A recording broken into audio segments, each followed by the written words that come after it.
3, 2, 1. Hello everyone and welcome once again to Questing for Glory, Hope and Healing 2.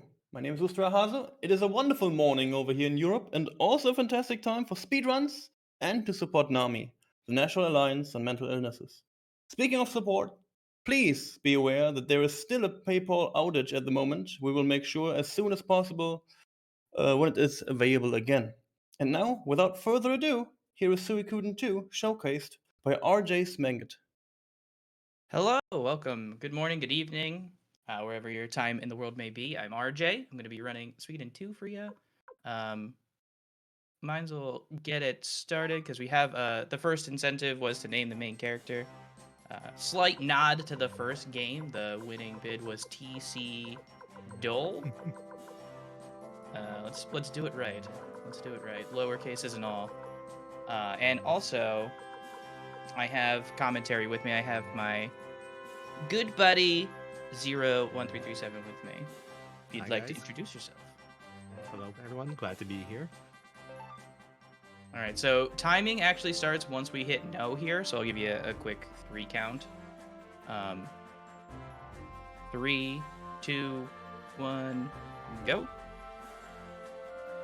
That looked perfect. You actually want to time the start to a Ryu spinning animation top left corner. I think you want to do it when he faces left, because it'll finish the full rotation after you hit it. So tiny Speed strats in the menus. Literal start of the run optimization. I'm going to be completely honest, that was a total accident. I had no idea that was a thing. Just go with it, man. It was completely intentional. RJ is an elite speedrunner. Oh boy. Saves all the sure frames. find out.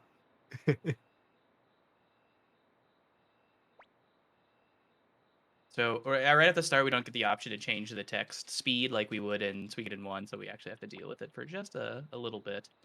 But Joey here, our good buddy, is going to ask if we want to go outside, and I'm tired just like Ryu is, and we're going to go to sleep.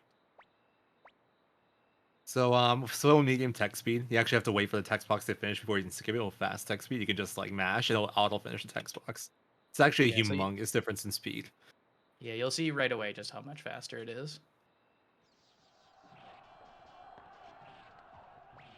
Funnily enough, in Suikoden 1, that isn't the case. There's almost no difference between like slow, medium, and fast if you're just mashing.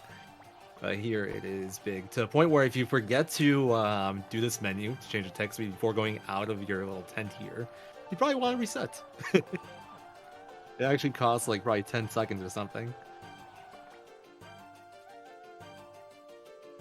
So this is our commander, Raud. He's a very nice guy. Is like, I'll hold him off. We're getting attacked here in our youth brigade. He's like, you guys go east, I'll and like escape. But yeah, we're not gonna do that. We're gonna go north. So if you're playing casually for the first time, you go east. Like he says, you see like a bunch of your fallen like comrades, and when you get to like the end, it's like Joey's like, wait, they know we have to come here. So maybe we should go the other way. And you go back and tell Raud, and you see him have a meeting with Vuka. But for the experienced people, you can go north right away, and you actually get a different cutscene here. You get to skip that whole sequence.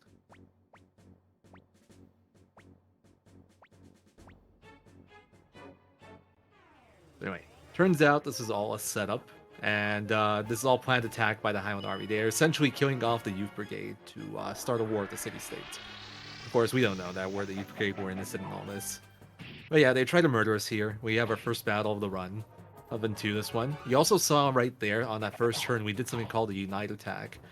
So certain characters can do combo attacks in this game, and Ryu and Joey have one of the best ones in the game. It just like 1 times damage to the whole enemy party.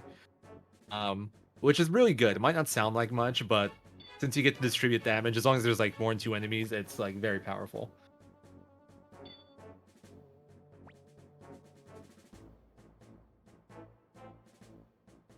Hopefully, we don't really use it too much either. Just selectively in the run, but casually, it's an amazing Unite skill. Yeah. It's actually funny, compared to... I feel like Unite's got a big downgrade in this game compared to 1 in terms of damage. I think they realized in 1 that they kind of made him a little bit too strong, and they nerfed him a little bit in this one. But in terms of like AoE, I think that is the best one in the game, if I'm not mistaken. At least for 2-person. For more than 2 people, there are stronger Unites. here we get like this amazing little intro sequence, childhood flashback. I actually, this is a story. When I first played this game as a wee lad, when they jumped off the cliff after running there, I actually thought I lost the game, and this was just like credits for losing. So I restarted the game at least a handful of times before Kid Me realized that there was actually a game to be played. That's actually adorable. I love that. I was like, oh no, they keep jumping off the cliff, but I can't go the other way. What do I do? That's great. Also, fun fact, if you guys want to see the color version of this intro, you just gotta do that fight 108 times. And then you get the color intro. So sadly, you guys didn't reach that donation cent, so we won't be showcasing that. Otherwise, we would have spent an hour grinding here.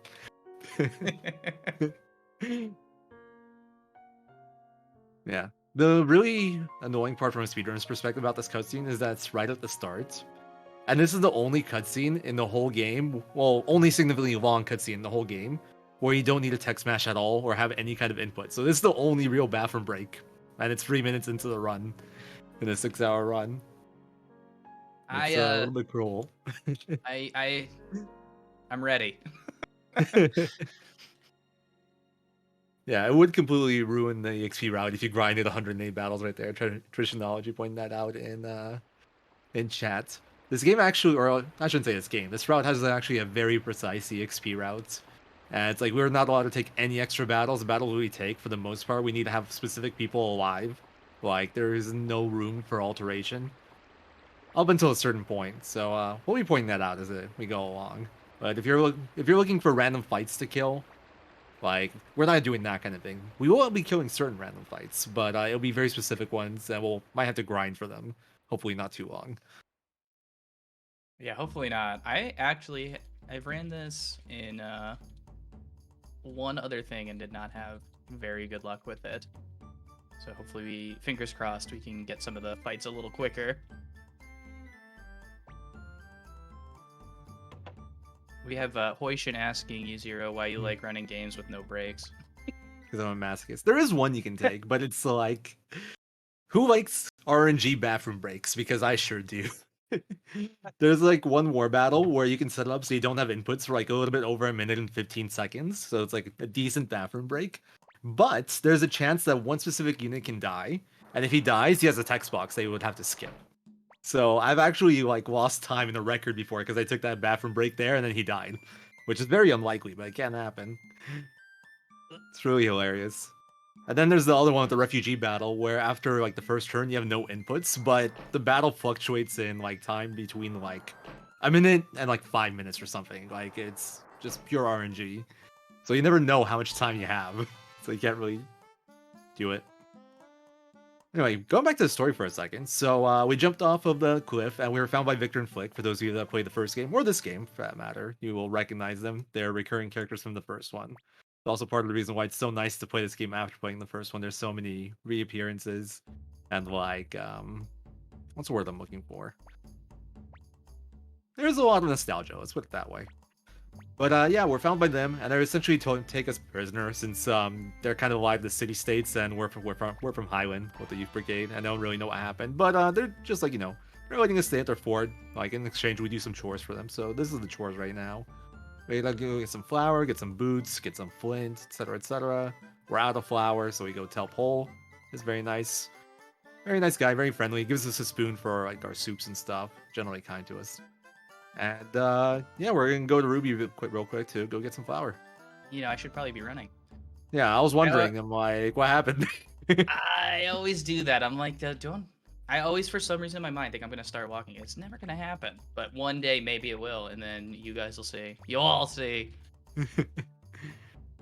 My favorite is just like when you space out and you just run into a wall for a few seconds. Or you're just mashing like 3 seconds after the text has ended. That is what I was doing with the poll cutscene, the mashing. Just sitting here clicking the buttons like a madman, and I should be running. I was practicing this with Turbo the other day. I was planning on doing a run to kind of remember how things went a little bit. I didn't get around to doing a full one. But so many times, since I was kind of doing other stuff at the same time, I was just standing there because with Turbo, I have no sense of when the cutscenes end. So I was just chilling. Right. This is our first town game. This game has really nice towns. There's lots of NPCs, buildings, houses and stuff. The art's obviously very nice. You also notice some characters' unique sprites. Those are generally recruitable characters. We call them Stars of Destiny. And to get the best ending, we had to get all 108, essentially. We won't be doing that in this, though, and we'll be getting very few optional characters, sadly. But yeah, they're all over the place in this game, and they all have their own requirements and their own talents. And it's one of the best features of Suikoden series in general. It's like you have a very cool and diverse cast of characters that are fairly tricky to find if you're trying to find all of them as well. Ooh, first battle. Hey, we got the escape on the first battle. Let's go. Nice. So something that'll be very relevant in the early game is escape rate. Supposedly, I say supposedly because we reverse engineered the code. So, like, we know what the escape rate formula is. It is 70% plus 1% for every 4 luck over 100 of the highest luck character in your party. Which will usually be the hero, because we kind of overlevel him, and he has a very high base luck. But in the early game, it definitely does not feel like 70%. It feels like it's like 30. Luckily at this part, it's like you're never really going to game over or anything, but there will be a brief section where you can legit just die running around the world map. If you're unlucky enough. We do have this game also has a feature where you can bribe, which is pretty self-explanatory. You can pay the enemies money to leave you alone. It costs 3 times the amount of money they would drop though, and that gets a bit pricey and we can only afford so much. We do have we don't have a very strict money route, but we do have like certain thresholds of money that we do want to meet. So hopefully you don't have to do too much bribing, and hopefully you can afford the ones for the times where you really need it, but it can get dicey at times.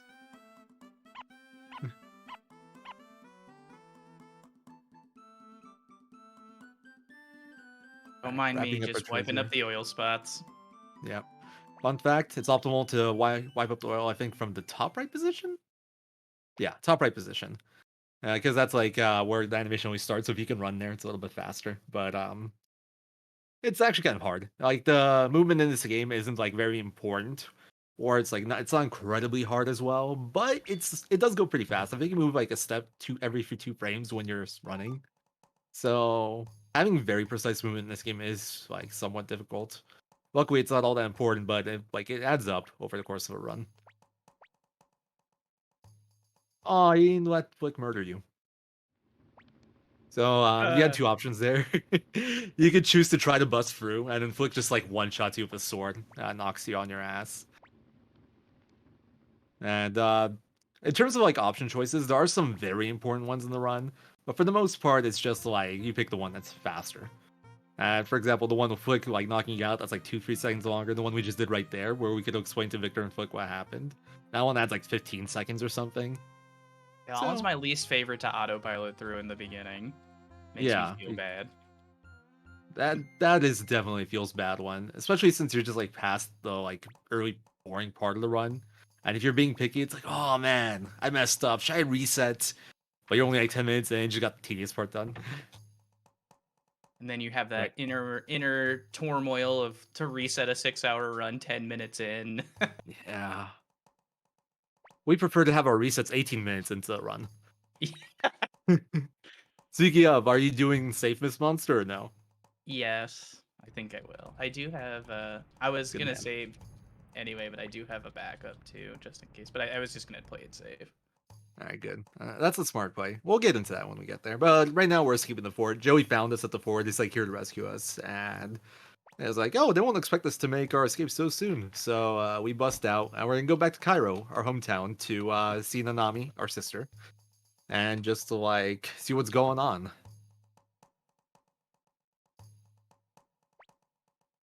But before that, we're going to make a quick stop. We're going to go to Ruby Village. Because we want to go see the circus. Big fan of the circus. Yeah. I especially like the knife throwings act. It's very good. Definitely not dangerous at all. No. So here, this is the circus. You got Bolgan with the fire breathing, that's the big dude right there. You got Breen with the cards in the top left. And you've got Eileen in the top right with the knives. And she thinks we're cute, so she's gonna try to murder us. It's like, Which yeah, I you're think is pretty brilliant as well. handsome. Can I throw knives at you? And we're like, okay. Yeah. You're pretty handsome. I can fix that. So essentially here she'll keep on like placing objects on your head, and she'll throw the knife at the object on top of your head. And you'll have 3 options. You have don't move, move left, move right, like a tiny bit. And if you don't move for the whole thing, you go through the whole thing unscathed, and she's actually very talented. But we're speedrunning, so we're just gonna go get stabbed real quick.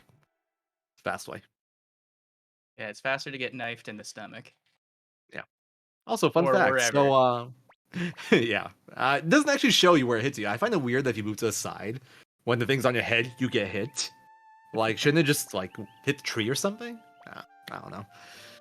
But anyway, moving on. So, fun fact about that little cutscene: if you do get knifed by Aoi, you actually lose half your HP on Ryu, and if you're at 1 HP, brings you down to 0. Which is kind of illegal in this game. Outside of battle in this game, you should always have at least 1 HP. Like, if you died in battle, when you finish the battle, you'll have 1 HP again. But in that specific scenario, it's one of the few ways to have 0 HP. Encounter Also- rate coming out hot right Well, away. Yeah, but already 2 World Map battles. We got a World Map battle, like, on the little Ruby trip earlier, which is very unlikely. And we got one here, too, although this one's a bit more likely. And we already have our first failed escape. Woo! I'm showcasing all the important stuff early. Oh, Forget the best rest scene of the right run. here. I'm debunking the run rate live on stream. I actually do want to re-examine that. I'm somewhat convinced that the encounter rate's different in early game for some reason. Like, there's no way it's 70%. It just does not feel like it. Anyway, RJ, would you like to explain what happens in this scene? No, they just are going to have a conversation about the best route to go through the pass, and that's exactly it. A nice adult conversation. Nice adult conversation about geography and the mountain pass. Pathways, yeah. Yeah. So now that they had the Nothing- conversation, they let us go, and we know exactly where to go. See, that's the speedrun strat. Rena's got it figured out. She's optimizing it for us. That's a fun little scene right there where the guards didn't want to let us pass, but Rena has an adult conversation with the guard. And then they're like, okay, sure, you can pass. So here's a very important chest right here. This is a Firewall Scroll. So in this game, there is magic. We do have some magic available to us now. But in addition to what we had in Suikoden 1, we have runes in this game and in Suikoden 1. That's what we used to use magic. But in this game, we actually have consumable items that we can use to cast spells as well. Firewall is a example of that. It is the level 2 fire rune spell. That's like a nice 150 damage base, which is pretty good at this point in the game. Additionally, the water to the left there will heal you to full health. So if you want to grind here a bit, you could do it that way. Just stay by the little water and then heal up every time. But yeah, we're not doing that. Another fun fact is the bunnies that you see, like the group of 6 bunnies you saw there, they actually have a very valuable drop called the double beat rune. Casually, most players would go and grind those bunnies, trying to get as many of those as possible, because what that double beat run lets you do is if you equip it to a character, they can attack twice per turn. Which doesn't sound like much, but you can get to insane damage numbers in this game by stacking physical buffs. We actually kind of will be doing that, but not with a double beat rune, at least not until very late. And we definitely won't be grinding for one early because we have a very set XP route and because the drop rate's incredibly low and it would just be miserable to try to get one. So yeah, we're not doing that. You should get the other flaming arrow on him now. Right. Yeah, it's so weird. It feels so unnatural doing that menu. You jerks. Alright, sorry. 6 bunny failed escape. The annoying things about the big groups, well, it kind of depends on the enemies. Like not all failed escapes are created equal, because it depends on what animations they do. The bunnies aren't too bad, but like certain enemies, they will only attack like 1 at a time. So if there's 6 of them, it's like 1, 1, 1, 1, 1, 1, and then if they have long animations on top of that, it's just painful. And then some of them actually really hurt a lot. It's just yeah, it's suffering. So that's a lot of the RNG in the early game. Pretty unlikely that this won't go right using the safety strap, but I just saved anyway. Yeah, it should be completely safe. Yeah, if you're full health, I can't imagine any way it goes wrong. So here we have our first what's it called, boss.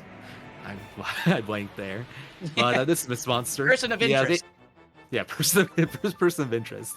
This Mist Monster, he has 800 HP, which for this point in the game is quite a bit. And for our XP route to work, we can't have anybody die in this battle. And Mist Monster also can get up to 3 attacks per turn, and he hurts. You might have noticed that we equipped 3 pairs of boots onto Rune, which, by the way, yeah, she has 3 feet. That's why she wears 3 boots. If you don't if you don't stack her armor well, she can just get one shot by Mist Monster here if we don't level her up, which we don't because we have a set XP route. So yeah. The 3 boots, by the way, is glitch, kind of. You can get a 3rd pair, you're normally limited to 2 pairs of boots on a character, but if you swap it over from another character, you can make it 3. And that can apply to some other armor as well. Anyway, this is the same strat. If you're going for a PB, you would generally not do 2 flaming arrows of Ryu. And then you would do either a fire breath attack with Ailey and a flaming arrow of Rina turn 2, or a circus attack. Usually the circus attack. Because Volgin is slower than Mist Monster, so you're not allowed to do Volgin fire breath safely, since Mist Monster can outspeed him and then he'll kill somebody in the front row. So you rely on this circus attack, what you're seeing right now, and it's quite a bit of a damage roll. See, 140 would probably be a reset. That's very low. It generally fluctuates between low 130 to high 160. Very high variance unite. And yeah, if you don't get good damage roll, you just die. So that's why we're doing double flaming arrow strat here. It is slower, you add extra animation, and you lose a flaming arrow scroll for later on. It'll make a battle later on slower. You generally have 1 or 2 for some battles later on in the run, and now you have 1 less. They probably say 15 seconds per scroll. But it's better than resetting, obviously, especially in a setting like this. But there we go, first boss done. Also, for a fun fact, for anyone that tried to play this on emulator a very long time ago, or possibly now, that is that fight specifically loves to crash on emulator for whatever reason. I have no idea why, but that fight just doesn't, or back in the day at least, I don't know about nowadays, but that fight was painful. I remember when I first played on EMU, I did play, I did have a physical disc, I don't remember why I was playing it on EMU, but I remember I had to make a save state every frame or something until it didn't until I could get through without it crashing. Every time it crashed, I'd reload a previous save state and try again. Awesome. Nice field escape. I think it was PSX or PSX Fin. We won't be getting Fudge and Humphrey at all, but we will be doing the Matilda glitch, which I'm guessing is what you were referring to. We'll get to that eventually, but in terms of early game boss route, I'd say there's kind of 2 general approaches to it, which is Matilda glitch and no Matilda glitch, and we'll go into that a bit more, but the current rendition of the route does use the Matilda glitch. Yeah, this is 90%. We won't be getting all stars. Alright, so there's actually these 3 vases in on some crates there. You can grab one there and appraise it later for some money, but we won't be doing that. It takes 15 seconds. Anyway, here's our sister Nanami, and she's about to just murder us. She hasn't seen us in quite a long time, and quite frankly, she thought we were dead. Yeah, that's the rumors going around, because the Youth Brigade, Highland Youth Brigade was massacred, according to what everybody's saying, which they were. All our friends are dead, but we survived because we jumped off that cliff.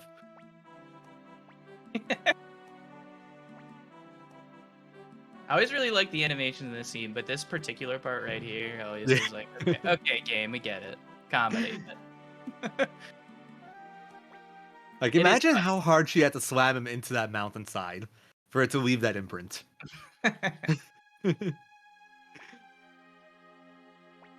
No, we won't be using Meg. Meg is used in 108 star. We have a different heroine in this run. So, fun fact, that Circus Trio that was with us earlier for the Mist Monster fight in North Sparrow Pass, they're actually key characters in the run now. We always use Rina and Ailey, kind of, in all renditions of Route as mages, but now all 3 have their time to shine, especially Ailey. Power of the circus. Yes, this run is very much Power of the Circus now. The Circus Trio will carry us to victory. They realize their true strength around Bone Dragon later. Oh, I love the Bone Dragon strat. It's so good. It's so good. As the run goes on, I'll be telling you guys how much HP each boss has, so you can enjoy the one shot even more so. It'll be great. Anyway, story-wise, oh yeah, so they branded us as spies since we escaped. So now they're taking us to be executed, pretty much. So yeah, not the best day for us so far. You get to meet Joey's loving family. Yeah, Joey's family isn't the nicest. They basically like disowned him here because they believe that he was a spy.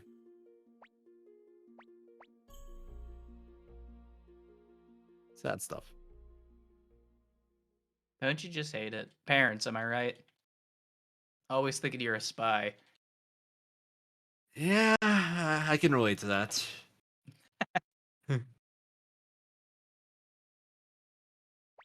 Yeah. Here we meet up in a prison cell. Fun fact, there's actually one recruitable character in Cairo. His name is Muku Muku. He's a squirrel. You can get him if you talk to a tree 3 times. And he gets frozen into a prison cell with us too, if we do get him. They were going to execute a squirrel, the bastards. Yeah, it's just like, why? There's a squirrel with a cape. There is no way the squirrel is a spy. We don't take any chances around here. Well, to be fair, I don't think they were actually going to execute him. Like, as far as you can tell, they're just going to execute Ryu and Joey. Or, sorry, not Ryu. Who's that? I'm talking about Tikdol here. Nanami's still in prison, and so is Muku Muku. And here we meet the Princess Julia. This is the sister of Luca Blight, who was the scary-looking guy at the cliff. She just talks to us a little bit. We tell her that we didn't betray this country. Like, that guy tells us we're being rude, etc., etc., etc., and we're off to go get executed. I am gonna pay extra close attention here. So, we have a very cool sequence here, but we also have some very important dialogue choices we have to make here. To the point where if we mess it up, it's kind of a reset. So, essentially, right now, Victor and Flick are going to bust us out of here because we're their prisoners. Nobody's killing us on their watch. That's their right, you know? But afterwards, Joey asks if you want to go save Nanami, and a lot of the times in this game, it'll just give you an option. But it's like, if you say no, it's like, are you sure? Are you sure? But I must. Are you sure? This is actually one of the times where if you say no 3 times, it actually listens to you, and you get to leave Cairo right away. So that's kind of neat. So we don't rescue Nanami, we won't have Nanami with us for like the first hour of the game. And that is actually very important because that is crucial for our EXP routes. But also, it's like a minute faster in terms of cutscenes, maybe more. So big time save and sets up our XP route. Very, very important. Can I butt in while you run back? Yes. Of course. So first off, I want to inform you that once again, PayPal has some issues, and it is not. We cannot accept, or like we don't get the donations in right now. I'm so sorry. We'll inform you how it will turn out during the event. Second of all, no Muku Muku. What? I'm sorry. Then, of course, we are here to support NAMI, the alliance. Oh my God, the National Alliance on Mental Illness. Excuse me. It is based on 3 pillars: education and support, awareness, and advocacy. So while we wait for PayPal, please go on social media and maybe you want to share this beautiful event and 2 hashtags. Hashtag quest for QFGHH2 and hashtag together for MH. I will put these ones into chat. Thank you so much. One quick mechanic I do want to touch upon. You might notice that this run back through North Shore Pass is going a lot more smoothly than trip through the first time. You might notice we haven't failed any escapes at all. That's because we get the let go option. So when your party is high enough level compared to the enemy party, you get the choice to let go instead of run, which is just guaranteed escape. And that does matter. We will try to level us up as much as possible later on so we don't have to deal with escapes anymore. Like, we'll just try to make it so everything's a let go. Victor and Flick start off at level 20, which is like so far above everything here that it's just guaranteed right now. But they won't be with us too much longer, sadly. I know, it teases you, like, finally, we're getting some good characters, and then they're just like, nah, Yeah. just kidding. you don't really get access to them, like in terms of actual like proper gameplay. I'm not even sure exactly. Like, you'll have Victor a little bit for a segment, like North Windows segment, but Flick you don't really get access to until Green Hill, because it's not available for the Two River segment either, which is really disappointing because he'd actually be very useful there. It's just not available. But anyway, Victor and Flick, they take us back to the fort. And they're basically, yeah, you guys, you know what, just go look around, do your thing. If you can get some people to join us, that'd be wonderful. So what the game expects you to do at this point is you're supposed to go and recruit people to, like, just, you know, help out with mercenary stuff. Also, these guys are evil. These are RPG jerkbirds right here, these woodpeckers.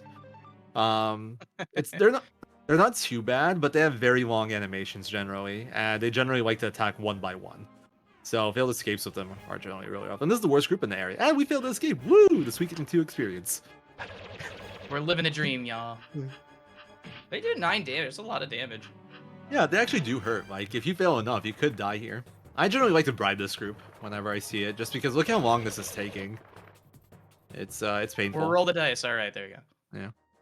You can heal it in real quick, I guess. I was gonna recommend healing before going to the next area, but you can just do a quick stay. I was even gonna stay and save because of the sickles. Yeah, exactly. That's what I'm afraid of too. Anyway, so we're supposed to go on a little recruiting spree right now, but the game has to quantify it in some way for us to be able to continue the story. And the way it works here is that there's a point system. So to continue the story and trigger the next event, you need to get 17 points, and recruiting a character gives you 5 points. I think re-entering a town, or maybe specifically re-entering fort, I don't remember anymore, honestly, gets you 1 point. But talking to an innkeeper essentially gives you a point as well. So what we do is we just talk to an innkeeper 17 times. It's the fastest way to do it. It's a little silly, but it's by far the best way to do it.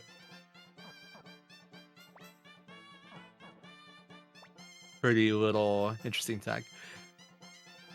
If you were playing casually, what you'd probably go and do is you'd probably go to Ruby and try to recruit people. You can get Rikimaru at this point, you can get Millie. If you rescue Nanami, you can get Zamza, the guy at the inn over there that we kind of ignored that was standing in the corner.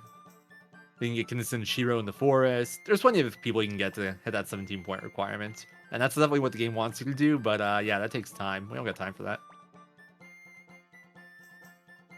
So instead of following her right away, I'm gonna go stay, make a save. I have died personally 2 or 3 times. I'm pretty new to running the game and speaking comparatively to who I'm sitting here with. But I've already died a handful of times on this walk to the next town, so not today. This is actually, in my opinion, the most dangerous world map walk. Like, in terms of, like, death, I'd say the most dangerous place is Sindar Ruins.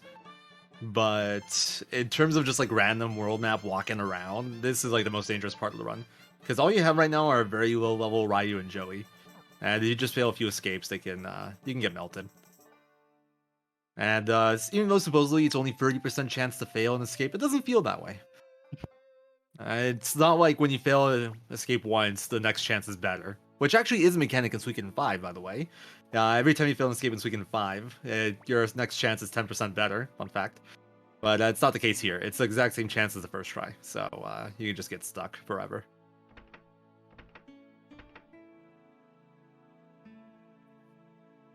The game is run on PSTV simply because it's the fastest. The PSTV is a PS Vita essentially, but a console version. Just plugs into a TV or monitor instead, but same hardware. And it lets you do fast disk speed, so the game you get faster load times because of that. And in general, I think it's slightly faster than PS2 fast disk speed, but it also avoids some annoying little quirks and bugs that you get with PS2 fast disk speed. And fun little difference between like consoles is that there's actually different amounts of lag with like certain spell animations depending on what platform you're on. So for example, on PSTV, Dancing Flames, the fire level 3 spell is very laggy, and the shredding, the level 3 wind spell, is like very smooth. But if you ran it on PS2 with fastest speed, it's the reverse. Dancing Flames is very smooth, and the shredding is very laggy. So depending on your platform, you might even want to switch your route around a little bit to use the faster animation for whatever you're on. But the real reason for PSTV is just that it's like the smoothest and slightly fastest option. And at this point, buying a PSTV and buying this on the PSN somehow is probably cheaper than getting a physical copy. Yeah, definitely. I've never seen a PS3 with an SSD installed in terms of like how it performs. but I assume it is because PS3 doesn't have the fastest speed option. So even if it had like an SSD installed, I don't think it'd be faster. Plus, the PS3 uses flash memory too, so I doubt it'd be that much of a difference. Yep. Always forget. Yeah, you it's really need- strange that spell animations are different and lag differently. I have no idea why that happens, but it is a little quirk with this game. This game has all sorts of little quirks to it that we will, I'll try to point out as we see them. Now we'll be seeing our first little bug fairly soon, in about like 7-8 minutes from now. It doesn't affect gameplay, luckily, but you know, I'll point out when we get there. But yeah, we're back in Toto. We bumped that. Well, what happened there previously in the story? I kind of glossed over it, but so we went back to Toto. This Joey was found by a family in Toto. They took care of him, nursed him back to health. That was Pilika, the little girl right there, and her parents, who we met briefly. And Pilika's dad's birthday was coming up, so she asked us to go to Muse to buy a wooden amulet that he liked. So we went and did that. We came back, and yeah, Toto was completely destroyed. Pilika hid. She's essentially the only survivor. Tragic stuff.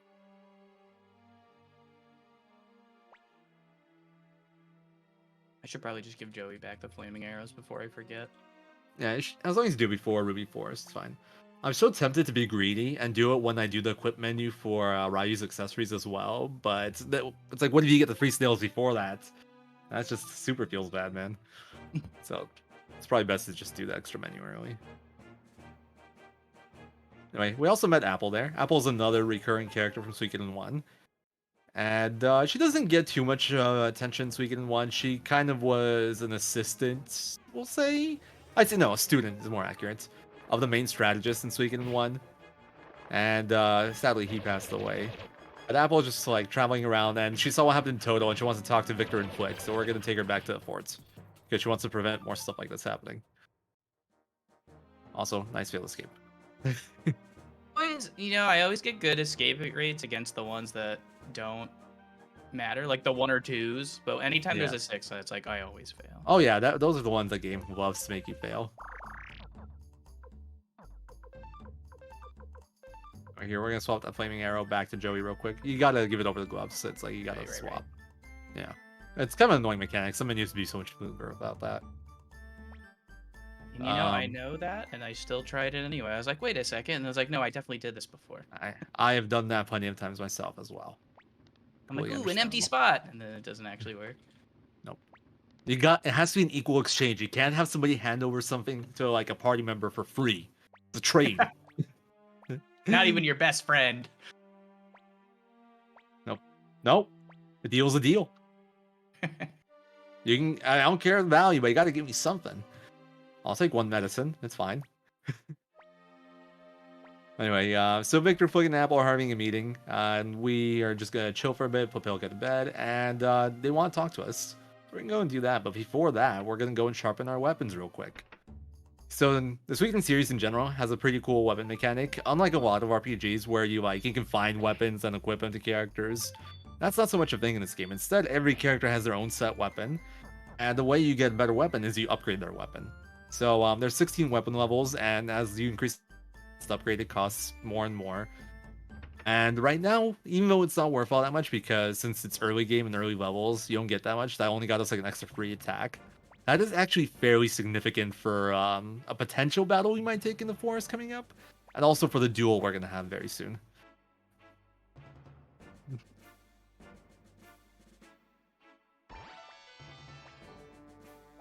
Also, Flick gives us 2k here. So, story-wise, they want to go and make some fire spears. It's a weapon used in the first game as well. So they sent us to Tsai, who's like a weaponsmith. He lives deeper into Ruby Forest. We're going to go do that. And Flick gives us 2k to give to him. To give to them. Whoops. Yeah, give to him. And yeah, that's our money now. We're not giving them that stuff. He doesn't actually take it. He'll say he'll take the payment after the war is over. But you can actually use that money, and if you use that money and you go to Tsai of less than 2k, you'll actually have a slightly different cutscene where Joey's like, hey, what happened to that money? Ryu, did you, or Tickdole, did you spend it all? Something along those lines. It's a fun little thing.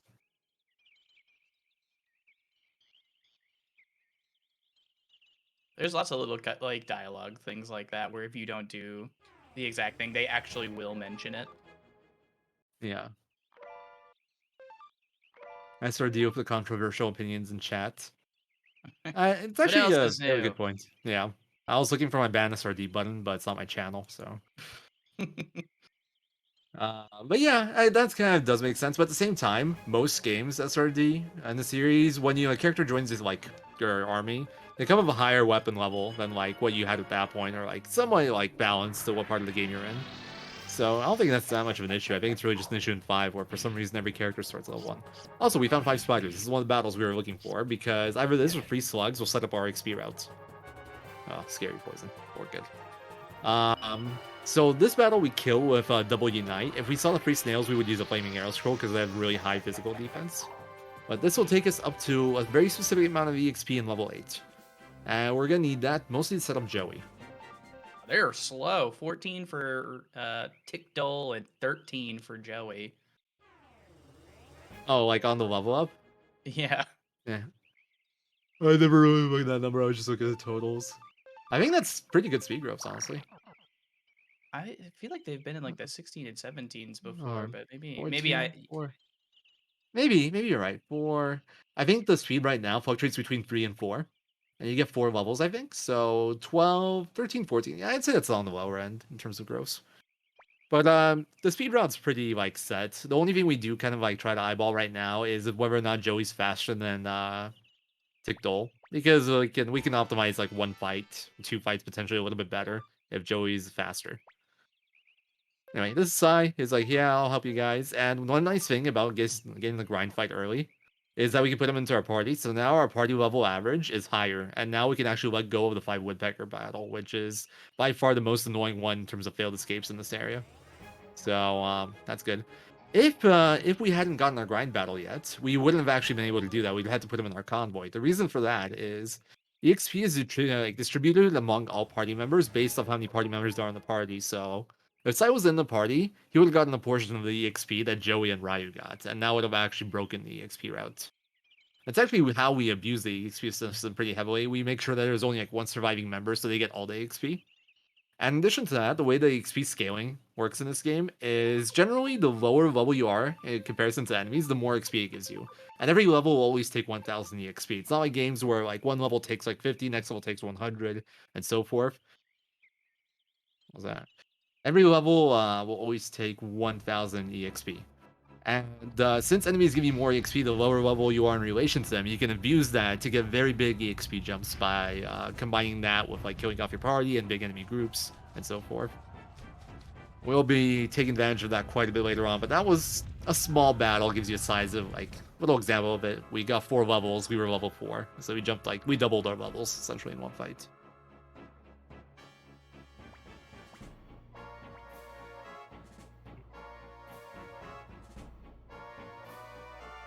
Here we go, a nice cutscene with a good introduction to Luca and exactly the kind of person he is. Maybe a little disturbing. A little bit.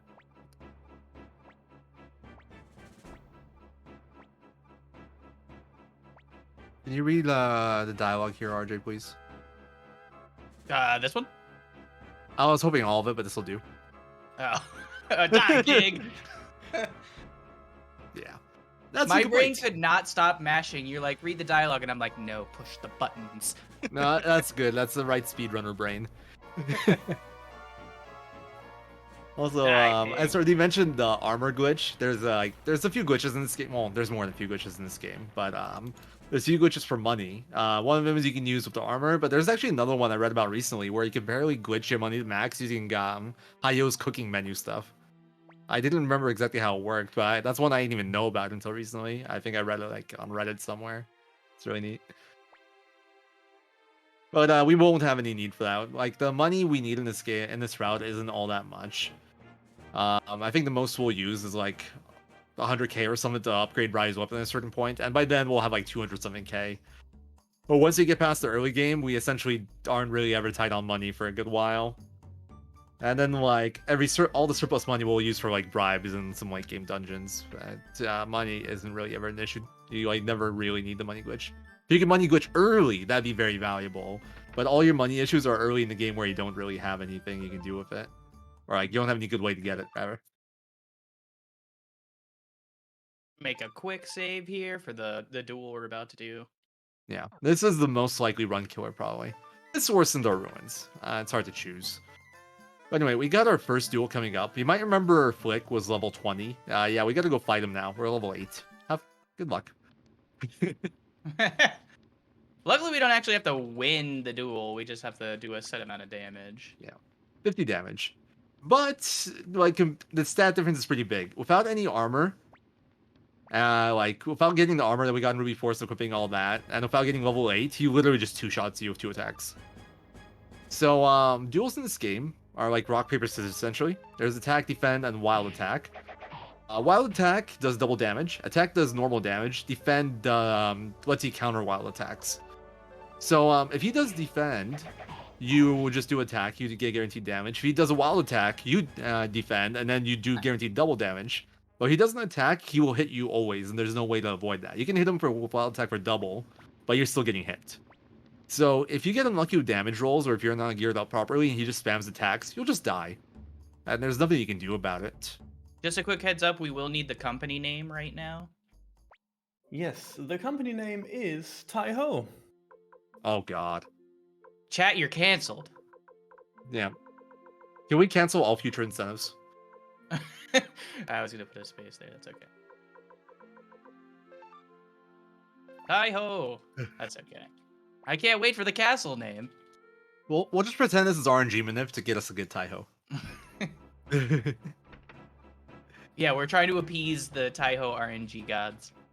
It didn't... Well, no, I was gonna say it didn't work that well for Omnigamer, but I think Omnigamer did in reverse, where Tai-Ho was especially cruel to him, and then he named his castle Tai-Ho. So we're ahead of the game here. Maybe this will give us a good Tai-Ho. For anyone that hasn't seen it, I think Omnigamer has done a run of this game as well on RPG Limit Break. And his Tai-Ho was amazing. I think he got stuck there for like over 10 minutes. It was beautiful. Yeah. I can't wait. I don't want to break the record.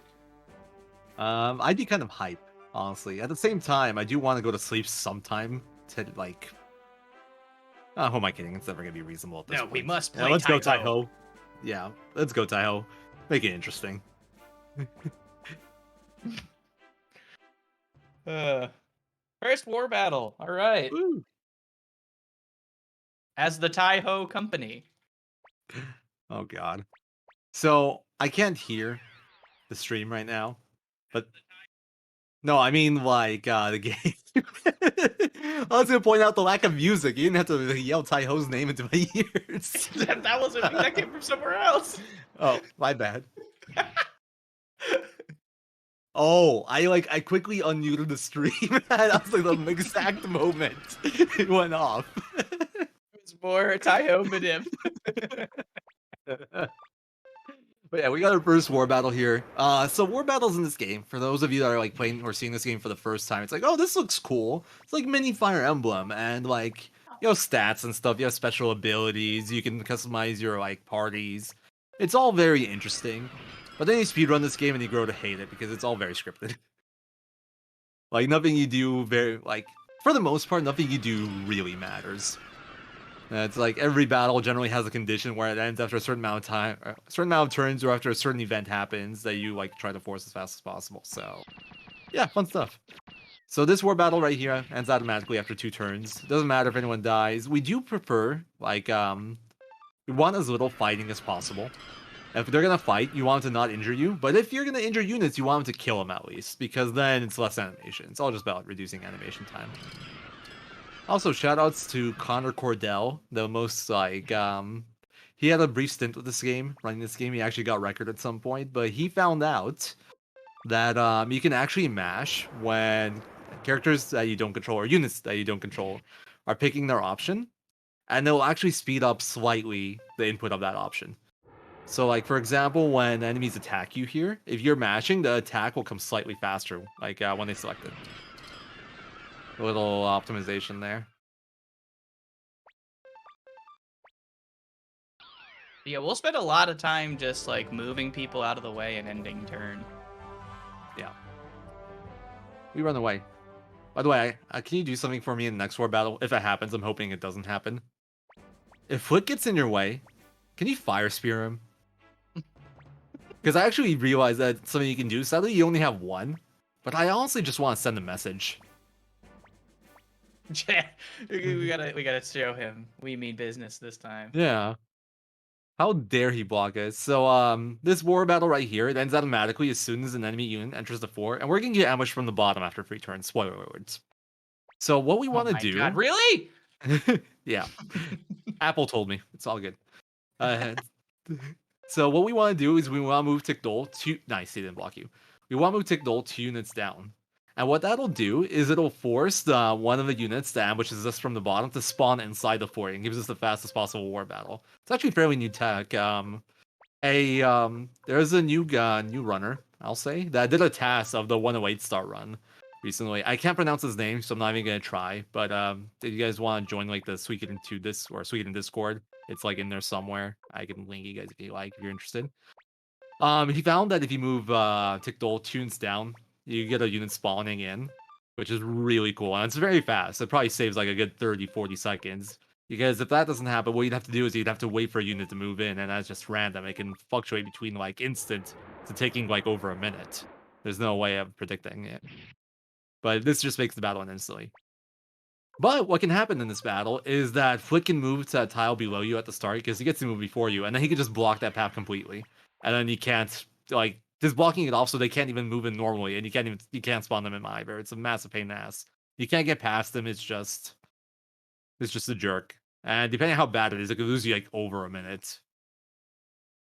Oh, thank you, SRD. I'm not gonna try to pronounce that, but SRD posted the runner's name in chat.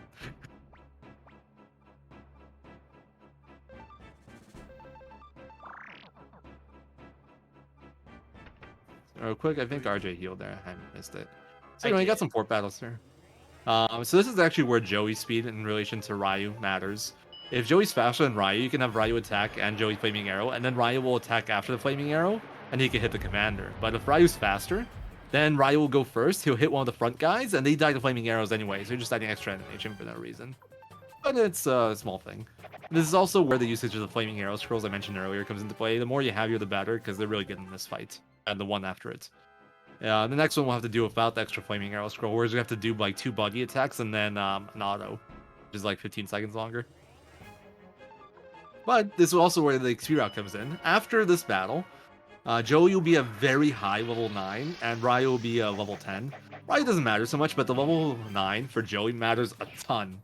That's lets us set up the next level up fight in Sindar Ruins, which will jump into like either level 30 or level 29. Crit. Nice crit. That actually saved a good amount of time. Let's go. I feel like that crit's so rare. Yeah, Joey was at level 9 and 990 EXP there. Like 10 EXP off of level 10. And if he got level 10 there, that's a major issue. Because if he gets to level 29 or level 30, he's guaranteed enough magic to have one level 4 spell for the boss in Sindar Ruins, which is a huge deal. Lets us free turn that fight. Which, otherwise, I'm not even sure it'd be winnable, honestly, with the stats we have. We might have to, like, grind in there or something nasty. I don't know. It'd be very, very painful. This XP route was Omni Gamer's creation, by the way. OG runner. He was the first to route this game to my knowledge. This whole early game EXP route has been, like, he made that way back then and it's still stuck around. We've never found anything better. It's still the best we've got. Which is honestly a bit annoying because we do rely on fighting certain random battles in certain areas, which is always tedious and can just like kill runs if you're unlucky enough, but there's just no better alternative. There's like nothing set. Like if you do get them fast, it works really well. Like it's such a good strat. You just get stuck looking for it for a while. Exactly. Now that Piluluka has faced her second traumatic incident in about 2 days, she can no longer speak. Yeah. Don't blame her. Yeah, no, I don't either. Does that mean she's an RPG protagonist now? Yeah, she's actually the main character now. As much as Tickdol. Well, Tickdol sometimes has dialogue options. I'd say she's even more of a protagonist now. That's true. That's a very good point. Turns out the real hero was Piluluka all along. Give her a sword. Dude, you would. I bet you'd go nuts with that.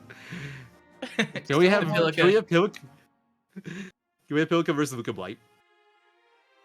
It's so hard for me to butt in on your conversations and on the game. I know all the neat, like, little scenes that are about to happen. But a real quick reminder: right now, PayPal has some issues, and we waiting eagerly to announce that we are able to receive donations once again. So please be patient and enjoy the wonderful Suikoden 2 run as long as we working on that. Thank you.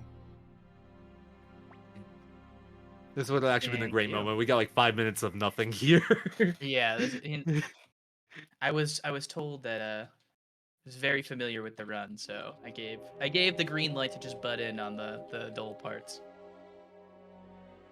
Because there are some. Yeah. It's a 6-hour game. Not everything. can- not everything if can you be can- exciting. If we can get like 30 minutes of donations around the Green Hill segment, that'd be fantastic. Oh, I'm looking forward to that one. I'm saving my breath right now for that. Great. That'll be the time where I take my bathroom break and like a nap, maybe. Yeah, I That'll be- actually cut my stream, play a pre-recorded video of me running through Green Hill, and then just load a save on the tail end. Nobody will notice. Don't worry. Here we get some flashbacks of the stuff that has happened to us so far, essentially. Also, something interesting is the dialogue choices that you've had, like up to this point, do affect these cutscenes. There's one more that you get if you do save Nanami back in Cairo, of like you guys saying goodbye kind of to Cairo. And the funny thing about that is at the end of that like sequence, there's a option where Nanami asks you, "Do you think we'll ever come back?" And you could say, "Yeah, we'll be back someday," or "Yeah, we'll never come back." I don't remember the exact wording, but there's actually a skip for that cutscene. We don't do it because we don't save Nanami, because that's already slow on its own. But you can actually skip that cutscene by bouncing off of like walls and trees a certain way.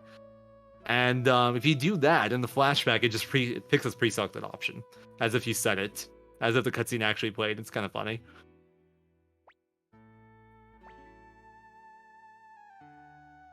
This is like the most talking Tick Dole will do without us having to pick an option too. Yep. Oh, now that I didn't think about it, Pilica did speak quite a lot earlier. Maybe she isn't protagonist after all. That's true. We do have a long way to go to like even it out. Yeah. And then she eventually does start talking again later, so. Who's more silent? I'm sure there's more silent characters. Humphrey. There we go. There's the main protagonist. I was trying to think of who it was. I was thinking like Pesmerga. I was thinking heavy armor. But no, Pesmerga's quite chatty. Uber, the Uber. Something Uber. something Uber. And then Suikoden 3, he never shows up. Yeah, Uber turns into Michael Jackson, and Pesmerga's just like, well, I don't have time for this. He didn't recognize him without the heavy armor. Must be someone else. I will never for the life of me get over why Pesmerga's wearing like a jogging suit and a fedora in I'm never letting it go. They ruined my childhood. I think it's just to get with the times, you know? That's 15 years after 2. Armor's now outdated. It's all about the fedoras and Michael Jackson suits now. New fashion trend. It's actually the best armor available. Maybe it's because of the introduction of the skill system. The distinction between the heavy armor and the light armor now actually matters.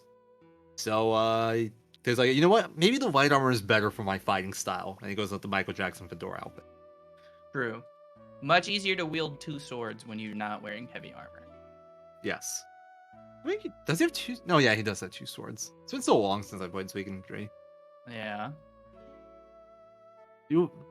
I do love the skill system and treasure bosses of that game. I love those 2 features. Other things, a little bit less so, but overall, still a great game. Definitely. Hey, here's where your options from earlier came in. Whatever options you picked here will be shown in this cutscene. And next one. Guys, my hands hurt. I'm kidding. Oh. I'm kidding. Have you considered using a turbo controller? I won't tell anyone. I should invest. I don't have one. Mainly because I don't practice because I am lazy. That's fair. Or if I mean, was going honest- to, I would just use an emulator anyway and speed it up. But Yeah. I don't feel like there's much need to practice too much in this run. I think this run, for the most part, is fairly straightforward. The one thing I do think is worth practicing is menus. Menus in this game are actually, they can be done very quickly. So the faster you can do them, the better. It's like menus in this game are very responsive. To be fair, Uh, I had to train how to leave everyone behind right now. Like there's so many characters you missed. yeah, it Yeah. does. As like a first time runner, like when I was learning it, it did feel a bit strange not recruiting some people that I like always recruited. Yeah, I was like wondering, you guys skipped the Bert and Kinnison and Shiro, and I was like, oh yeah, I guess it wasted a few seconds, but Shiro is a strong character. I feel like it. Yeah, especially Well- if you could actually like get a double beat rune and just like throw it on Shiro. Pretty early gamey, Shiro will do a lot of damage. Yeah, but the biggest like segment where Shiro's useful is the segment we're coming up to right now. And for this part, we won't have like a specific EXP route to level up Joey, and then Joey is just gonna nuke the upcoming boss. You bite your So- tongue. I took Shiro all the way to the beast rune. Wow, well look at you. That's Shiro wasn't the only loyal one there, hey? Actually, I Oh, have like a friend who wanted to bring all 5 squirrels to the beast rune and see what he could do. I mean, that's a great idea. The Scroll Unite has a chance to insta kill. I think it's the only way to insta kill the Beast Rune. So if you're just lucky enough, it's like it's the best strat. Oh, that sounds like an amazing run. It's a squirrel percent where you just get all 5 squirrels and try to insta kill beast rune. Yeah. I think OmniGamer's done that on the stream before. Now I was like, not as a run, but just casually. I can't say I've ever done that myself. Honestly, I'm not even sure I've ever gotten all 5 squirrels myself. Now that I think about it. I've definitely Which done I- it because you got to do it for the memes sometimes. I actually had a strategy guide of this game a long time ago, or I my think friend did. I think back when I was a bit more interested in like getting a perfect file and all that, I didn't know the squirrel zones. It's just like I got tired of running around like the Green Hill area with no luck, so I kind of just gave up.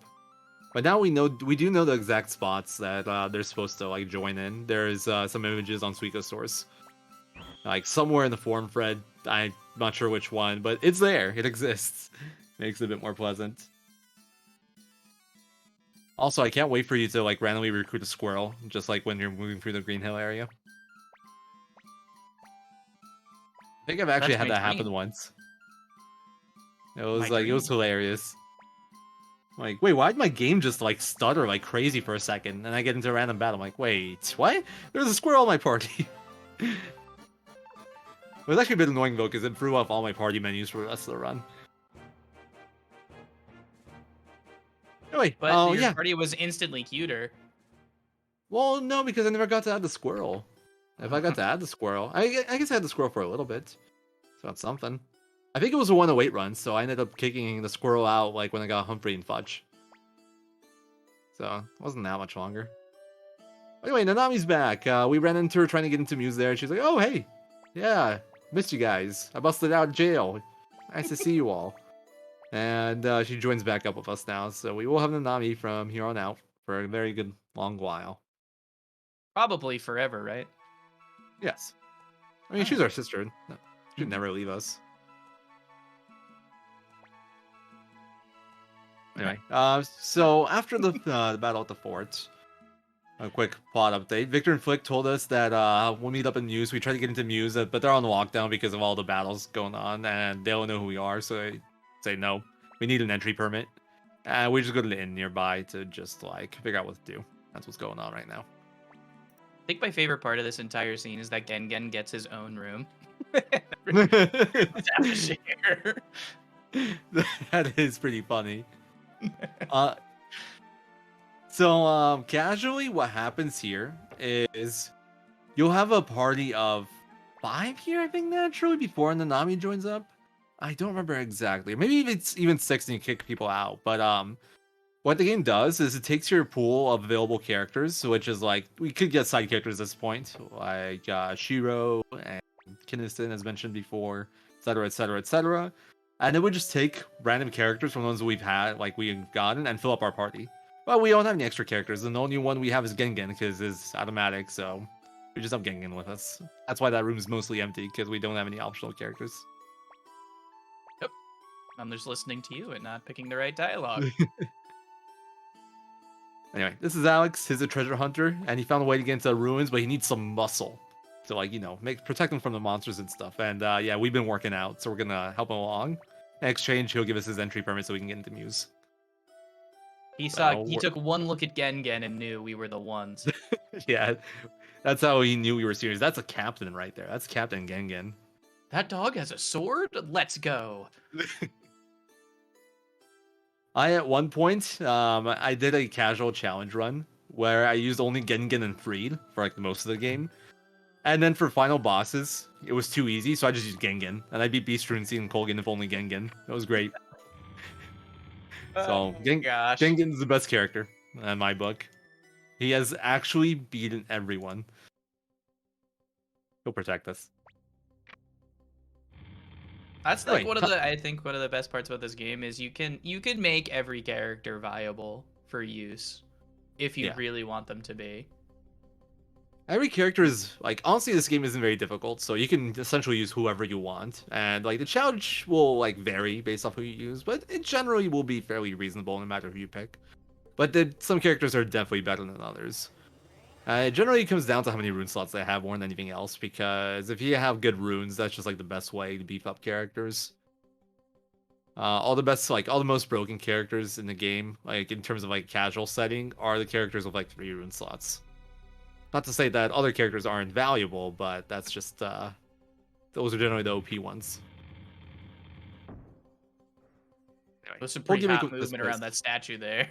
I saw the little RNG manip dancing around it to get the salamander battle. Heck yeah. Anyway, whole gimmick with this place is we gotta get these plates to open up doors. The doors have, like, these little holes in them, depending which plate you need to put in. Pretty straightforward. Just imagine them like, oh gosh. Okay, good. Alright, run away. Nice. Imagine them, the Sindar making these ruins. Well, we'll have these clever plates, and then they put them like 100 feet to the left behind an easily pushed statue. Right. Clever mechanisms. Nobody will ever figure out this puzzle. It's right here. Anyway, this is actually probably the most dangerous area in the run. Enemies here aren't, like, I'm not going to call them incredibly strong, at least not yet, but they are fairly dangerous. The ones we've seen so far aren't too bad, but there's these enemies called Nightmares in this area. They're very appropriately named. They're basically like these big playing cards. And if they get to attack, they'll essentially roll a random element spell and use that. And those spells hurt, but not only do they hurt, they're also very, very, very, very, very slow. Like, each one takes, like, at least 15-20 seconds, probably, and Nightmares come in always at least groups of 2. There's a group of 2, and there's a group of 3, and, like, one moon guy, who also has a slow animation. So not only does it hurt like hell, but it's also incredibly slow. We want to avoid them at all costs. We'll try to bribe whichever ones we see, but they're also, sadly, the most expensive unit in the area. So we can only afford to bribe them so much. So yeah, let's hope we don't see any. Also, now that we closed the dam there, we actually have different encounter table here. So now the battles that we're trying to find for EXP route can actually be found. What we're looking for is 5 megawatts or 4 salamanders, because those will be the enemies we need to use to jump Joey's level to 29 or 30. Everything else we just want to run away from. Hopefully we don't have to do too much grinding. I've had it show up really fast. I've had it show up really slow. It's a marathon run. I'm just hoping we don't game over. Yeah, honestly. I'm kind of hoping we don't die. It's true. You could definitely just get murdered here. If you had an escape of a group of 2 nightmares like 2-3 times, you're probably dead. If you had an escape with 3 nightmares and a moon twice, you're probably dead. If you fail like 2 escapes, 3 escapes with 2 moons, you're probably dead. A lot of scenarios here, you're probably dead if you fail multiple escapes. I don't know what it is. Like, I always play this section and I get so few encounters. Ooh, Hey. nice. Let's go. This is probably the better battle too, in my opinion. So, I mentioned before that EXP is divided evenly among all 5 party members. So what we need to do here is we need everybody to die besides Joey, because he'll be the one that we need to level up. So what we're gonna do, we're gonna cast Shining Light with Ryu once to weaken them a bit, and once everybody's dead, we'll kill them all with Joey. But the other thing with this fight is that we need everybody to die, and there's this mechanic in this game where like characters will protect characters that they're close to. So Joey likes to protect Nanami and Ryu when they're low HP, as you'll probably see right here. Okay, never mind, they just missed everything. Yeah, they'll just But not. yeah, that's fine too, I guess. Well, while Tikdol is in red HP, Joey will protect them, which is very annoying. Okay, nice. We got an AoE. He doesn't protect the AoEs. That was pretty good. That was a pretty good fight. Another fun mechanic in this game that was actually very recently discovered, like in 2019 when me and OnlyGame were working on the reroute, is that targeting probability on like the enemies targeting you is actually not equal in all positions. The way it works is that the last slot in your party, assuming you have a party of 3 or more, actually has a 50% chance to get targeted. And then everyone before that is like 25 or 12, you know, so forth, divided by 2. Up until you get the front 2, which are like tied with the same probability. So the 2 front slots are the least likely to get targeted, and everything after that is more and more likely to get targeted. So the little formation swaps we did when we got our party is to set it up so Joey's unlikely to get targeted, and then like Nanami, Ryu, Gengen are more likely to get targeted. I'll also never repeat targets before it's hit everybody, or try to hit everybody at least once. I think dodges count if I recall correctly. So that's another little fun fact. They can't like just hard focus anyone, which is very nice. It's also very relevant for planning a certain fight we'll be doing for levels later on, because that fight will be very variable. We don't even know what group we're going to fight yet. It's like we just fight whatever we find. And knowing that targeting mechanics helps us plan out that fight a lot better. But as we go on, we'll be trying to set up formations in a way where the people we want to get hit will be in positions where they're more likely to get hit. And the people we don't want to get hit will be in positions where they're less likely to get hit. And here you see the fruits of our labor. We get to use level 4 magic with Joey. Oh yeah, by the way, we had that big 5-minute cutscene, and then we got these very OP runes. They're called true runes. Well, to be fair, we got 2 halves of a true rune. The rune in the beginning with a black sword and bright shield. Joey has the black sword rune, that's like the offensive one. And Tikdol has the bright shield, which is like the defensive healing one.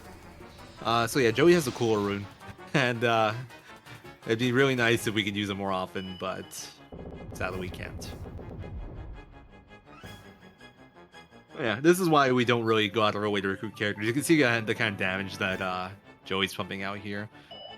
And the way it works out, the XP route we have, he has 1 level 4 and 2 level 3 spells here, which is exactly enough damage to kill him. His level 2 and level 1 spells do quite a bit less damage. Like, we're hitting for 760 for level 3. Level 2, level 1 hit for like 150 maybe. But the 2 spells that we do have is enough to kill, so we don't have to spam weaker spells or anything. And we don't need any alternate damage. Like, even if we had a full party, and the rest of the party probably wouldn't do enough damage to like even keep up with 1 level 3 spell in like 3 turns. Anyway, we found a treasure. It was a healing herb. Woo! Alex is pumped about it. Is very, very happy. You know, he was always into herbs. Maybe he'll make some tea. I don't know where I'm going with this. Oh, right there we see our first use of an escape talisman. So escape talismans let you, escape out of dungeons. It's pretty self-explanatory. We don't have to run back through. But not all dungeons. The game is somewhat picky. We bought one in Muse specifically for this one, and we'll be buying a few more later on for later areas, but those won't be coming for quite a while. It's like the only escape talisman we have, or escape talisman use we have in like the first 3 hours. Oh, pigs. See, Luca had the right idea. Yeah, right? So we left the ruins, and Alex is so pumped about the herbs that he just, leaves them there after we go through the trouble of finding them. Man could have just at least brought it home and pretended like he was pumped about it. I thought he was trying to plant it so he can grow more herbs, but he's just not very good at it. Maybe if I plant this plant by dropping it on the ground, we'll have a nice herb plant forever. Yeah. Multiple treasures. But Anyway. we actually do get back, and then turns out his wife has become suspiciously, seriously ill. Like, how convenient. If only we had something to help heal her. Also, Joey totally ran out of town to try to find a doctor. And since you can't get into Muse right now because no entry permit, the only of the open towns are like way west. Like you have to go to Green Hill or Forest Village. Like, it's like super far. So yeah, Joey basically sprints full on trying to find a doctor to like really, really long distance. It's probably like, let's say in game wise, it's probably like 5 minutes of travel time. When like, you know, translate that to actual like in game, it's probably like hours. And yeah, we didn't actually need him to do that. We just went and picked up the herb off the floor and he'll dissolve better. And Joey's he's super happy about it and definitely not annoyed that he went all the way there for nothing. Won't affect any of his decisions later on at all. It's our fan war that Joey betrays us later because of this moment here. And you know what? I understand. It's just Yeah, I kind of get it. Yeah. It's like you just imagine him running past Muse, and he's like, at this point, I'm going to stab that lady and join the other army. Give him lots of time to think about things. No, it's like you do your best thinking when you're going for a run.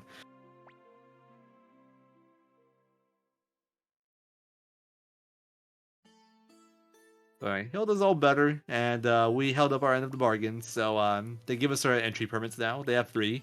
So there's Hilda, Alex, and Pete, the kid. So yeah, we're gonna try to use those to get into Muse, but they actually do have like IDs on them, you know?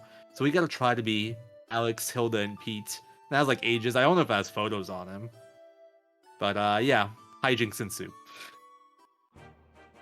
I can tell you this about our main cast of characters, they're great actors. Would have made it big in theater. They had a real opportunity to be celebrities. Yeah. But they squandered it by joining the army. One of the pigs died. This is actually a thing. This is one of the pigs vanish after Sindar. I've never noticed, but I can imagine that. Maybe they had maybe they made dinner. Oh boy. Hopefully it was the pig that blocked you. Here we are trying to pretend to be Alex, Hilda, and Pete. Joey's Pete. Not Pilika, who could probably pass as a Pete. This is Pete. My favorite is Nanami's acting of an older woman. Ho ho ho. My entry permit? Why yes, sir, here it is. Ho ho ho ho. Look how old I am.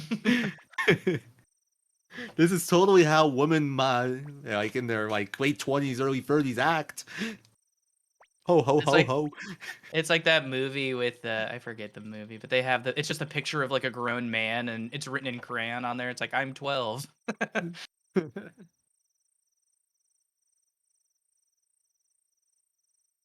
So here we are in prison again. This one's nicer. It has a window. Has some true. blankets. Look at this moon. Although we don't know if there was a window in the other one or not because we couldn't see the back wall. True, but I think there would be like a shadow or something, you know? I don't remember if there was one. Unless there was like, you know, a continuity error and you definitely wouldn't see that. But yeah, no, we don't. But we got a pretty moon scene here and Joey contemplates life. While we sit here and say nothing. Yep. We're very good listeners. That's why everybody joins us. Like, essentially, the house we can protagonist is, they have pretty eyes and they're very good listeners. And it's just like, everybody's just like, okay, yeah, I'd love to join your army. You're awesome. You listen to my problems. It's our true talent. It's our true superpower.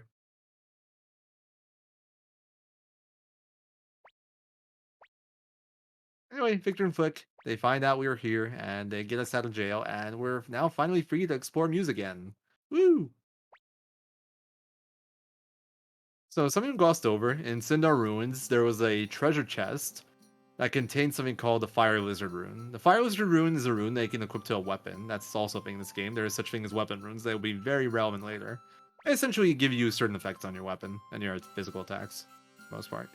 What the Fire Lizard Rune does is that all your attacks do 1.5x damage, but you also take half the damage you do as damage to yourself. And previous routes needed to get that Fire Lizard Rune, and they would need to equip it here. We would possibly sharpen Rai's weapon and embed the Fire Lizard Rune onto his weapon. And what we would do is, in the upcoming segment, we would purposely kill off Ryu so we can keep him level 10 so he doesn't level up. So then we can get an even bigger level up later on. But the current rendition of the route doesn't do that anymore. So we got to skip that chest, got to save the blacksmith visit, and save some time that way. Don't have to take like an extra turn or extra fights trying to kill him off, since we no longer need to kill him off. It's very pleasant. Sounds a lot better. Yeah, way, way better. And it's trade-offs, of course. I'll go into 2 route differences once we get to Highland Border, because that's like when you first really start to see it. It's actually like one of the big route changes we had in terms of like the early game. After that, well, we'll get into it when we get there. It's all cool stuff. Anyway, here we meet Annabelle, and she's the mayor of Muse, and she tells us a little bit about our grandpa Genkaku, and how essentially Muse failed him. But we never really get to see that part of the story because we're speedrunning. And just asks us to do a favor for him. He asks us to sneak into the Highland camp and see how many provisions they have, what their rations are like, so we can get an idea of whether they're planning a swift attack or if they're planning more of a siege. So, because we got to progress the story, we're forced into it. So we're going to go and do that right now.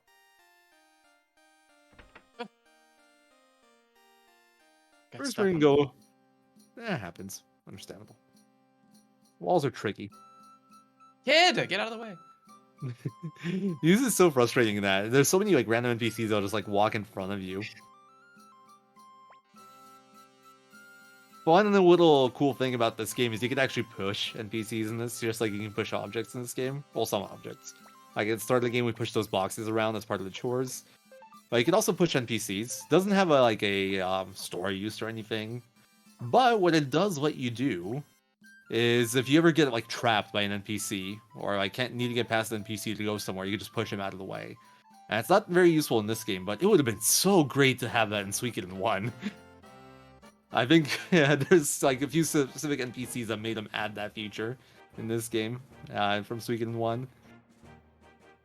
Like Mr. Stan Dindaway, everyone's favorite. Stan. Or Stan, everyone's favorite guy. Or maybe the dwarf in Dwarf Village. They can just block the stores at the entrance so you can't even get in. He's like the bouncer. I personally like the dwarf. I can't say I'm a fan. It's like it's bad enough because of the time loss and like throwing off the RNG manip. But it also, like, for some reason, if you only enter the village for story-related purposes, it doesn't end up in your teleport list. So by re-entering, it gets added to your teleport list and throws off every position by 1. And just, like, throws everything off. It's so annoying. NPCs, fun stuff.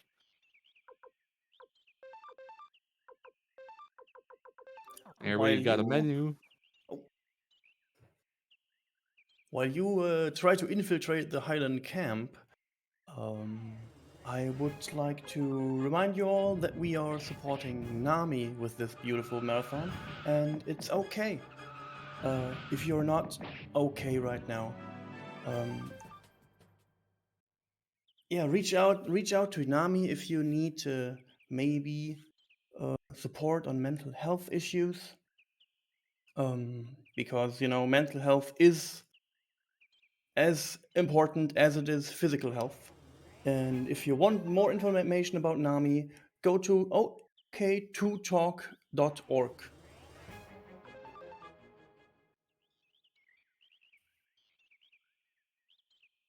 Had a nice failed escape there with the armadillos.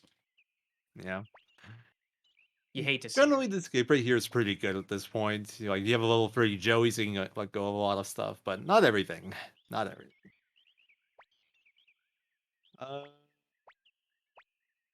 I lost my train of thought earlier. Oh yeah, we did a quick equip menu there. So basically, we took all that good gear we got at, well, not all the good gear, but some of the good gear that we gave to Joey for the Sindar segment, since he had to survive the battle, and then he had to, like, deal with double head by himself. We gave some of it to Nanami, and then we gave the rest to Rai. Nanami, we gave the feathered hat. The reason we do that is it gives a free speed, which doesn't seem like much, but it actually does come into play for bosses coming up. Like, it's a very tight speed threshold, and free speed is actually very important. And then for Ryu, we just give him a bit more armor, so he has a bit more defense. That'll also be very relevant soon. And we give him a Sacrificial Jizo. The Sacrificial Jizo we got off Bolgan at the very start of the game. He comes pre-equipped with it.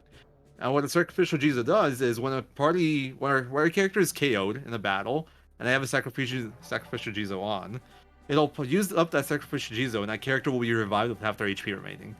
And that is a little bit overpowered, obviously. Your character, you could just have a character not die 3 times if you have 3 of them equipped. You're limited to 3 because you have 3 accessory slots, and Suikoden 1, you can fill up your whole inventory with them and have 9, which is pretty hilarious. But yeah, we would take advantage of those to make certain fights safe, essentially. We never want to intentionally pop them in this route, or in... I don't think there's ever been a route in Suikoden 2 where we had that. There was one that I was considering at some point. But it's very much a safety strat sort of deal. Because some fights that we will be going into soon do get a little bit dicey. And the Jizo makes them safe.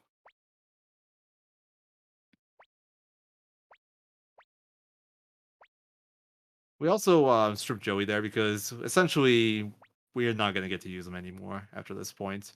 He'll still be... I think from this point on, there's 2 battles left in the whole run where we get to use Joey. One here and then one very late. So yeah. I was trying to think for a second. I was like, 2. I was like, oh yeah, way later. Yeah. Very end of the run, essentially.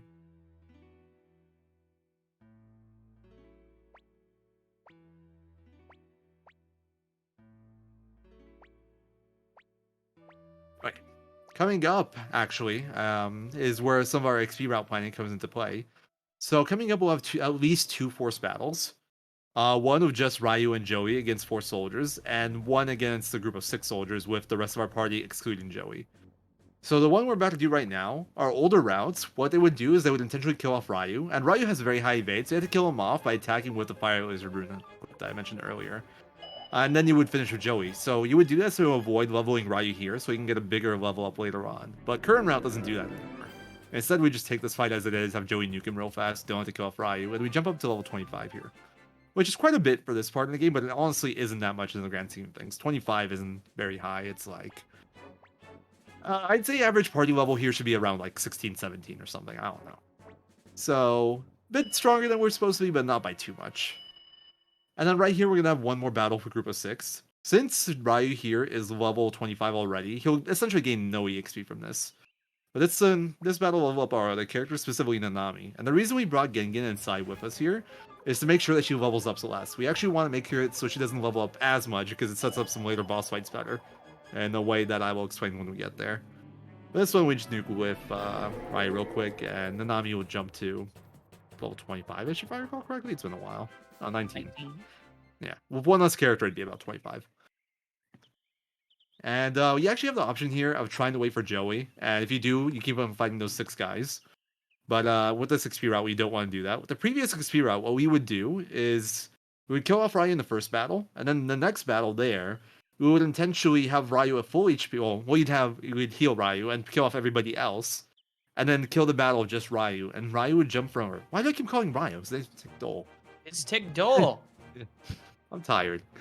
From that battle, he would jump up from level 10 to level 55, and that was the old EXP route. That is a very big level jump, and you would essentially keep that level until the very end of the run. Like, you'd be level 5 until, like, essentially the final dungeon, or second to last dungeon. But in this route, our level that we end up at, we carrying through most of the run, is a bit more variable. It depends on what group we find later on. It can fluctuate between, like, 40 and 57, realistically.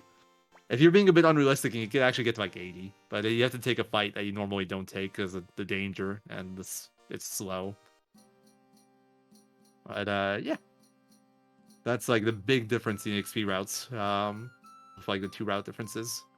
But after you leveled up Ryu to 55, it would actually say no there to fight one more battle, and then you would kill it and get Nanami levels as well. And depending on how many people you brought, you get her to like somewhere between like 19 to 35, depending on how many people you brought. I would aim for 35, I think, in that old route. It's been a while. Here, about 19 is good. And there's a very specific reason why we actually want a lower level here. We'll be seeing fairly soon. Anyway, story time. Nothing too interesting happens here. We're going to go see a meeting with a bunch of big important leaders of city-states, and yeah, not too much happens. Oh, in a little bit. I actually skipped a little bit. Joey got captured at the Highland camp, and we're waiting for him to come back. And we went to see Annabelle to tell him what we found, and that guy wouldn't let us in. So Victor shows us a neat trick for dealing with bureaucrats. He like shoves them, body slams them. I'm not sure exactly. And yeah, no longer a problem.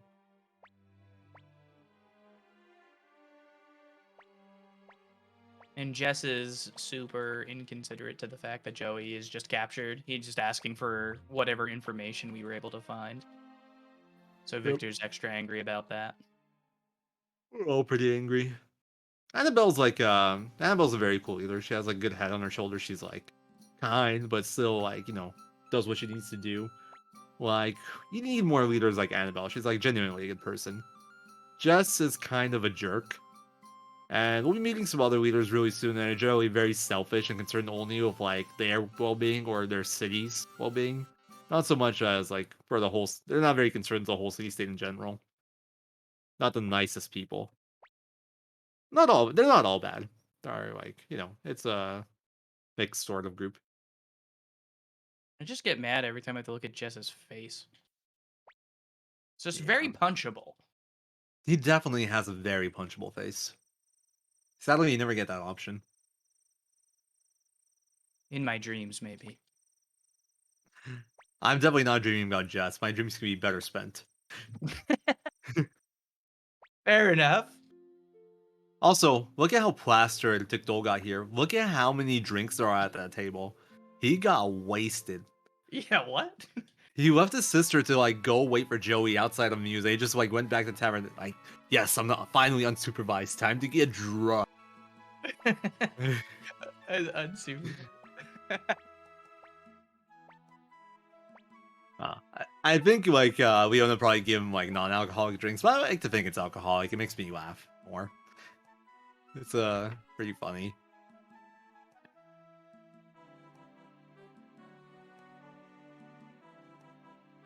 Alright, time for that meeting I mentioned before. This is another like pretty low action part. Sadly, Muse in general, for the most part, is very low action. There was that Muse Highland border trip, which was fairly interesting, but besides that, not much happens in like half an hour here in terms of like interesting speedrunning stuff. Just kind of just like story progression.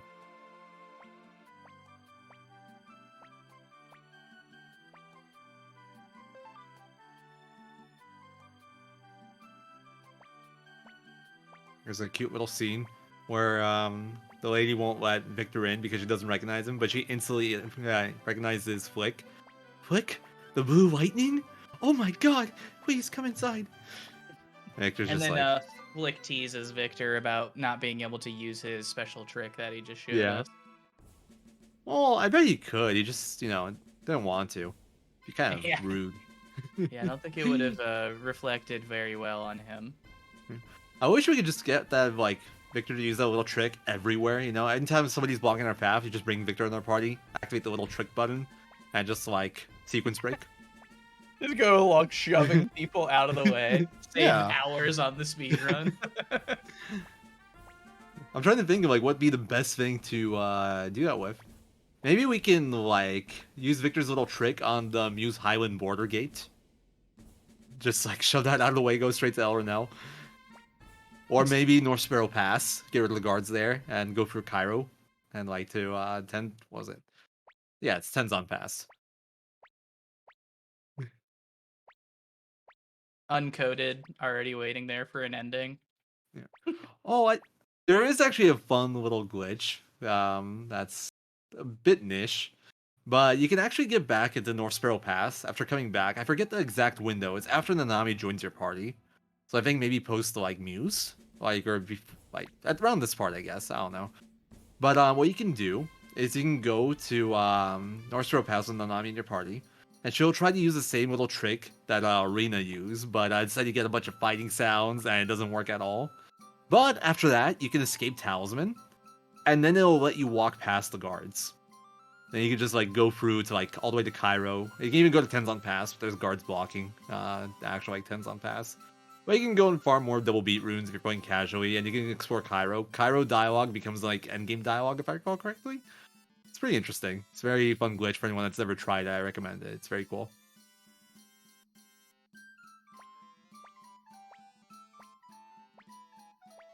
I just had one donation coming through the PayPal issue.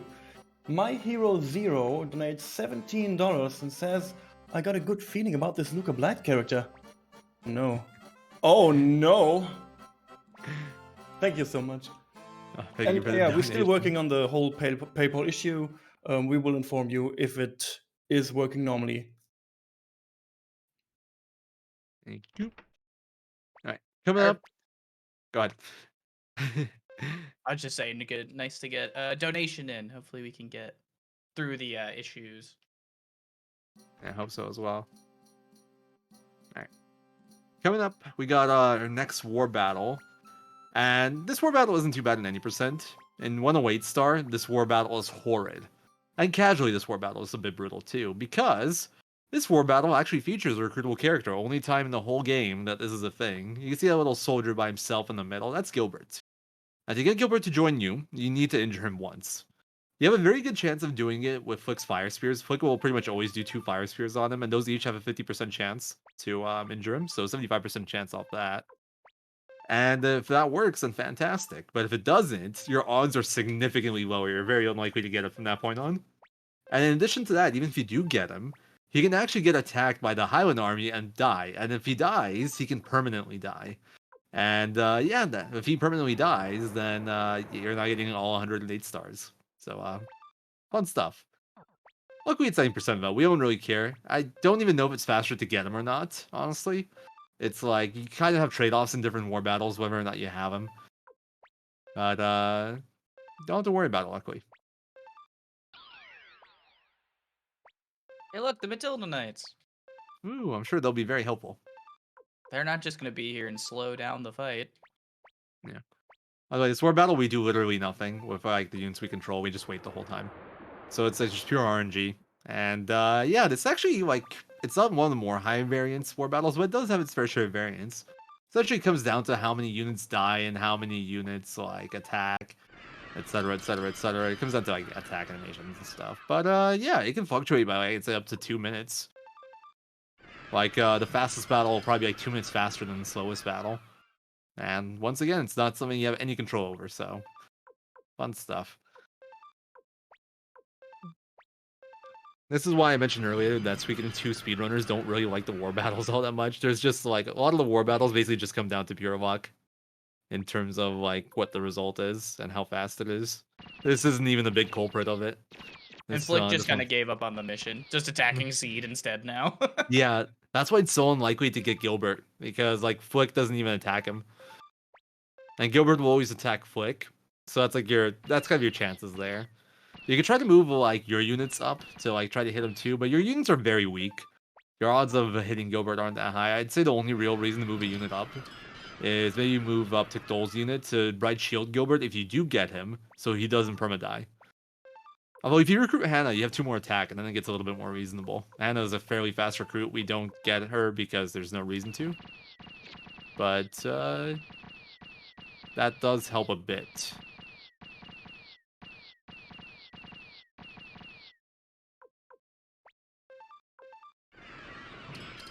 This war battle isn't even the best so far. Lots of fighting, not enough dying.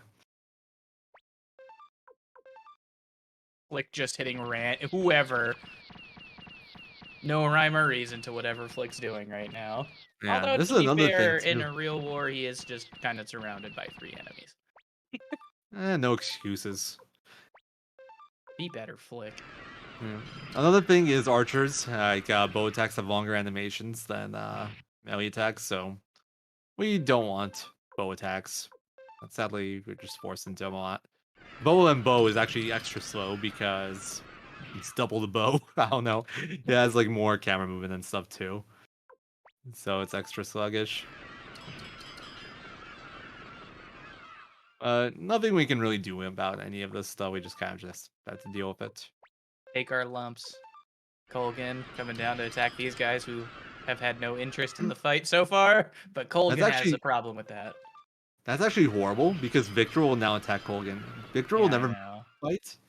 But if a unit moves next to him, Victor will start fighting them. Oh wow, Steve moved next to him too. Now Victor gets to choose.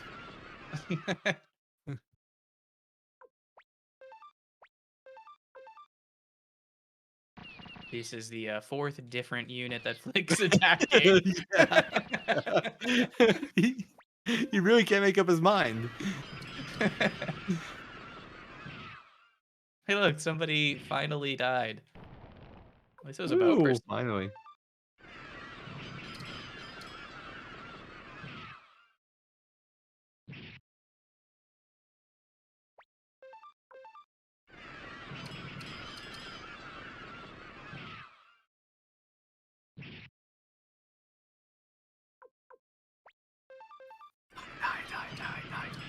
Hey, All it worked. right. RNG manip.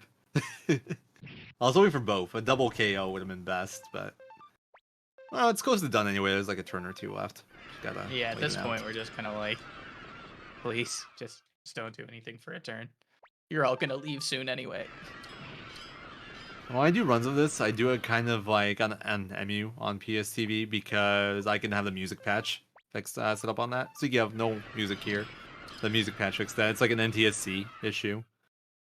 But whenever I get to this part, like I have to fight my hands to not click my turbo button hockeys.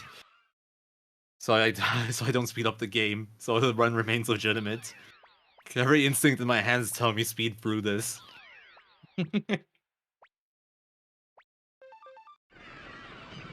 this is the last two actions here. Finally killed Seed. It's actually worse at this point because Seed will never get to move again. So now you get Yeah, this just extra get this death dialogue. Yeah, an extra animation. Flick went for the slowest attack possible. Went for another bow, Yeah, he bowed Uh, every time. which is really annoying because it's the long animation. Not the best battle. I think generally the battles do end up faster when Gilbert survives, but I don't think that was one of the faster ones. I think the ideal battle is probably Gilbert instantly joins and then just gets murdered afterwards, really quickly. That's probably the best version. Alright, so talk to Nanami a little bit here. It's really important that you pick the second option there. And there'll be one more where you have to pick a second option again. That would just give a cutscene with Joey and Kage later on by the city hall, which adds a decent little bit of time. We missed a star. Reset. Yeah, Will let's do. not reset. I'll do that just for you, SRG. I'm sure We the just game marathon shark him doesn't in or mind being something. an hour and 40 minutes behind. It's one of the joys of running 108 star. It's just like that actually is a reset right there. If you had that war battle, that's when the run's dead.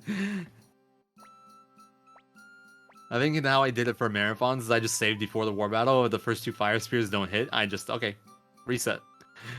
Yeah, it probably Just ends up reload. just ends up being, I don't know if it's faster, but it's definitely Oh, faster than sitting there and waiting for sure. To not find yeah, out that it didn't work. exactly. If you get lucky and like actually do injure him, which is like attacks, then it's slower. But the odds are so bad at that point, it's not worth it.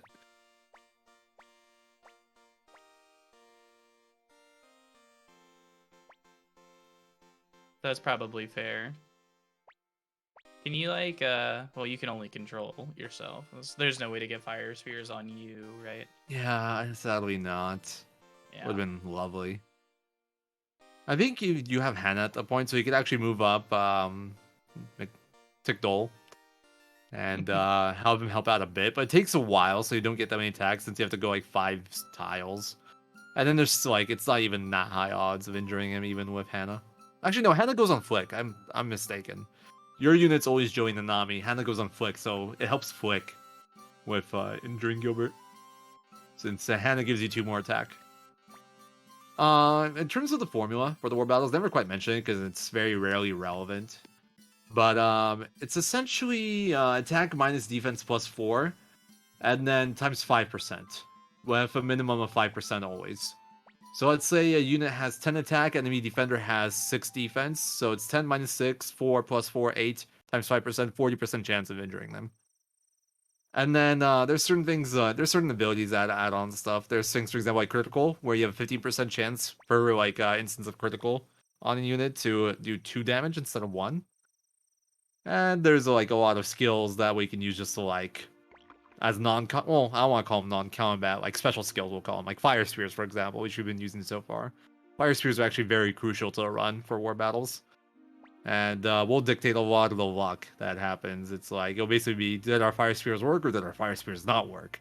And if we get unlucky enough, then it's very bad.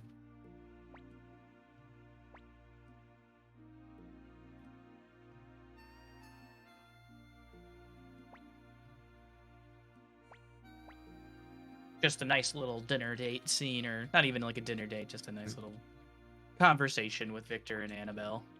Yeah, it's a very sweet scene. It's kind of a side of Victor they don't really show too often, so it is. I think it is pretty nice. Yeah, they jokingly call Victor a bear all this time. It's very like we'll say brutish, I guess. I don't know if there's a better way to put it, but you get to see like a nicer, like gentler side of him there. And yeah, Victor is not the luckiest character when it comes to romance in this series. Honestly, never his flick, to be honest. But That's very true. I think Victor's got it a bit worse.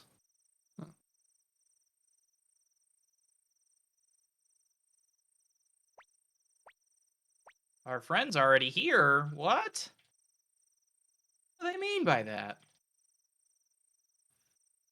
So here you see one of the problems with the Sprouts. Remember how we power level Joey to level 30?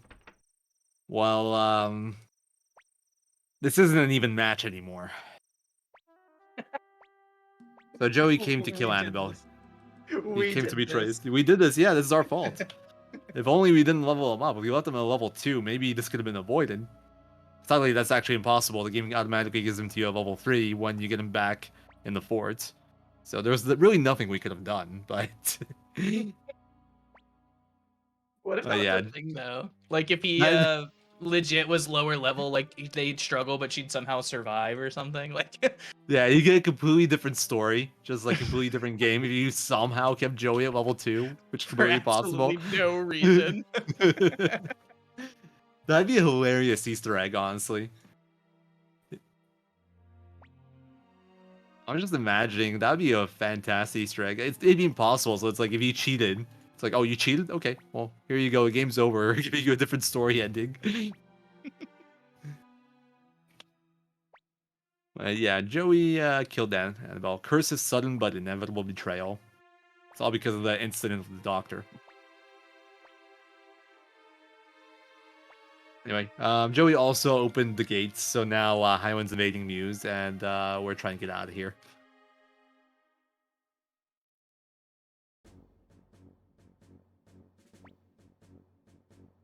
So one of the downsides of this 6P route that we're doing, where Ryu's or Tickdol's only level 25 here, we don't actually get guaranteed let goes in all groups here. I think the groups of 2 we can let go of. I don't remember 3, but 4 we definitely can't let go of. So there is a chance we fail some escapes here, but they're not particularly dangerous or even really slow. Soldiers attack like all at once and fairly fast, so it's not a big deal.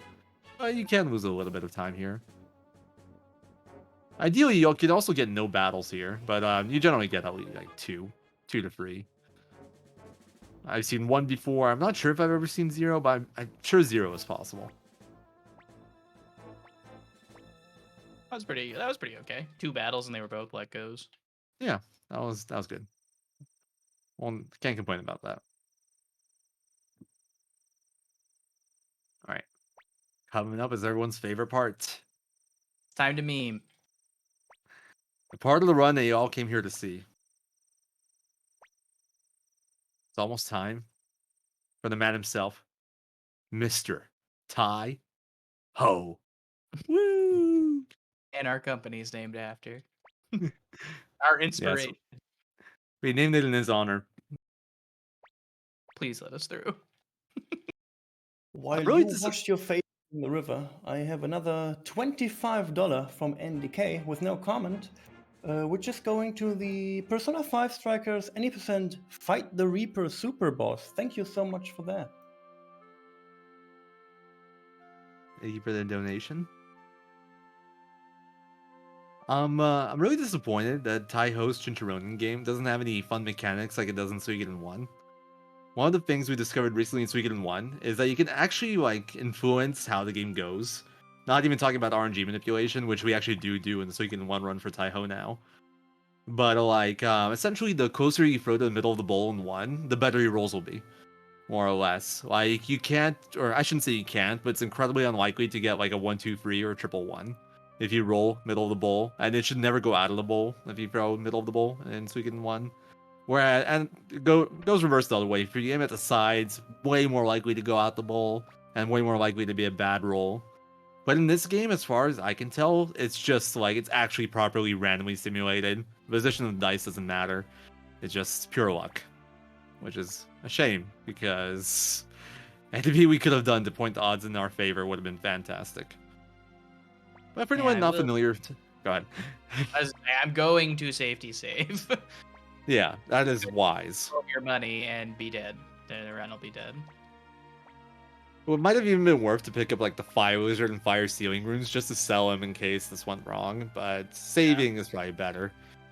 Because even if you get that and sell them, you could still lose all that money too. There's no guarantee you keep that either. But the thing with Taiho is both in this game and the previous one, we need access to a boat, and Taiho has a boat. And he'll take us where we want to go on his boat if we beat him in a game of chance called Chinchoronin, which is essentially you throw dice and 3 dice into a bowl, and depending what the numbers line up to, you have a score or something happens, and yeah, we're trying to win. And yeah, it's pure luck. You also bet money on it, of course. So we bet 2k here per game, and a standard win is like you win 2k, a double win is you win 4, triple win is you win 6, but you could also lose up to triple, so you can lose up to 6k, and we have probably like 9k-ish. It depends on how much bribing you've done up to this point, what battles you've taken, but we can just like lose all our money here easily. How many optional characters do we pick up in the run nowadays, RJ? I don't know if we really even go super out of our way to recruit anybody that's not automatically recruited. Yeah, I'm trying to think. I think there's like no one nowadays. Vicky is technically optional, I guess. We used to get Templeton, but we switched to a different strat for that. We used to do use Templeton for the final war battle. Yeah, One loss. There we go. We got our first one. And every time you lose, you have to walk out and walk back in for whatever reason. They thought that was a good idea. Insult to injury, of course. Yeah, the walk of shame. You can't just go double or nothing, or let's rematch. Nope, I'm out. Okay, I'm back in. 3? That's winnable. Oh, triple. Okay. I was about to laugh at you saying winnable, but then you roll a triple. You're just too good. I know I Nice. could have hurt myself. I personally was actually think pretty good. it's winnable, so when I actually lose, it's funnier. That's smart. That's smart. I had to go for the pure rage, you know. I just I baby rage with my Taihos. But there we go. Second try Taiho, not bad at all. And we actually came out with an overall profit, so that was very good. Maybe our company named Taiho paid off. All right. So Fair here enough. we're Loss. Go ahead. Here we're reunited with the Circus Trio again, and we gotta go down to Coronet now and go to South Window. That's where we're meeting with Victor and Flick, but we're gonna make a slight detour along the way. Well, not quite along the way, more like way out of the way, really. So this is actually the other part of the XP route difference. We're gonna go and use a very infamous glitch called the Matilda glitch. Are you gonna save before this or no? Just Yes. yeah. That's smart. This is a bit dangerous. This is actually like the last like somewhat dangerous part of the run. After this, it's fairly safe. But yeah, we're gonna go use the infamous Matilda glitch, and we're gonna do like a loop-de-loop around the world, kind of, until we end up back in Cuscus or Coronet again, because we need to continue the story. But the benefit of that, first of all, is that there are higher level enemies in the Matilda area, and we are gonna kill a battle. We might have to grind for one, hopefully not too long, but we're gonna kill any battle. Hopefully with a group of 3 or 4.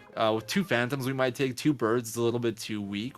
We could take it, but it's kind of bad. At a group of 6, we're just gonna run from because we'll probably die. But our goal will be to finish that battle with only Ryu alive, and that'll give him a very big jump in levels. Depending which group we take, we can fluctuate somewhere between level 40 and like level 57 after this part. And then after that, we're going to do a little world tour to pick up another very important rune. I'll point it out when we get there. And then we'll continue the story from there on out. There we go. Super strong. We don't We get need to McDole at all in Just this move them route. out of the way. Hey, we've been hitting the gym. These measly city border gates. Nothing to us. Alex wasn't kidding. We were strong. We did look strong, and we are strong. Yeah. Casually push freaking border gate out of the way. No biggie.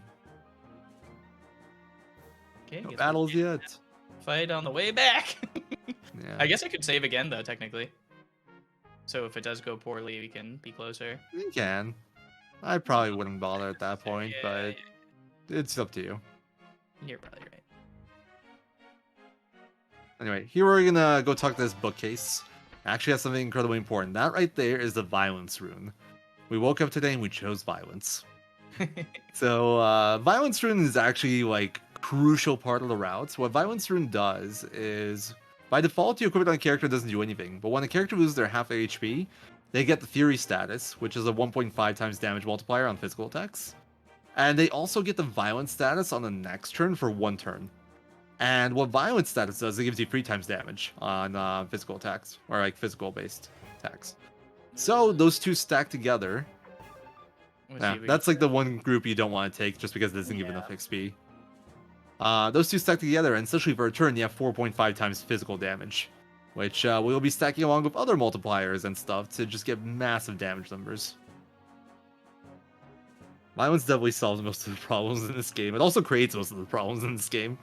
Come on, game. Let me fight something that's not 2 birds. Or 6 Anything. phantoms. Or 6 phantoms, that's true. Counter rate's being kind of a jerk. This is fairly unlucky, but it's not too bad. It's like it's better than not finding stuff in Sindar ruins. That comes later, fun kitty. Bribing everything will solve everything later. Wow, come on, where's this battle? Can I go for another donation? Oh, sure. El Magus says, with $5, thank you for that. Good luck. I guess it's supposed to be the encounter luck here. Thank you so much. It's not Thank you, working. Magus. Thank you. Give it a second. Stream delay or something. What is even going on? This happens to me every time. Anytime I get the 2 birds and I run away, all the encounters just like, well, if you don't want to fight us, we're not done. If this ain't good enough, well, screw you, bud. I could have walked all the way back to the beginning of the game at this point. Hello? Game. We're good. Okay, here we go. There we go. Okay, it's a pretty good one too. This is like a So- nice combination of safe and what's it called? Safe, but like good EXP. Wait, should didn't. So, anyway. Sorry, Goal I here. Yeah, this is actually the hardest battle in my opinion in the whole run. Because it's very variable. It's always going to be different because you always find something else. Because their targeting will always be different.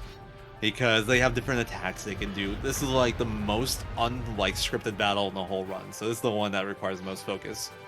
Our goals for this fight, we need to kill with everybody dead except for Tikdol. Tikdol needs to stay alive. And these guys hurt. Like Tikdol's level 25. You're supposed to be like level 35 here. So we're a little bit underleveled. Luckily, Tikdol's somewhat naturally tanky, so that helps out a bit. But yeah, it's still pretty rough. Alright, nice. This looks good. This actually looks very good right now because we know, like, because of how targeting works, that at least one of them will go for Rune here, so they'll split up the damage. Okay, that's a little unlucky. He might die Yeah. here. Barely, too. That was the AoE attack. That wasn't a single target, because it only did 87. I think that was like a damage roll. That's what the Jizo's for. Actually, no, that wasn't a damage roll. That was always kill. That's what the Jizo's for. We survived there because of the Jizo. I just realized, did he never give the Quake Guardian scroll to Nanami? Yeah, I thought about it like way too late. I was like, oh, I forgot that. Oh well, Yeah, that's all good. because we might have actually lived. Yeah. Well, you would have had an extra animation too, so trade-offs. Oh, there we go. That jumped us like, what, level 49, level 48. Very big jump in levels. Shouldn't matter like money wise either or anything. You should be okay. Yeah. Oh boy. This is actually another battle we've considered using and can use, but it's like it's not dangerous now because we're level 49 or something. 49. But if we're level 25, that battle's very dangerous, and it takes at least 3 turns to kill. And it's much harder to get them to kill the whole party because their damage is both Please, high and low game. at the same time. Wow. Ooh, we got the song. Let's go. If I could hear I the am game, I'd sing dancing. along. We've been blessed with the Doremi Elf song. That's another thing about taking that battle. That attack is Hey. very slow and doesn't do too much damage. That song slaps. But the cool thing about that battle is if you do actually manage to beat it with only Tickdole alive at the end, you jump to level 80, which is just like preygasm. It doesn't That's like crazy. yeah. It doesn't matter all that much. Like in this game, once you get to level 60, every level up is generally very small compared to previous level ups. They give you like generally 1 to 2 points or 0 to 1 depending on like the stat per level. So it's like it's very much diminishing returns, but it feels really freaking cool. And it does help in certain scenarios, but it's not that big a deal. Generally 48 is good enough for our needs. It helps you beat Amada up that much faster. Exactly. It actually does help with damage rolls. Like, not jokes aside. The damage, like, to get a quick fight in the Mata, damage is really tight if you don't sharpen your weapon in Cuscus. So it does help a bit there. Not that, like, it would be a big deal if you don't get the quick kill, you just lose a little bit of time. But anyway, this is the world tour right here. We gotta get back to Coronet now. So we just got to wrap all the way around, but we do need to make one stop along the way, or specifically pick up an item along the way. Another very, very, very crucial item that will be key to our whole route. Level doesn't influence damage, but like your stats do, and levels influence your stats. I talked to the sake barrel instead. We need the vegetable barrel, wrong barrel. In that vegetable barrel, we found a kindness rune. The kindness rune is a weapon rune that gives you 1 attack for every kindness point a character has. The way that kindness points work is that every half an hour mark, every character in your party gets 1 kindness point. So if you look at our timer on the side of the stream, when that was at 30 minutes, every character in our party got a kindness point, and when that was an hour and 30 minutes, every character in our party got a kindness point. Also, cutscene skip right there. Cutscene skip. Hog. There was more cutscene there with Tai-Ho and China that we normally get to watch, but if you enter Coronet there from a specific spot, you get to skip it and get straight to the boat part. It's one of the few sequence breaks we have. It saves like 40 seconds. It's not a big deal, but anyway, going back to kindness. So every 30-minute mark, every character in your party gets a kindness point, and for every kindness point on a character, they get 1 more attack. But every time a character dies, they lose 1 kindness point, and they can go to negative kindness points. And if you get to negative kindness points, it actually underflows and it maxes out your attack. So you have 999 attack. And yeah, we will be abusing that a lot. Like every fight from here on out will essentially be using the kindness rune. Kindness. So we're gonna give it to Nanami now. Nanami will be our kindness bearer for a little while, and then later on we're gonna switch to Aili. The reason Nanami is a good choice is that we have some levels on her. She's fairly fast. She's fairly squishy, which is actually a good thing for us because we want her to take damage because of how Violence Rune works, which we'll be equipping on her soon. And then later on we'll be switching to Aili because Aili is a darts user as her weapon type, and that lets her equip the Kite Rune. What the Kite Rune does is it lets you hit all enemies for half damage, half your attack essentially. Which, if you're maxed out on attack, which is 999, it's still 500 damage, which kills basically every group in the whole game. And it has a very fast animation. So we'll be using that to dispatch pretty much all fights. All forced fights with multiple enemies. There will be some other use of Aili, specifically. It used to be the reason Nanami was used. I'll point out when we get there, but that's not for another, hour and a half or so. Anyway, meet back up with Victor again. We called him a bear because it's faster and because it's funnier. And then we don't talk about Joey. Yeah. because it's also faster. Also, Victor totally just walked through that lady. He's using his technique. Yeah, he was using his little trick. Get out of my way.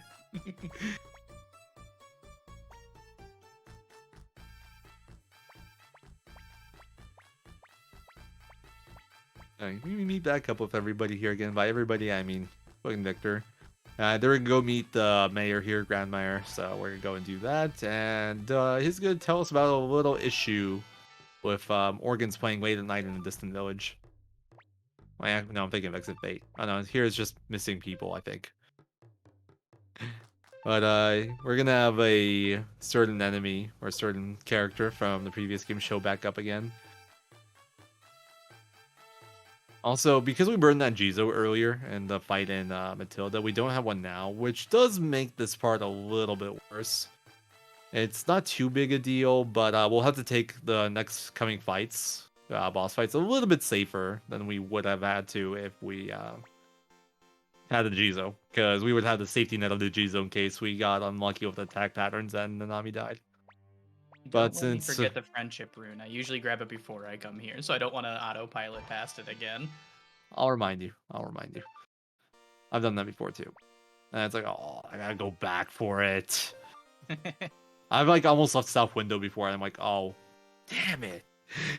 Just like go all the way back. This game has a very fun trend of giving you very good runes hidden in random barrels and like flower pots and stuff. I'll be getting another one right after this cutscene. Quick little cutscene. Like to get a quick stretch in. Ugh. That's a good idea. Fun fact about like these FMV cutscenes in Suikoden 2, they run at 15 FPS. And that actually matters for IGT. So like IGT time moves 4 times slower in these FMVs than it does normally. And IGT is relevant in this game because of what I mentioned before with the kindness points and how they give you a kindness point every 30-minute mark. Although we want to avoid it. We don't want to get kindness points. We want to avoid kindness points for the characters that we're underflowing. Also, it matters for like rare finds and like trading and all that stuff. But for any percent, none of that's really relevant. This game does use IGT quite a lot for like certain things, like rare finds, high cook-offs, which I think we didn't meet the incentive for, so we're showcasing that. Yeah, I was like, wait. Yeah. Also, the lightning rune we got there, we specifically equipped on Pictol's head slot. That is relevant. Like we do want it specifically on the head slot. I will point out why when we get there. We have, by the way, that's our first time buying runes in this whole run. So, we have used fire magic a little bit with Rune because she comes with one. We used her fire magic on Miss Monster. And then, like, for Sindar ruins and everything there, we used Ticdol's and Joey's runes, which they get through story. But in terms of buyable runes for magic, you have 5 major elements. You have fire, you have water, wind, lightning, and earth. In terms of how they kind of go in terms of what they do, fire is like AoE magic, lightning is single target magic, which is why we get multiple lightning runes. We want kill bosses essentially with it. We never use them for enemies really, so lightning's good for us. You have earth, which is kind of like utility / damage. We have wind, which is also kind of like utility / damage, and then we have water, which is like the healing one. And we will be using mostly fire and lightning for the obvious reason. We will be using some wind because we have a very good wind mage that we just kind of get automatically later on.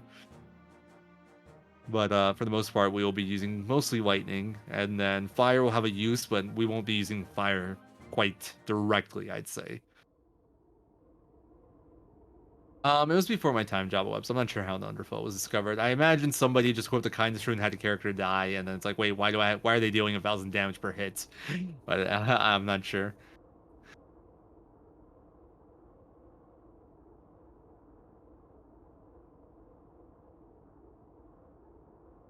So this North Window right here, this is Victor's hometown. Nice place. Looks great. Very well kept up. Anyway, welcome back, Necklord. For those of you that are familiar with the first game, he was actually a boss in the first game, and we thought we killed him. But apparently he uses Doppelganger spell. And yeah, he survived. And now he's like just hanging out in North Window. So we're gonna have to go deal with him. But to deal with him, we need something called the Star Dragon Sword. It's the incarnation of the Night Rune. It's one of like Necord's weaknesses, and like the only way we were able to hurt him in the first game. And Star Dragon Sword's like a living sword, so to speak, or it's a living entity. It has its own personality. And Victor and Star Dragon Sword, they don't get along very well. So Victor left it in this cave, and we're gonna have to go get it from the cave.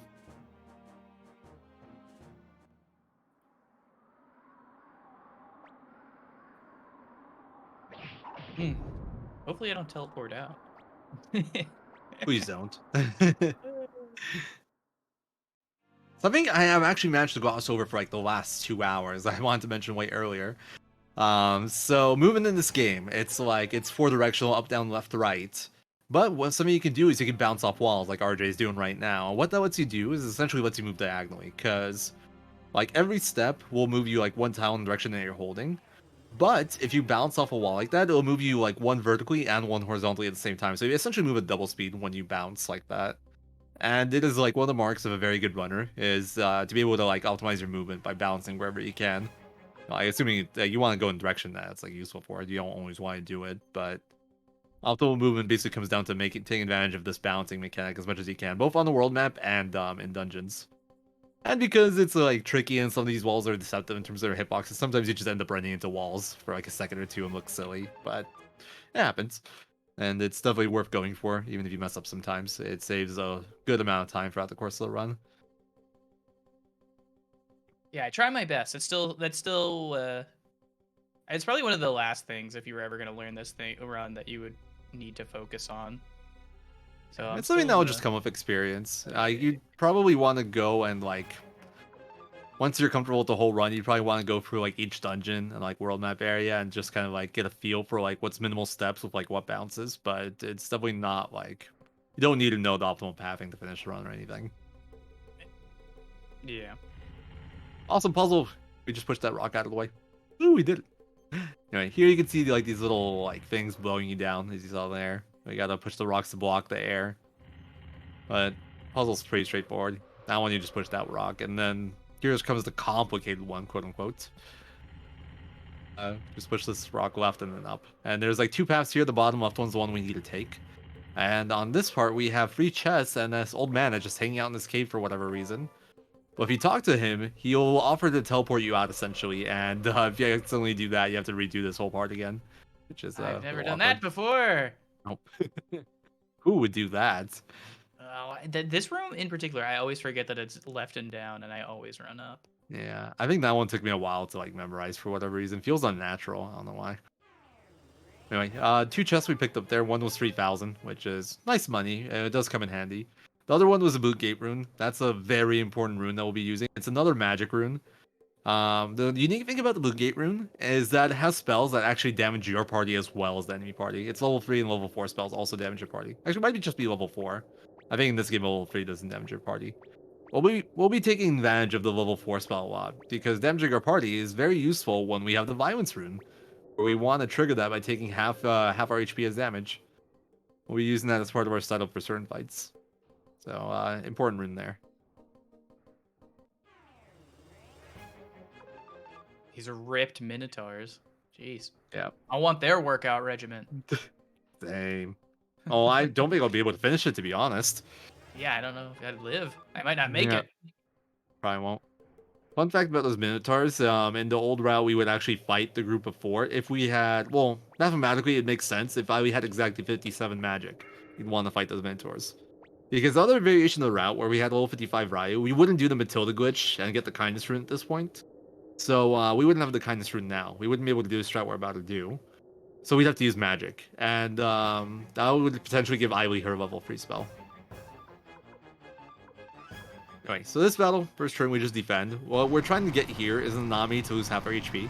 So she gets violent status. And then you can see what that does. Actually, she might not get it here.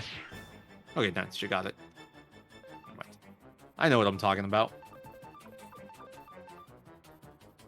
Right, check out that damage right there. Let's go. 2 hits of over 2,200. That's 4,500 damage there. That's like the violence rune and kindness rune combo put into action. Also, you might notice that Eily died in that battle. That was 100% intentional. So I mentioned earlier that you can underflow kindness by killing off your characters. That was an intentional death on her to bring her kindness value down. I'll be getting one more in the next fight. We need 2 deaths to like set up the route, because she will get 1 kindness point at some point throughout the run. I forgot the exact spot, but it's like routed that she always gets 1. But to be safe, it's sometimes good to get her 1 more death extra, because if you're like either incredibly fast to the point where I think no one's gone that fast before, or somewhat slower, she can pick up another kindness point somewhere else, and then you can lose the underflow essentially. Then you'd have to find like a death where you're not like quite prepared for it somewhere to get her to underflow again.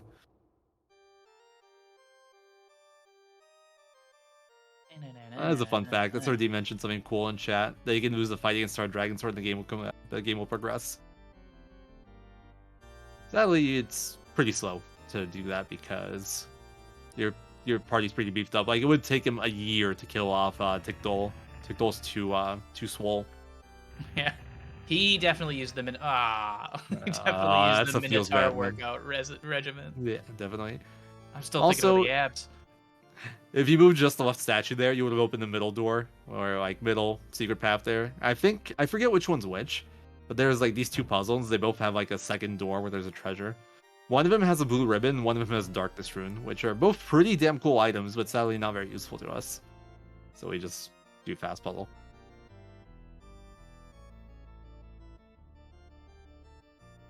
Another one where I always run up instead of going the right direction. Going the right direction's overrated. Yeah. I like to spice up the run. Oh my. I actually I got don't the think battle. It's like, Ever gotten an encounter here before yeah, in this and it's like the entire only place. screen. That's the only screen where you can really get one in this whole area, assuming proper movement. I think if like perfect movement, you have like 5 steps there where you can get a battle. So what do you You say killed about my Nanami? movement, huh? Yeah, I healed Nanami. Okay, I heal her as soon as I get to the world map because it's like my trigger to do it so I don't forget. that's good. Yeah, that's a good way to remember. We still got to implement the Freed heals Nanami strat that I mentioned before, because Freed will heal Nanami during the Star Dragon Sword shrinking animation. Right. So it's like you lose no time. I was practicing this, so I remembered how to play it, like how this game went for commentary, and I forgot to do it in my practice. I was sad. I actually never do that, so I'll have to think about that. Yeah, I just happened to watch like an old VOD of mine or something for like a very old route, and I did that. I'm like, wait, that's good. I'm not doing that now. 2016 or 2015 me or something knew what was up. 2021 me, not so much. I know I gotta reset for the bad movement. You're right. I mean, if the run's I- not perfect, what's the point?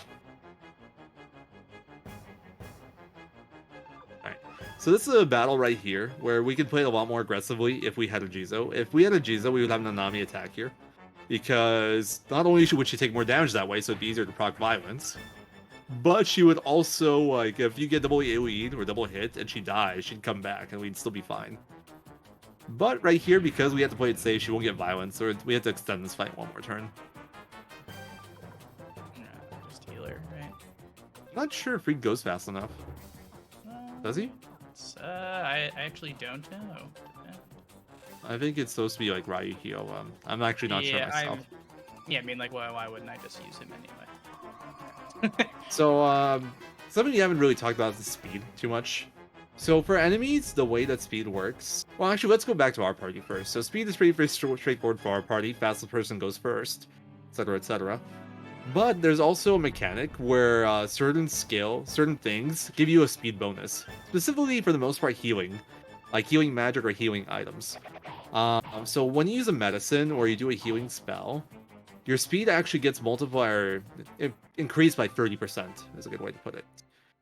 So Freed at this point has like 58 speed or so, and 30% gives him what, like, oh man, math is hard right now. A little bit under 20, probably like 16-ish. And that gets to like 78, and Abomination has like somewhere around that same speed. So there is a chance that Abomination outspeeds him. For enemy speeds is a bit more finicky. It actually gives you, like, they have a set speed, but their speed will get like RNG rolled by like 10%. It'll be like within plus 10 or minus 10% of the actual speed. So they can outspeed you even if they're slower than you, or they can go slower than you even if they're faster than you. If it's like it just kind of depends on luck. Also, for enemies that can move multiple times per turn, there's quite a few. Like Abomination there can move twice, or Dragon Sword can move twice. For their second turn and on, they actually get a 10% speed decrease automatically. So for like the second attack, if the first one's plus 10 to minus 10%, the second one would be 0 to minus 20% of their actual speed. And we route around that in certain fights. Specifically Luca. Luca is the one where that's like the most relevant. Also, very big option here. If you pick the wrong option here, you have to basically leave the castle and come back to this room and talk to people again. Never It's done very that confusing. either. Yeah, same. Who would make that mistake? It actually takes quite a long time because it's like, you can see the amount of distance we have to travel right now to leave the castle. Also, we got a castle now, yay! Pretty much took like a over- staple of the Suikoden series. You get your home base at some point that you operate out of for pretty much the entire game. And all the characters we don't recruit would come and hang out with us here. We ain't got no friends. This section Yeah. also isn't particularly exciting, so if there's any donations or anything like that, this wouldn't be a bad time for it. Oh, I love to interrupt your awesome commentary once again. I want to get your attention on the beautiful and awesome Quest for Glory logo and promotional banners. These were made by our artist Kevin. He's working with Questing for Glories since 2017, and you can find him over at Twitter at KButsCorner. Thank you so much for your work for this awesome event. Sadly, donations seem still be a bit of a hold. We have still troubles on the PayPal side, and donations cannot reach us at the moment. Please be patient and enjoy the event while we figuring stuff out. Hi-ho, please, let the donations through.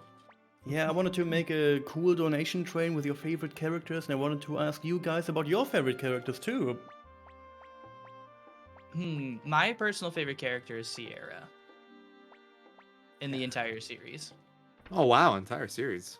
I'm actually not sure who my favorite is. I actually genuinely don't know. Like, I think for one, my favorite's probably Cleo. But for two, I'm not sure I have a favorite. Maybe Alan. I really like Alan in this game. Nah, good choice. Good choice. Thank you. Is this some sort of corroboration? Collusion, even? This was totally uncolluded, and Alan's just awesome. There's I wish we so could. many good characters just in general. Oops. Yeah. Just like in all of the games. Well, there is I don't know how to pronounce his name. Gyame, or how we pronounce it in 3. The creepy appraiser. That guy, I don't know if I count him as a good character, but for the most part, yes. I said a lot. I didn't say all good characters. Yeah, very true. Oh, do you know about the secret path here in Reddit? Like to get to the room? Like the Vicky thing? No. I mean, No. there's in town. There's a nice path you can take from where you're at now to kind of like Shoe's house or to like the east part. If you'd like, I could try to guide you through it with stream delay. Yeah, guide me. All right. I also enjoy this scene a lot because they're all supposed to be sleeping. Like, what is Tickdole doing right now? Why is he behind the table? Not even He was sitting in a just chair. chilling. You also are missing sound effects here without the music patch. There's more sound effects here that are missing. All right, go along the right wall. Go like 5-10 steps under those barrels, and then go right. Like, there you Whoa! go. Secret path. Shout out to Let's Ajdeb. He's the go. one that showed me that. He found that one. Another runner of this game. If you do it cleanly, it's like 1 second faster if you enter from the top side and take that path to Shoe's house. But it's kind of tricky to get in there. It's really easy to mess up, but at that point, it's slower than just like going normal way. All I saw in chat was that Hoy's my favorite character, and I was like, "There's no way that's real." And then I read That's who wrote SRD. it. Yeah. And I read who wrote it. I was like, "Yeah, okay." No surprise there. They have the same profession.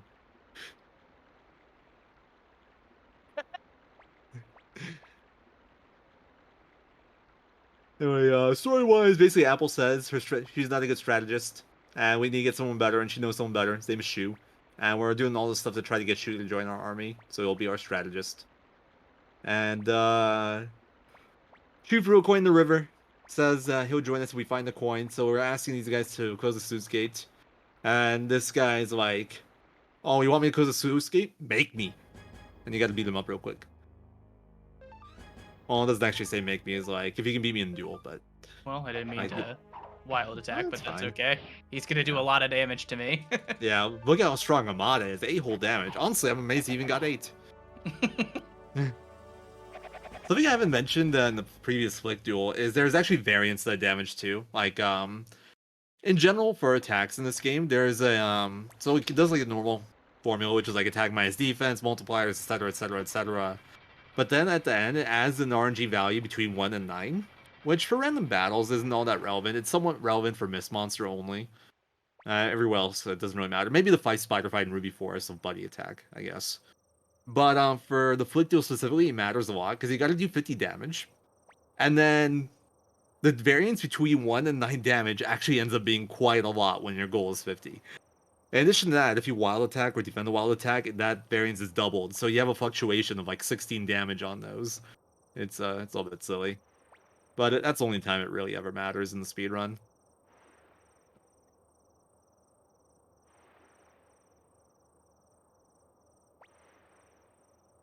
The reason we just beat up that random guy for like no reason is because we needed him to close their sluice gate.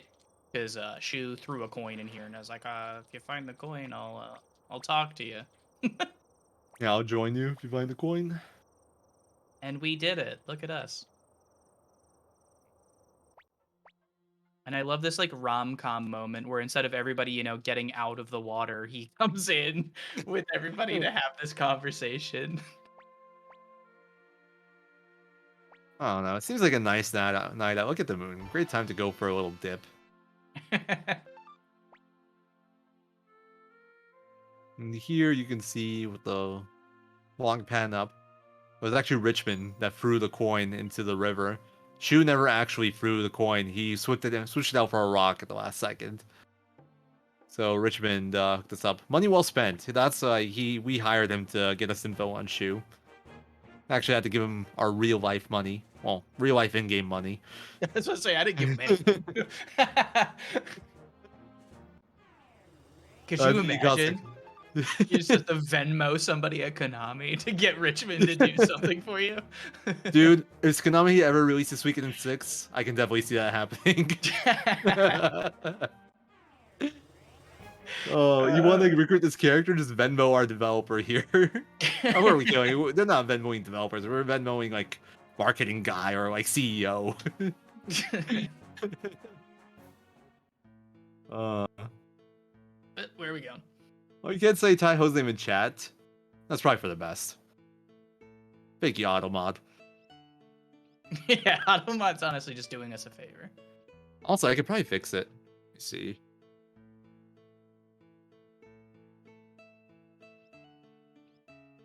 Because I'm pretty sure it's getting triggered on Ho. Oh, for sure. It's actually Tai that was the culprit all along. Oh.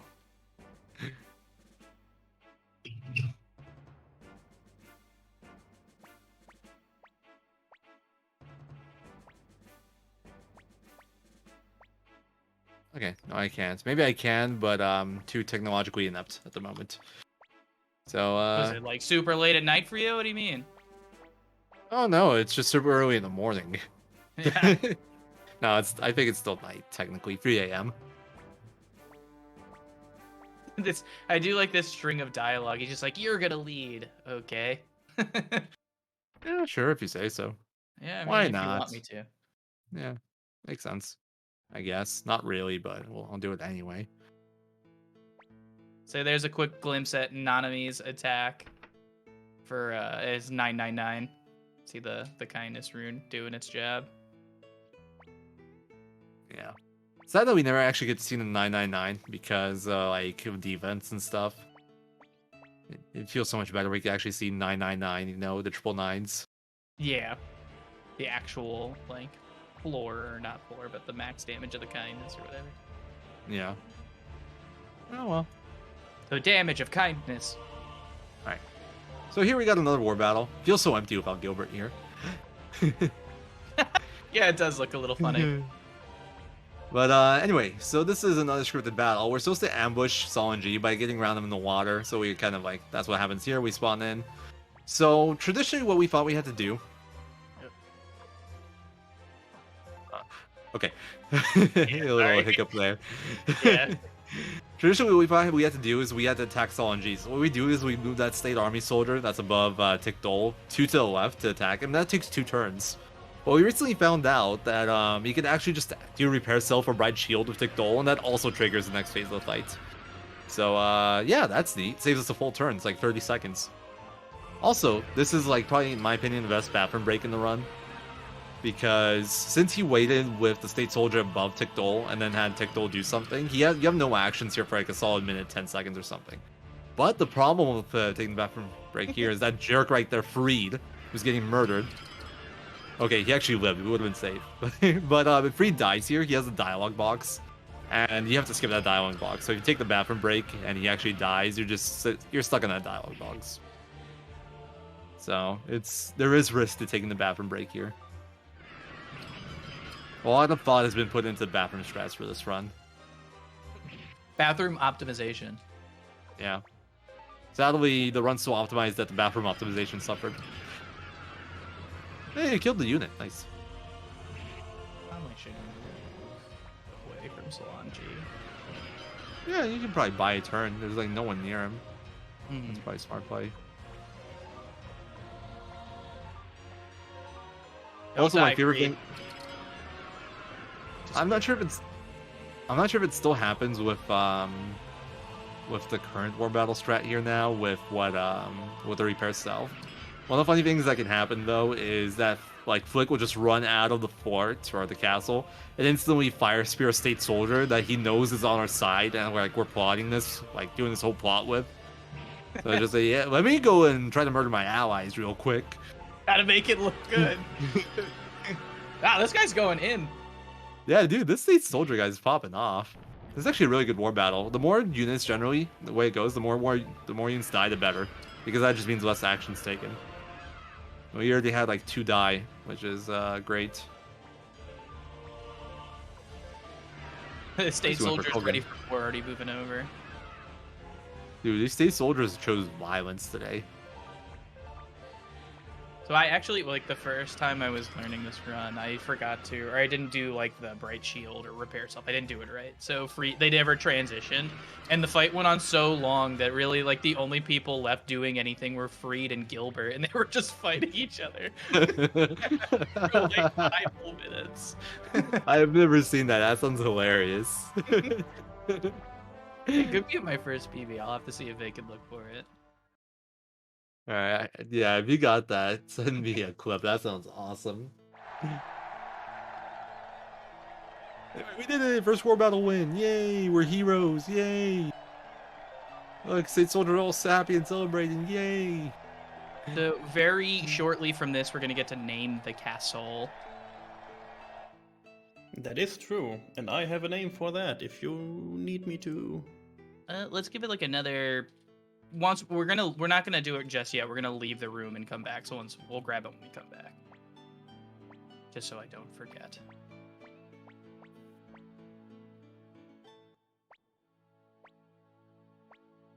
Okay, Shu asked us to be leader here. Oh. The really random option 2 there. I saw that. Yeah, I don't know why. So sometimes I just like to push buttons just to make sure I'm like, still with it. Gotta make sure the controller's working. Oh, your Nanami's really fast. I don't remember if she's always this fast here. I remember like it being a little bit tight speed-wise, but 102 here seems really good. Yeah, I just noticed that. I was like, I don't know if I've ever noticed 102 before. Yeah. Like, with really bad luck, you could actually have speed issues on Pestrat, where, like, her speed is just barely not quite in the threshold where Pestrat can't ever outspeed her. Like, if he rolls super high speed, he can sometimes get it. But 102, no, you're definitely good. Actually, And after Eiley says something, we'll get to name the castle. Well, look, it's Han and Duda. All right.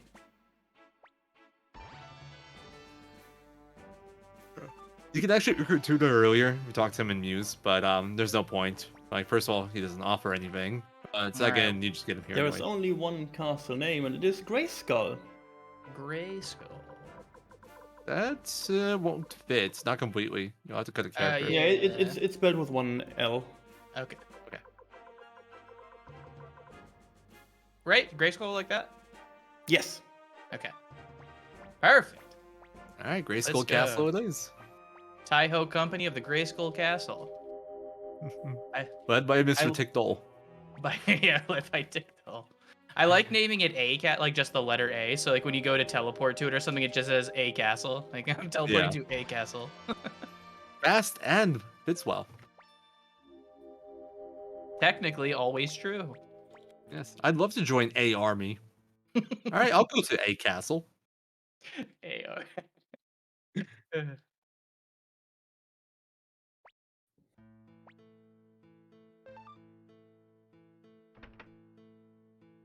down to the entrance.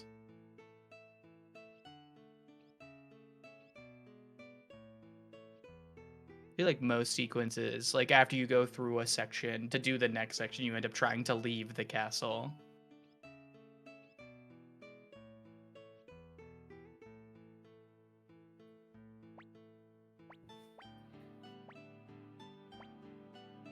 Aw, you don't think that Tickdole's anything special?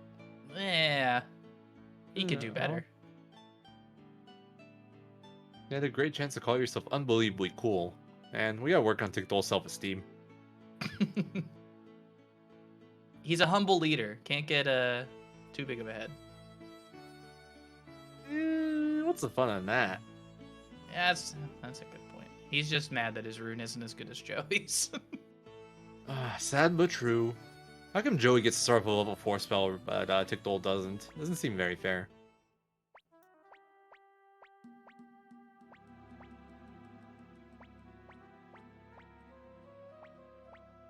In his future, he wants to go to Two River and make an alliance with Two River. But he doesn't have a boat, so we gotta go and get ourselves a boat. So we have two options here. Oh, actually, we have a boat, but we don't have anybody that can sail the boat. Pilot? Yeah, those words. Drive So the you- boat. Yeah, sure. Handle the boat. We have two options. We can get Taiho, which, yeah, right. Or we can get Amada. Taiho is actually a little bit closer, but the thing about Taiho is that first of all, he doesn't auto-join your party, so you'd have to go talk to Leona to add him. But the second and much worse part is that we'd have to beat him in a game of Chinchironin, but not just one game. We have to make 5,000 off of him, and the maximum bet is 3,000. So unless you get a double or a triple, we'd have to win twice, which is just no. So we're gonna go and get Amada. It's like the game knew. They're like, okay, well, Taiho's kind of a jerk, so let's put a second boat guy in here. Yeah, thank God. Imagine the game made like Suikoden 2 double the Taiho Force story Chinchironin games. Now, Amada, you have to duel again, but that's fine. Amada is not very hard to beat. Oh God, I like to pick the second option, even though it literally tells me not to. It's my crux.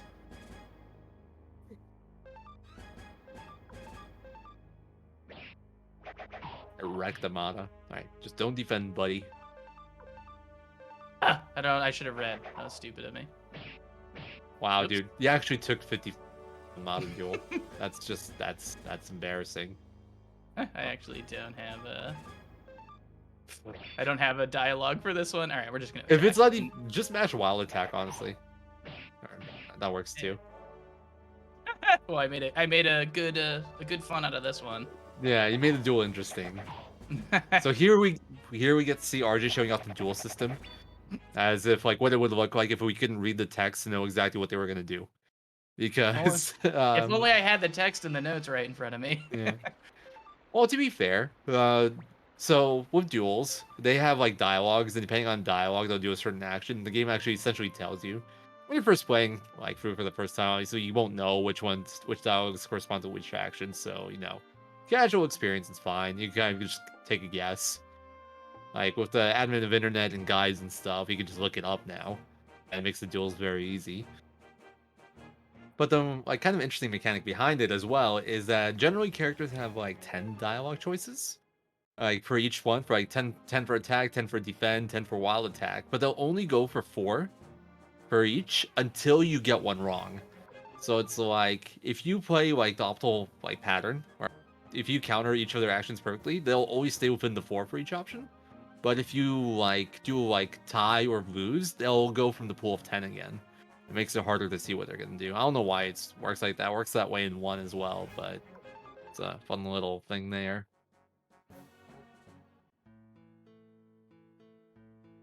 There you go. Got a Mata, got a boat guy. Time to go cruising.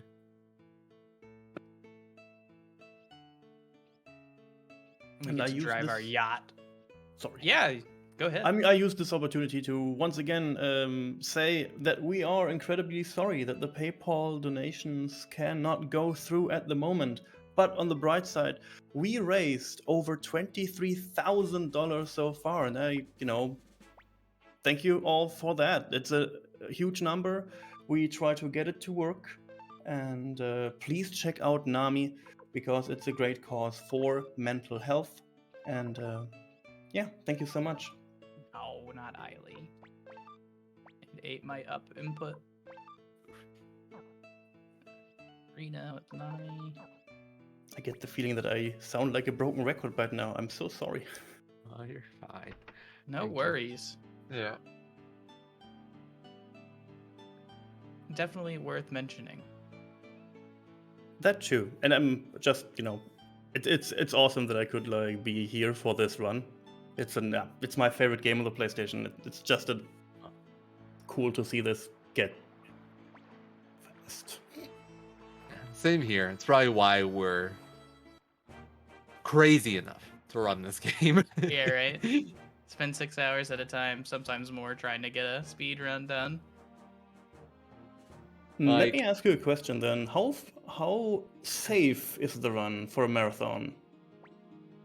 With saves, it's fairly safe. Without saves, it's a lot less so. It's safe after like the 2-hour mark. Like once you get past the grind battle Matilda, you generally will never lose the run. But before that, you can game over on stuff, and the part isn't very safe. No You're more 3-boot poor. arena. Where's your money at? Yeah, I don't know. You should soda. sell chainmail on TikTok. Maybe something Maybe. else, or like can one sell random that. item. Yeah, circuit works. That should be enough then. Yeah. So 1, 2, 3. Here we're stocking up on escape talismans for the rest of the run. We'll be using 3 more in the run, and we're also buying Jesus now. We'll be using these like. We'll need 1 for Pestra, and then like the others are kind of like for Luca, and maybe for late game, but probably not. Get rid of it. And then just 1 in the bag. Oop. Yeah, bag.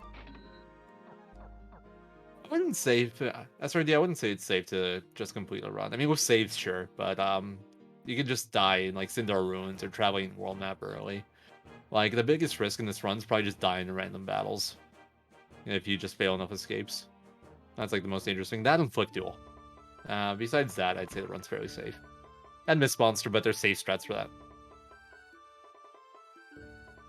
That Jizo menu really tripped me up for a second there. I don't know. Once I didn't have the right amount of money, I was like, and then Yeah, kind of messes I do have like the backup items to sell written down, but Just just like sold all wasn't 3 prepared. boots. Yeah, I've only like done 2. Alright, nice. You took the fast path. So you're supposed to chase Choco around here. Choco stole your wallet. So like traditionally you just chase straight after him, but you can actually take a faster path where you go up twice, and then go the other way 3 times, and then go back around and chase him like the rest of the way. Saves 1.5 or something if I recall correctly, compared to just chasing him normally. It cuts out like I think 1 dialogue and it's less movement. It's been a while since I've like compared, but it's a fun little touch. Also, so here Fitcher is in trouble because he said he brought us back to meet like the leaders, but we're not around. So we have the option to save him or not save him. And turns out not saving him is actually faster by about 3 seconds. So we're probably gonna let Fitcher get whipped here. Or Fitcher. I mean, we got to do these things, you know. Every second counts. Gotta save the frames, right? We should make that incentive: save the Fitcher or don't save the Fitcher. It's a lot of like hits. Like, how is he still standing after that? I think he should be like dead. Poor Fitcher.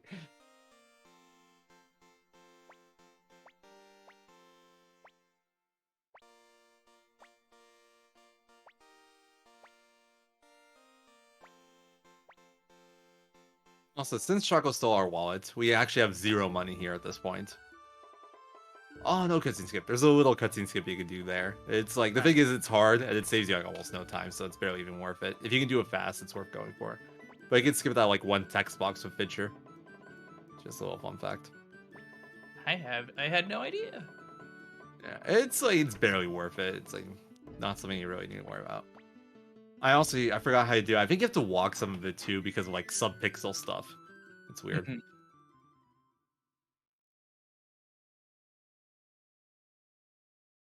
Yeah, since we have no money here, we can't use the rune shop at all, which is kind of annoying because we have Luke with us and his default runes aren't the best, but they're good enough to get us by through this part. So not a big deal. In the 108 run, what we do is we actually sell some stuff in the Two River, or in the Winger section of Two River. So, because that shop's like right along the way as we chase Chaco. And that gets us just enough money to sell, or to equip runes. It's not very expensive to equip runes, but we can't have 0. It's like 300 per rune or something. But with this route, we don't need to do that. Since our main source of damage is violence and kindness, we don't need to like additional magic at this point. We can just delay it until it's convenient. That's like another big, like, essentially the route differences. So with early Matilda glitch, we got kindness rune before Star Dragon, Sword Abomination, and Pest Rat, so we have it here. If we went through, like, normally without the Matilda glitch, we'd be using magic up through the first 2 bosses because we wouldn't have kindness rune until we got to Lake West here. At this point, we do have the kindness rune, but then there's no blacksmiths nearby. The closest blacksmith is in Cusca, so we'd have to go to, like, Lake West, get the rune, then swim back to Cuscas and equip it, and then swim back to... And then, like, run to the blacksmith too. Blacksmith's far away from, like, the dock. Then swim back to Lake West again, and then continue on. It would take, like, a few minutes, and it's just not worth it at all. So essentially the difference between routes is whether or not you use magic for those 3 bosses. For Star Dragon, Sword Abomination, Pest Rat, or whether you use Kindness Rune and Violence Rune combo. And for any percent as it stands at the moment, it's faster to use Violence Rune and Kindness Rune combo for these 3 bosses. Mostly because Eily, just like, you can get white Eily deaths fairly conveniently with that. And Eily ends up being our kindness bearer later on. So that's kind of like what makes it worth it. In terms of time-wise, they're both very similar. Although I do think the Matilda version is a bit faster, but it's also a bit scarier because you have 1 more grind fight. And that's like very variable in terms of how much time it takes. Like, you could just not find a fight like RJ did today, or you could have a very rough fight where you die, where it's very slow. So it's a lot less consistent, but it saves enough time that's just worth doing. Also, we skipped the Resurrection rune chest, like in the previous room in the top right corner. We used to pick that up in an older route. We'd use it in a few fights, but we don't need that anymore because Kite Rune's awesome.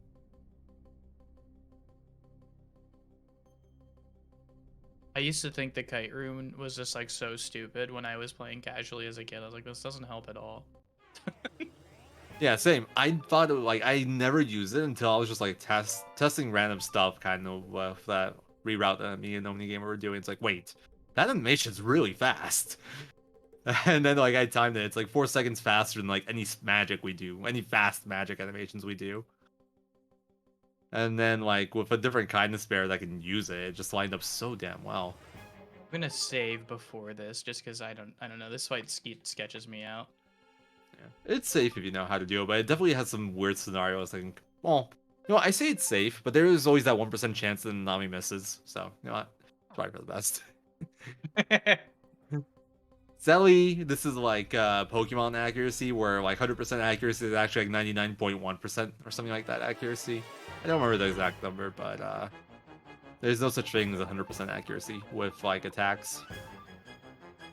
Hey, nice crit. Ooh, juicy crit. That's actually very nice. Alright, if he does a physical on not Nanami here or misses Nanami, this is like beautiful.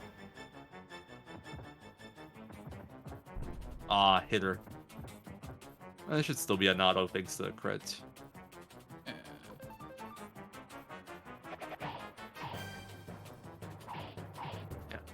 Nice. So, Alright. yeah.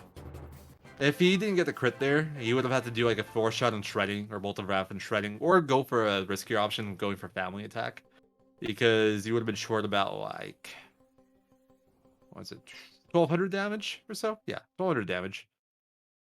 But with the crit, the 3k there was enough. The way it generally goes is attack for 900, and then you get violence and berserk, and you hit for 4500. That takes him out. But another mechanic with Jizos comes into play there. When you get violence proc, and then your Jizo gets popped, you lose the berserk status, but you keep the violence status. So instead of 1.5 multiplier and 3 multiplier, making it 4.5, you just have the 3 multiplier, which makes it 3 times damage. So you lose like 1.5, 1500 damage there. But it still works. You just have to back it up a little bit. The more awkward scenario is where you like you take a hit but don't get violence, and then you die afterwards, so you don't have violence or berserk status after you get revived. That one, it's kind of annoying. But it's pretty rare. Overall, still a decent fight thanks to the crit. Yeah, that was perfectly fine. It's probably better than it's ever gone in my PBs. I like once it gets to like the if berserk no violence strats or pop, geez, I start to like lose my mind. Yeah, it's one fight I it's need not, to work on the scenarios, just learning them. It's not too bad. Just like violence rune mechanics are a bit tricky when you throw Jizos into the mix. You just gotta figure out how that works.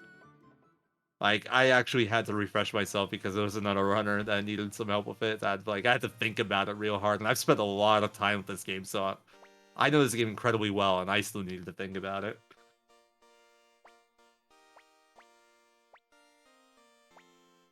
The scenarios get a little wonky. Well, luckily we're kind of like. That's probably in my mind. That's like the most complicated one though. So, or like the most different options. Oops. Reinforcements.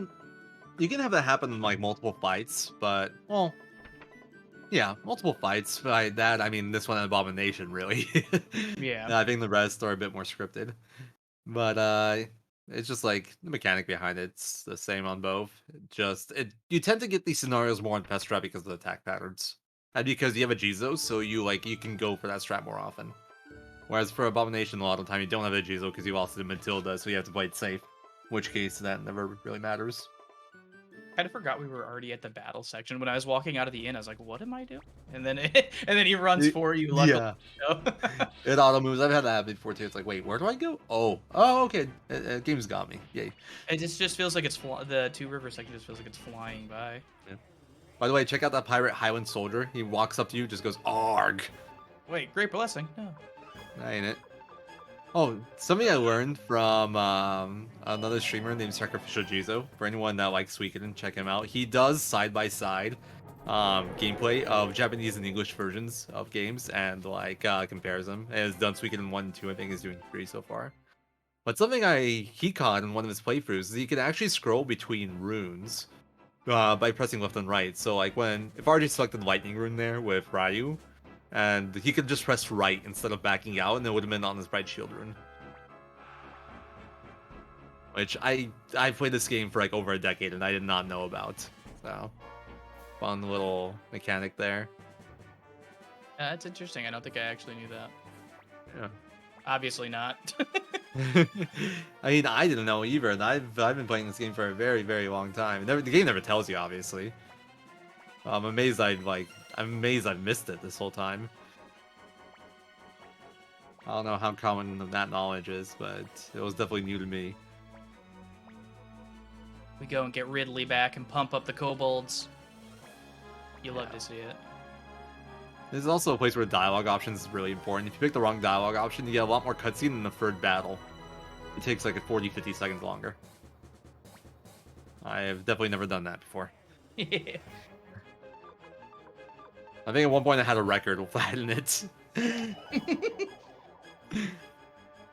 That was like the best motivation ever to try to improve it. Just like that just hurt my soul. Just picking the right dialogue options. Yeah.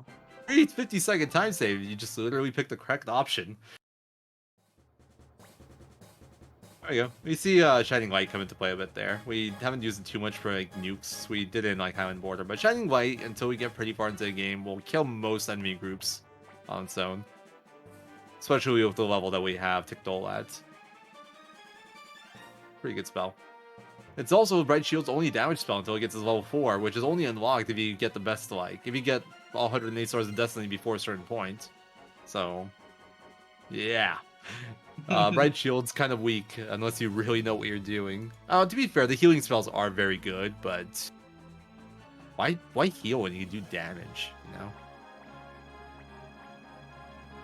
Best healing is to kill your enemies so they can't hurt you.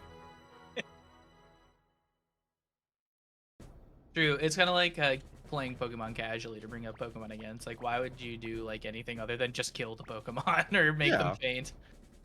I feel like that's a strat for every game. Why worry about your HP when you can just kill your enemies so they can't hurt you anymore? True. That is kind of like probably the foundation for most RPG speedrunning. Yeah. It very much is. Healing slow, kill things fast. What is things dead, can't hurt you anymore.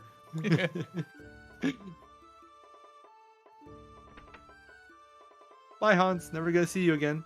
That's the armor there in that room. Hans is pretty fun because he will agree to like come work at your castle right away. But you have the choice of like having him come for free or having him pay you. And if you ask him to pay you, he's gonna just like vanish for a while and eventually come back to that spot, and then like he'll join you. For 30,000, I think it takes like an hour or so. One of my first tryouts of like 108 star, I'd actually asked for 30k. Because I would talk to him when I did the Matilda glitch to get the kindness rune and stuff, and then by the time we got back to Two River here, he'd be back. But the 300k one, I think it's like 10 hours or something ridiculous. Jeez, that's long. Yeah, I'm not sure. A lot of Could money, be wrong. though. It is, yeah. It's understandable. I'm honestly not sure where he got it.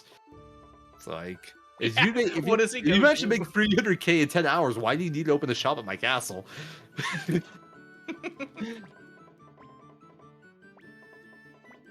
It's reasonable. Okay, sure, Chaco. You come along with us after you robbed us twice. Yeah. If you pick, like, if you deny him enough times, he'll still join you anyway, but he'll join at level 1 because of, like, a broken script or something. That's Yeah, pretty funny. that's something you can do. I used to like Chaco when I was a kid, too. So, like, I don't know why. I can't say I ever really liked this character. I like that he he's gets... just mischievous. Yeah. He stole my wallet. I was never a fan. Get out of the way. He does, like, if you're one of those people that tries to, like, really max out or, like, get the most OP party, Chaco is technically one of the best characters in the game because he has 3 open rune slots and an open weapon rune. But it takes a very long time for that to get to that point, and it takes, like, you grinding out, getting, like, all the best runes and stuff, and yeah.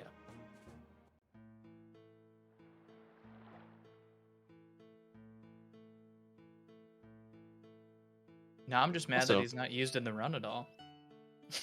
I'm kidding.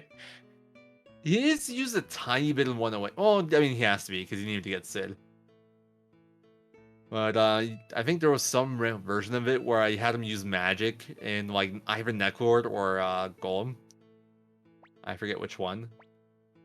I don't know if that's still the case. It's been a while, but they get used briefly. I tried to find uses for him before. It just never quite works out.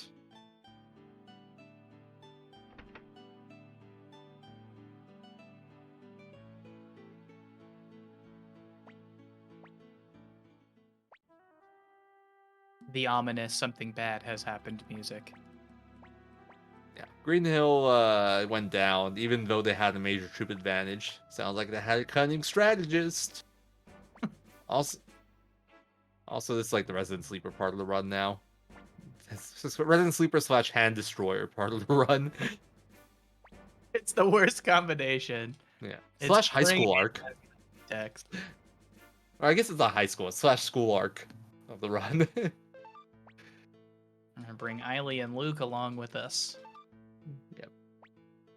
So plot-wise, Green Hill has fallen, but we want to go and rescue Teresa because we think she'll be valuable in reclaiming Green Hill and just like in general in the war. So we're gonna go. Chizo popped with Hero. What did I say? So we're gonna go and like try to rescue her. We're gonna infiltrate the school by pretending to be students. So Green Hill is like a university city essentially. People go there to study. So even though it's occupied by Highland, they'll let us in if we're like supposed to be going to the school. So we're gonna go and do that.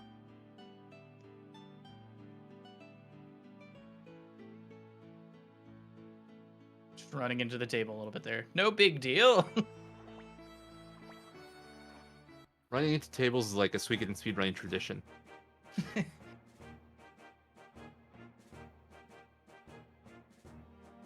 I will be right back. I'm not tired, you're tired. Yes, feel free anytime, any announcements from here for the next literal 30 minutes. I tried that. Let's talk about a little bit more about NAMI while we have the chance. Did you know that NAMI participates in national-wide awareness opportunities like Mental Health Month, Suicide Prevention Month, and Mental Illness Awareness Week? NAMI has partnerships with a wide range, of companies and organizations. For example, Fox Sports and Google. And NAMI, tries to get out their name and to get out their mission to you guys, as we do as well. Once again, I have to sadly announce that donations are still down on the PayPal end. We are trying to figure that part out. And I'm very sorry about that, because I was really trying to read your kind donations and, hear about maybe your favorite characters in the donations too. And now we have to endure Green Hill. That's a good way of putting it. Yeah. I mean, casual, this part is fantastic. Oh, for sure. It has a lot of great story and good things to just tell you overall. Especially when you take Shiro with you. You can potentially recruit a dog to your party, and he is counting as a young adult to go to studying. So you can really get, squeeze out the law out of the dog. It is good stuff. I absolutely did that. Because like I said, Shiro was one of my favorite party members when I first played this game. Yeah, I always think he's like super strong. He doesn't need anything to upgrade, so he's a cheap member too. Like, all around good character. Yeah. I saw earlier in chat like it's like, oh yeah, you have to upgrade all the characters if you want to try them out, or if you want to get them into your group. I mean, there are a lot of characters. Suikoden 2 does a great job in, leveling up characters. They catch up real fast. Yeah. One of the biggest it's not even a mechanic, one of the biggest mantras that the developers really wanted was that the game wasn't supposed to be hard. They wanted the story to be experienced. So the game, all Suikodens really don't have much grinding necessary. Usually like a battle or two in a new area will level parties up enough to be at least competent, which was really their entire intention. If I have more time to talk about stuff, Sure. We have awesome prizes available right now. I know this doesn't mean much at the moment, but we opened awesome new prizes, and I want to take the opportunity to mention all the awesome people that got their help in and donated their stuff and time towards the awesome event. Right now we have 3 new prizes open. 2 are coming from Lightning Leon. Thank you so much for giving us 2 prizes. One is the Persona 5 Scramble game for PlayStation 4, and the same game also available for Switch with a $10 minimum donation. Also coming forth the Phantom Thieves is an iron-on patch contributed by Wolfen Wings for a $5 minimum donation. Thank you also for that. But, we will inform you as soon as possible when donations can go through our system again. But awesome prices. Awesome prices. Also, there is a Super Nintendo as a prize from P Diggity Dog for $25 minimum. It's still available. It was available since Xenoblade, and it is still available throughout the event till Monster Hunter World.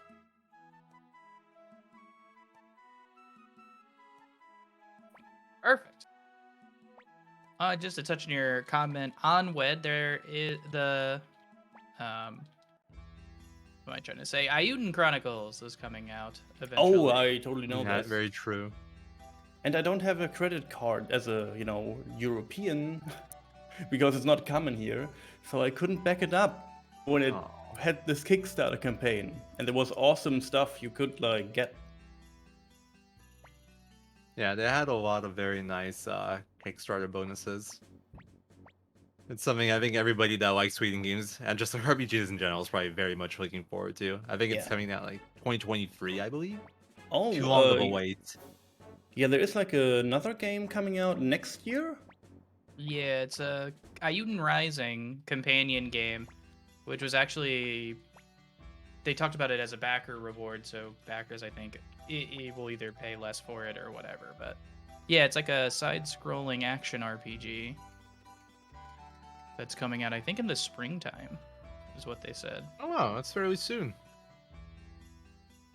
Oh yeah, and because we're talking about Ayuden Chronicles, they are the same developers from Suikoden, so I guess that's a big part to mention too, right? Yeah. So this will be from Suikoden 1, Suikoden 2, Moriyama, like the head director. I don't know what the right term is the one that's leading the video game. That's leading Aiden. So that's why everybody's so excited for it. It's very much inspired by the Suikoden series as well. So I just think he knows too that people want it to be like that, so I just have high hopes. Yeah, same here.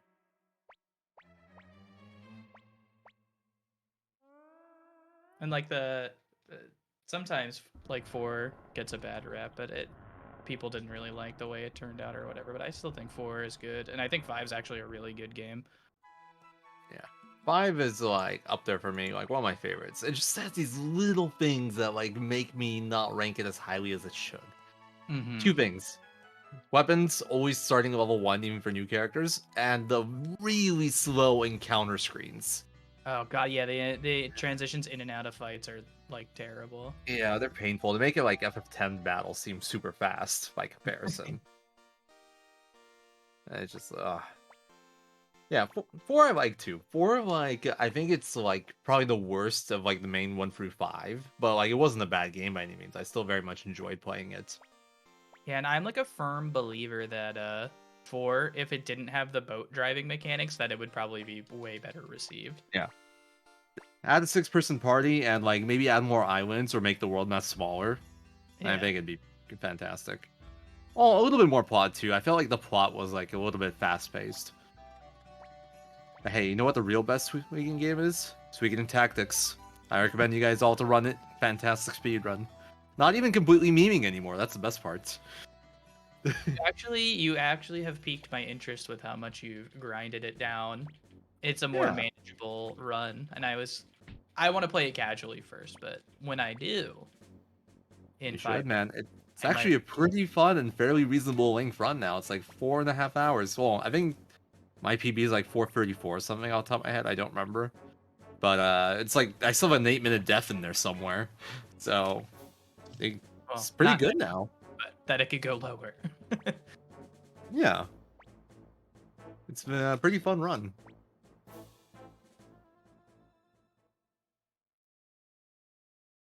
Get him, Flick. Oh, fine. Yeah, just end it, Flick. Poor Fitcher. He gets whipped in Two River. He gets almost beheaded in Green Hill. Fitcher actually is pretty unfortunate. Always ends up in these bad situations.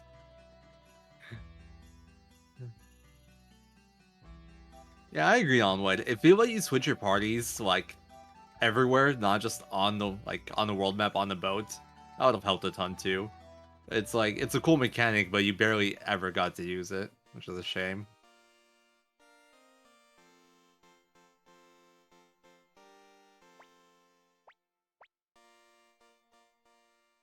Laszlo creeps me out.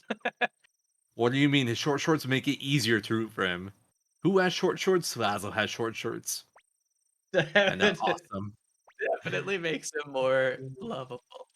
Yeah. If you guys wanna laugh a lot, I think you need to have New Game Plus to be able to switch your leader. I don't remember, but make Lino your party leader and just run around. It's fantastic. So good. I did that once, I think, when I did Suikoden 4 for Suikoden, and it just like I've never even seen it before that. I started cracking up. It's the funniest animation. So good. Yeah, that's one thing that's annoying about this game. Like, it asks you to change your formation so many times when it's just like not necessary. At least it doesn't force you to. It doesn't like throw you into the formation menu. True. I think it was just like an overcompensation from like what you had in Suikoden 1, where it's like, oh, Lapon joined your party. Oh, is in the back row. He's completely like- worthless. Yeah. For sure. So they kind of went too much in the other way. It's like, okay, we're not gonna have that problem again. Would you like to change your formation? Would you like to change your formation, sir? I'm asking you again. Would you like to change your formation? Flicks rejoined the party for the 6th time here. Do you want to move him? You don't have to have him in the back row if you don't want to.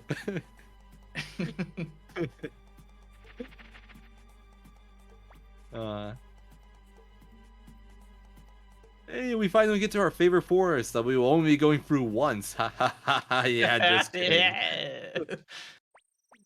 Yeah. This is probably the most traveled through quote unquote dungeon that we have in the whole run. We are just gonna be running back and through these woods. That was Hey, my it one seems chance you to would- change the formation. Yeah, it seems like you would like to change the formation, sir. Totally not obvious puzzle here. I like how they just like do it intentionally too. They're like press the statue. I like how everybody just goes to a wall and just like faces the wall like in timeout.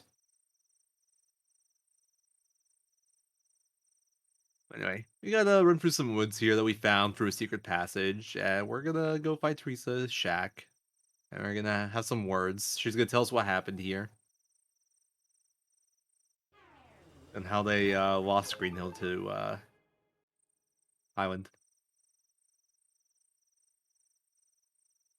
Like I said, great dialogue for like great story for the game. We're just really not great for the speed run. Yeah, Green Hill casually, I think, is a very interesting part of the run. It's like there's quite a bit to explore. There's like shops. There's like this forest of like treasure and stuff. The story's very interesting. Green Hill in the speed run is just, oh my god, get me out of here. This is so dull. It is it is not very interesting. At Has least some it fun does, like towards the end, it's fun. At least when you start using the kite rune and everything. yeah. And it has like some fun routing to it here and there, but the story stuff is just painful. It's just so much mashing and so little action.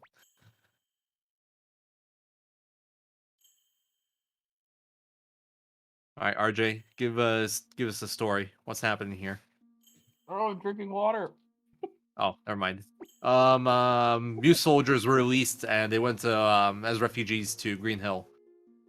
They joined the Green Hill army. They wanted to work together. Highland army showed up outside the gates, but they never actually came in. They sieged. Soon rations started to dwindle with the addition of the refugees from Muse.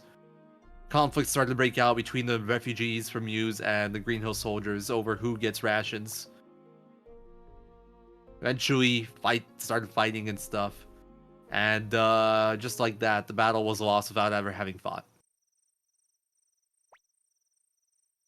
It's Something still, along those it's lines. still Green Hill, right? So I can butt in again? Oh, Yes, for sure. always. Excellent. I have a $15 donation from Terrace. Says it is always a pleasure to watch the event. It is funny that I can relax during speech one so much. Thank you for the awesome commentary. This was this was a German comment. I translated that on the fly. Thank you all so much for that, and also thanks for the German and Japanese restreams over at Germerch. Oh God, Germerch. I cannot. Give me 1 second here.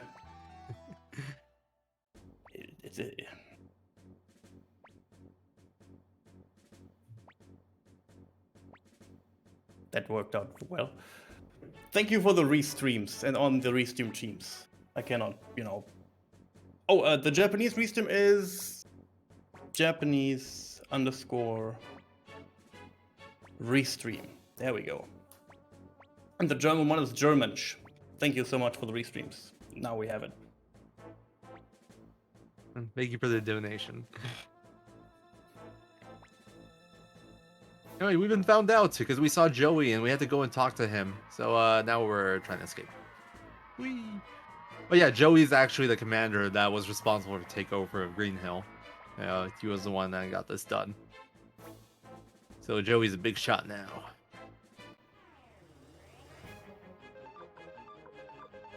So here we actually finally start to fight stuff, and for now we're just gonna nuke stuff with Shining Light because AoE magic is good against 5 soldiers. It's like the best way to do it at the moment. But that'll change.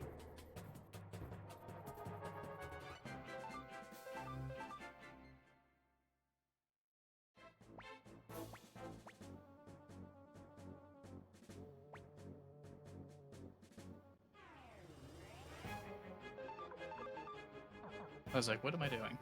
Okay. So this is another battle you do with Shining Light, but after this we'll actually get to see some of the cool routing parts of this. So Green Hill's rune shop has the kite rune. It's actually one of the only 2 rune shops in the game that sells the kite rune. I don't know why it's actually so hard to find, but it is. The other rune shop that sells the kite rune is actually in White Deer Inn, and it vanishes after Sindar ruins. The rune mistress leaves. So this is like the only realistic place to buy one. So we're gonna buy one of those. We're gonna attach it to Eiley. And we're also gonna give Eiley the violence rune if I recall correctly. No, that goes over his wind. Right? Yeah, Because you the need blue the head gate has slot to go in open. his head. Yeah. Oh, I guess we can talk about Luke's. Luke's runes are fairly standard. It's just we didn't have a good opportunity to give him stuff yet. But the funny thing is, we do take off his wind rune just because he never uses it anymore, and we give it to Tikdol. Tikdol uses it to kill some forest battles. Eiley gets the kite rune, which he'll be using to nuke stuff very shortly. Spark, if I recall correctly, goes on the Nanami. It's good on her, but also is good to remove violence, which we want on Eiley as well. Nanami's no longer our damage dealer. Our relationship with Nanami's over. Eiley's our new best friend. Eiley is our new big sister. I don't think that's what Eiley's looking for. Freaking, that's messed up, man. You sister zoned Eiley. Oh no. But yeah, we're gonna give the kindness rune to Eiley now. From now on, Eiley will be our kindness bearer. That's actually a very big route change. Up until this is the only route where we switch off from the Nanami so early on. Every route before this one, we used Nanami as our main kindness bearer up until good blight generally, at the very least. But now we actually switch to Eiley very early on.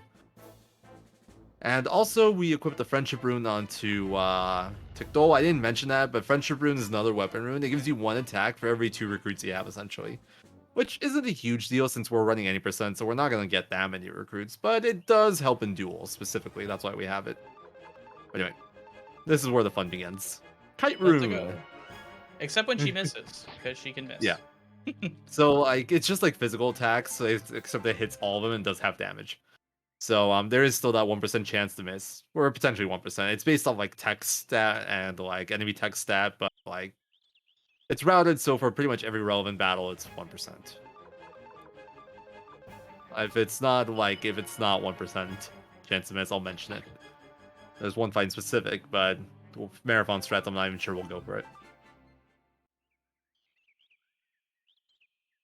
But yeah, check out how fast that animation speed was on Kite Rune. Kite Rune animation is so fast.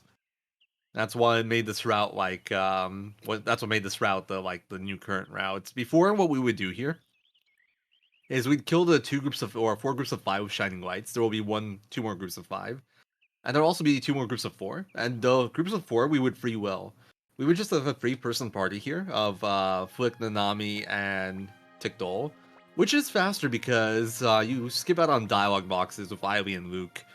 When they're in your party, they have a few more dialogue boxes throughout the whole segment. But the fights of 4, you would free will. It's very unlikely that you one-turn them. You would essentially need somebody to double hit, and Flick generally doesn't do enough damage to kill soldiers. Like, maybe if he got to hit an archer. But he generally would hit somebody in the front row. So, and even then it was like damage rolls and stuff. So those would be like 2-turn auto fights. And now it's just like Kite Rune, kill, Kite Rune, kill, Kite Rune, kill. It's very, very fast. I get to run all the way back up to the house and then all the way back. Good thing we won't be running through the forest again really soon. Yeah, definitely. Nah, we're so done with this place. I'm sick of these trees. At least running down is nicer because you can glide off almost all of it. Yeah, it's definitely easier pathing wise. Yeah, the Kite Rune, in terms of how much time it saves in battles here, essentially pays for all the extra, well, not all the extra menuing costs. All the menuing costs they wouldn't have to do, like, elsewhere anyway. Because even if we didn't kept Nanami as Kindness Bearer here, in, like, old route, we would have to switch to someone else later on. So that menuing time would be cut out, just, like, move from one part to another. But the extra menuing time that we do here, and the extra time that we have from, like, dialogues and stuff, is all made up for with Kite Rune here. It just pays for itself. And then it saves time elsewhere later. Also, never pick option 2 in that text box that RJ said. It crashes the game. Omnigamer killed one run like that, where he just picked option 2 there, and he got an actual blue screen of death. Even kidding. He 99 actually magic! Oh my god. Oh my god. How do you actually always get this? I swear, I think I've seen like non-100 magic like once ever. I think it's like over 90% to have 100 magic. I know, this is like the second or third time this has happened. You Yeah, I don't think you help us anymore. No, Anyway, it's not too big a deal. Nah, you just bring them Yeah. with you in the Rock next part. So the reason we care about that is because 100 magic is exactly when characters get their level 4 spell. And 2 of their level 3 spells instead of 1 level 3 spell. And yeah, Flick's at 99 magic. We need 1 more magic. It's very unlikely for him to not have 100 magic here, but it can happen, as you see here. Hold on, I can actually give you the exact odds. Omnigamer made this awesome tool that can give you like probabilities of stats based off like level and character. Let me check this. I'm curious. Like 33. Here we You are, have- back in the forest. Woo, more trees. Woohoo! You have a 90.5% chance of having at least 100 magic at level 33. Which is actually lower than I remembered, but still, you should have it most of the time. Yeah, I mean, that's like a most of the time you get here, you'll probably have it kind of thing. Nature, yeah. Okay. It only loses like 5 seconds though. It's really not that big a deal. You essentially have to add Flick to the party for the next segment, and then like you have a tiny bit more inputs because you have to like defend with them for 1 battle. It's really not a big deal. It's the end of the world for me. Reset. So, yeah, Bad RNG.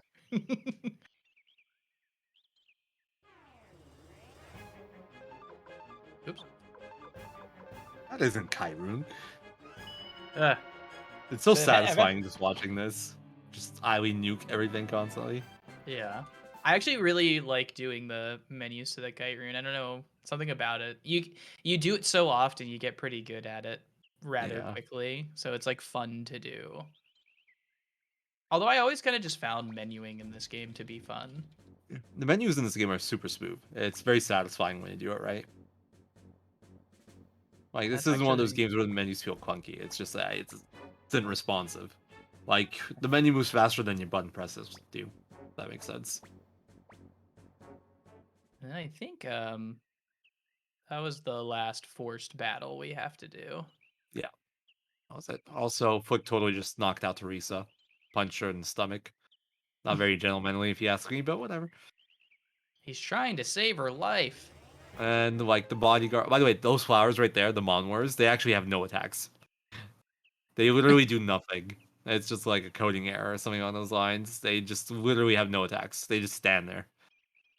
Fun little group. The funniest thing would be if you fail escapes them. He just look at you like, "What are you doing, man? We don't even attack." Yeah. If you couldn't escape me, how are you gonna deal with the rest of the game?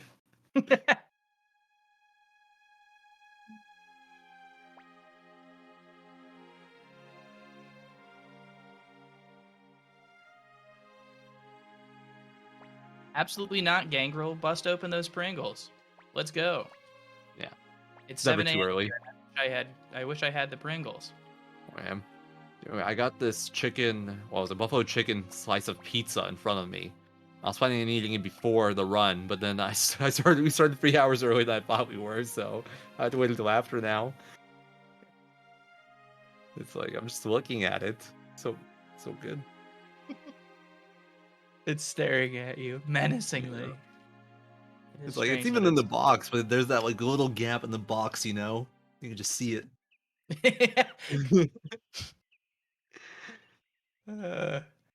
It is starting to get like, well, it's actually pretty light out where I am too, so it's very strange. Yeah. Doing speedruns at 4 in the morning is definitely a weird feeling. But I am loving it. I feel pretty good. I feel very awake. It has like honestly doing runs at this time has this fun feeling. I guess it depends for everyone, but you get into like the very sleepy, tired state where just like everything becomes funny. And it just makes everything better. I already laugh at everything, so makes it better. Yeah, We're it almost just out of Green Hill. even more laughing. Yeah. Woo! All right, We've guys, done time to it. wake up. Time to wake up. We are out of Green Hill. Resident sleeper time is over. Honestly, we still got quite a bit of walking to do before we get to the most exciting war battle. Refugees. I think it's honestly it's better than being drunk. Drunk can go like either way, and then there's like side effects. Sleep deprivation, no, that's more my speed.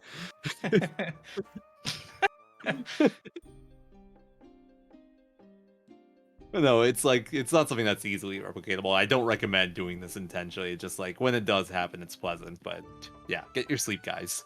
Yeah, sleep is important. There's just something inherently cozy about doing long RPG speedruns too. And then you just like hit a vibe. It's a vibe Yeah, when I you're agree. tired doing this. Yeah, it is a very nice feeling when you just zone out on something, and just like your mind goes elsewhere. Oh, there's that freaky feeling, you know, when you're driving and then just like you space out and you're like 5 blocks further than you remember. Yeah. You remember nothing about the previous 5 blocks. Scroll the notes a little bit before I forget. That's the hardest part about running this game. Scrolling notes.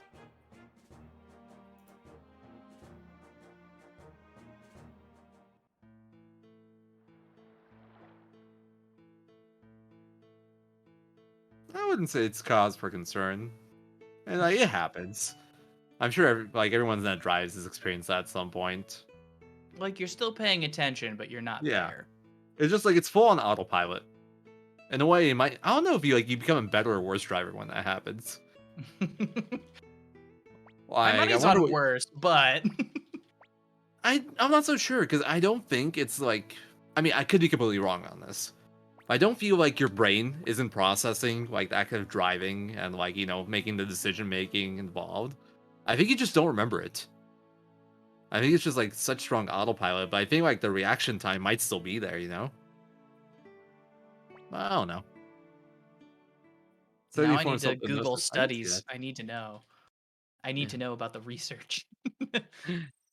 Yeah, I wonder if there has been research on that kind of like state. I imagine that's something that's like very hard to test, especially when you correlate with driving, you know? Right. No, it's hard. Jeez. At least that sounds like a fun story. I don't think I've done anything quite like that. I've had it like happen where I like walk past where I'm trying to go, but not like 3 hours. Jeez.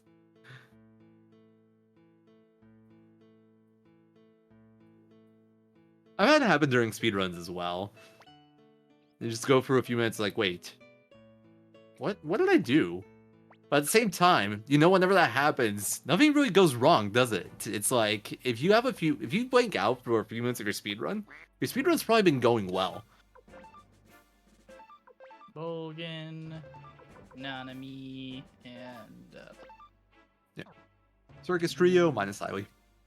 The reason we can't bring Iwi here is because if you look at the timer right now, we're at 3:28:19, 20. Honestly, I might be desynced here, so I'm not sure. But the Pretty point close. is, yeah. I mentioned earlier that every 30-minute mark, you get a kindness point, and we don't want Iwi to get kindness points. So even though if we could bring Iwi, it would be good because we can use Kite Rune to kill the one force battle we have here, which would be fast. She would get a kindness point, and we really want to avoid that, so can't bring her along. But we do bring Rune and Bolgan along here for some levels. And actually, we wouldn't be able to bring Iwi along anyway, at least without some like other altercations. Because we do have an XP route we want to follow, and that would throw that off. It's not at this point, it's not that big of a deal if you're off XP route. Like, it'll mess with things a little bit. The most notable thing will be the Sierra fight. It makes it much less likely for you to get the fast fight there, but otherwise it's not too big a deal. Oh, yeah, if you gotta track drops or something and you can bully space out, that's a noof. Or some other RNG thing they have to pay attention to. I've had that happen a few times, but I wouldn't say it's not so much spacing out as it is just like focusing on other stuff. Anyway, story. We should probably go back to talking about the game at some point during this commentary. Yeah, I kind of just some like literal. I'm doing the autopilot right now. I was just about to ask if if I can bump in. Of course, go ahead. So, story-wise, we're going to Matilda. I guess this is what we are doing right now. Yes. Sadly, I'm still sound like a broken record on the PayPal issue, so please be patient on that. So prices and bit wars and all the good stuff will be available soonish again. Did you all know that you can check out NAMI, the National Alliance on Mental Illness, on social media? On Facebook, you can reach them under @NAMI. On Twitter and Instagram, it is NAMI Communicate. And last but not least, on Tumblr under notalone.nami.org. Thank you so much. Thank you for that. Story-wise, boring story stuff. We're going to Matilda real quick. We're trying to get the Knights of Matilda to join us because they're a formidable force. But sadly, their leader Gerudo, what's the polite way? How do we call him what he is politely? Doo-doo head. Yes, he is a doo-doo head. That is definitely the correct term. On the bright side, though, we get Vicky finally. Vicky, one of the best characters in the whole series. So, we've been doing a lot of running around so far. We've been running here, running there, running everywhere, just like all over the place. Vicky is a teleporter. She lets us teleport around. And that is very nice. That means we can stop running around everywhere. Also, fun fact, if you tell her to come with you there, she won't actually come with you. Instead, she'll teleport you back to the castle. And you'll have to like go back here again. But it wouldn't be so bad because you can teleport here back now. But because we did early Matilda via Matilda glitch, we can actually teleport to Rock Axe. So we can actually skip that cutscene and end up Rock Axe early. But the game won't progress until you watch the cutscene there at the end of the forest. So if we did that, we teleported to Rock Axe, we would have to go back to the border there and go to the forest, so we can run past all the knights standing there and just like go to the left of them and enter the cutscene. It's pretty funny. Yeah, Vicky. Well, Vicky has one less appearance than Jean, to my knowledge. I don't remember exactly on how they showed up in the Suikoden games, but I think they both showed up in those. But Vicky isn't in Suikoden Tactics, and Jean is in Suikoden Tactics. So Jean has one more appearance than Vicky, to my knowledge.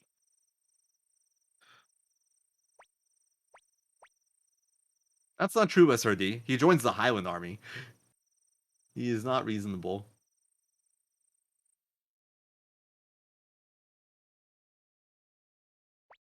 Okay, so yeah, then Jean appears in one more game, and then Vicky does. But besides tactics, Vicky appears in all of them. It's the classic wake you up in the middle of night, like not scene. Yep. Lady just teleports into my room at night. Totally normal. Happens all the time. Just like It's part of... she teleports and she like couldn't wait until morning for that. She's like she had to wake you up to tell you that. Like, That's her whole thing. I think she really enjoys that. It's like her favorite part of her job. she just gets bored. Maybe I'll go see what he's doing. Oh, he's asleep? He won't mind. Maybe it's a time zone issue. Maybe Magician's Island's like in different time zones. It's like a day for her. Oh no. Alright. Coming up, we got the best war battle in the game. This is like the pure expression of skill and talent right here in this war battle. So there's some refugees from Muse trying to get to the border here, and we're gonna go try to rescue them. Well, at least the Matilda Knights are. Camus asks us, what do we want to do? And we're all just, we'll just watch. You guys do your thing. So if I don't have to do anything, I won't. Yep. Don't worry. Even if we want to do something, we're essentially useless here. We only have Nanami in our war unit, and like we literally can't do anything to interact with them. It's our absence isn't really having any impact here. That seems like not a great formation. Actually, I don't think it's too bad. I think it's kind of good when they're not next to each other because they have like more sides open. But the important part is for the top left one to die. Anyway, this war battle doesn't end until all the refugees die. So let's go kill those refugees, Highland Army. Let's go, Highland Army. Murder them all. No, attack them. And he didn't even injure him. Oh. Okay, now this looks a bit bad now. So, No. Oh my god. I know you can't even get me. The refugees have 1 attack, 0 defense, by the way. The Highland Army units, by comparison, are actually fairly strong. Like, they would give your main army trouble. In fact, they'd probably win. So, yeah. The fact that these refugees are just schooling them right now. Not good. But the real issue is the top left one, the one that's closer to the forest, is full HP, like untouched. That's the one that you need to kill fast, because that's the one that can escape. Go refugees. No, Chad, no. Go refugees into the arms of the Highland Army, is what they mean. And then sometimes so as this refugee is trying to escape, the Highland soldiers will just move next to it and not attack them at all. My favorite is when the archer goes right below him into melee range and just chills, blocking out all the melee characters, but also not attacking from a distance. Oh my god. Oh my god. Yeah, this is the bad refugee battle. This is what you don't want to see. That unit is terrible. They're the only one who took damage and they can't injure them. You know that 0 probably underfloats at 999 defense is what it is.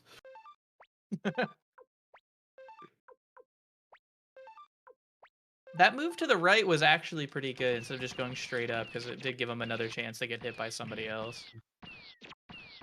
And it worked out, so hopefully maybe one more turn. Archer actually went for him. Maybe even end here if units don't. Okay, that was good. That guy went going to the left there. Oh my god. Wow. Well, I get the feeling this guy's gonna wait, but I have one more chance here.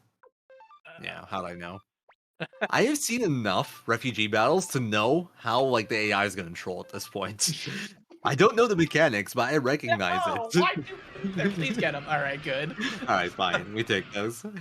I was going to say, at least we have 3 more attacks next turn, and then he cuts the dude off. Yeah, that's a very frustrating thing about this battle. The Highland Army will sabotage themselves constantly. Like, it feels like the Highland Army wants the refugees to escape more than your Matilda Knights want the refugees to escape.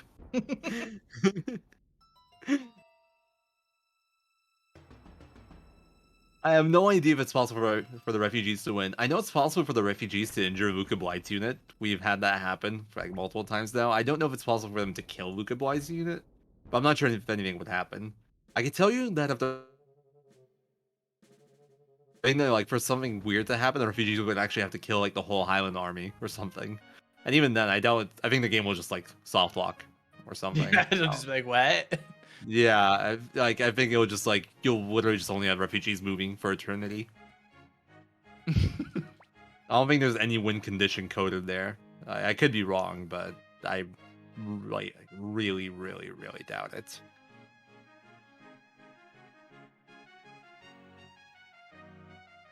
So, old route where you didn't go Matilda glitch, you would actually go and get the Violence Rune now and equip it to Nanami. But yeah, we already got that done, and it's on the highway. So we don't have to do any of that. So that kind of cost from earlier on of having to go to Rock X early and get the Violence Rune and attach and all that kind of like evens out a little bit here. We do still have an overall extra trip to Rock X, but it's worth it. Nice encounters. 2 pink birds again. I like how now you're getting battles. I know, right? Oh wait. Excuse me.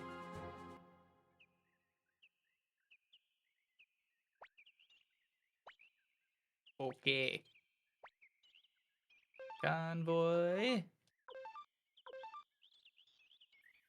Hey, Victor joined us. Pass by 4s. Just kidding. Yeah, the option doesn't matter. They let you pass no matter what. Game likes to give you the illusion of choice. We want to use Victor's little trick again, but we didn't have Victor in our party, so they just let us through.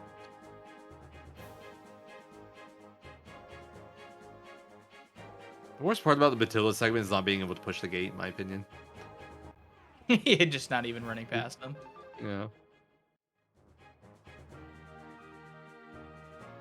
Probably actually wanted to go. Yeah, this is fine. It's fine. It's not the optimal path, but whatever.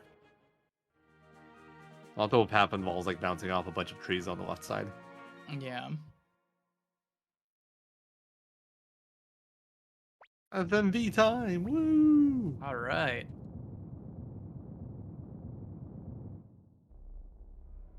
Bring some water.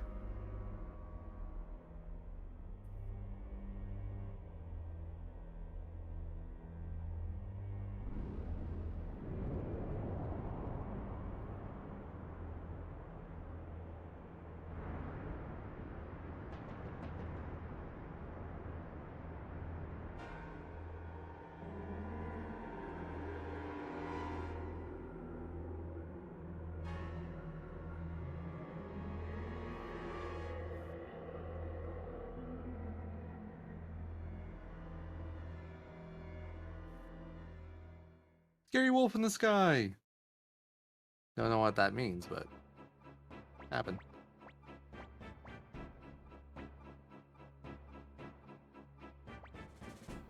Doesn't really tell you right now, but essentially what's happening here is that Mook is sacrificing the people of Muse to the Beast Rune to like unleash the Beast Rune.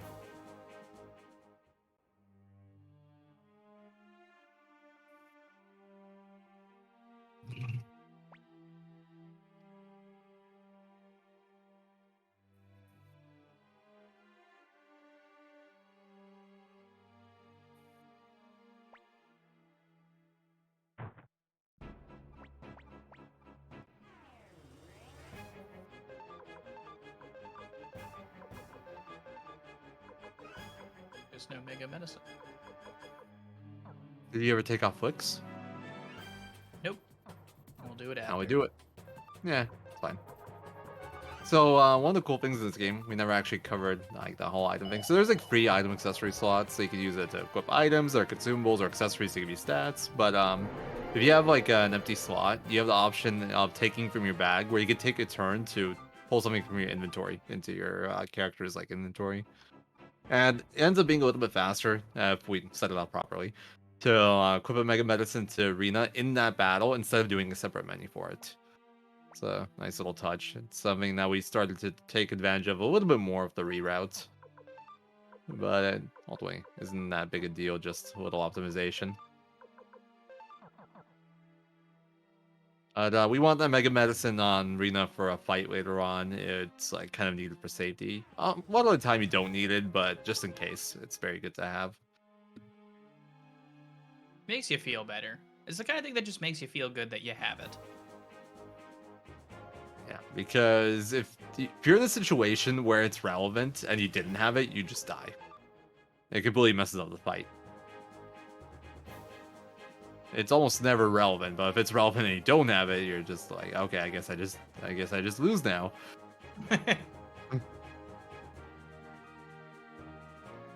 Y'all didn't want to see the end of the run anyway. Yeah, it's fine. Good Blight wins. It's all good. Different ending. Alternate ending. By the way, can we get a donation incentive for the bad ending? The Tinto escape bad ending? The Tinto escape. Yeah. So I can go to bed a bit earlier.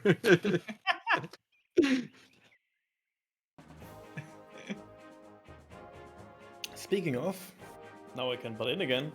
I want to thank everyone who made it possible that we reached the incentive for Suikoden 2 for the Iron Chef battle. So we will see a little bit of cooking later in the run. Thank you all so Yes, much for raising over $500 for that. Ooh, let's go cook-offs. Do you have your recipes planned out yet? Or are we going to let chat decide? Ooh, we're gonna do it on the fly. It's gonna be good. Okay. If you want poverty mode cook-off recipes, I got you. I have like some rough recipes routed for when I one day in like 2025 run 100%.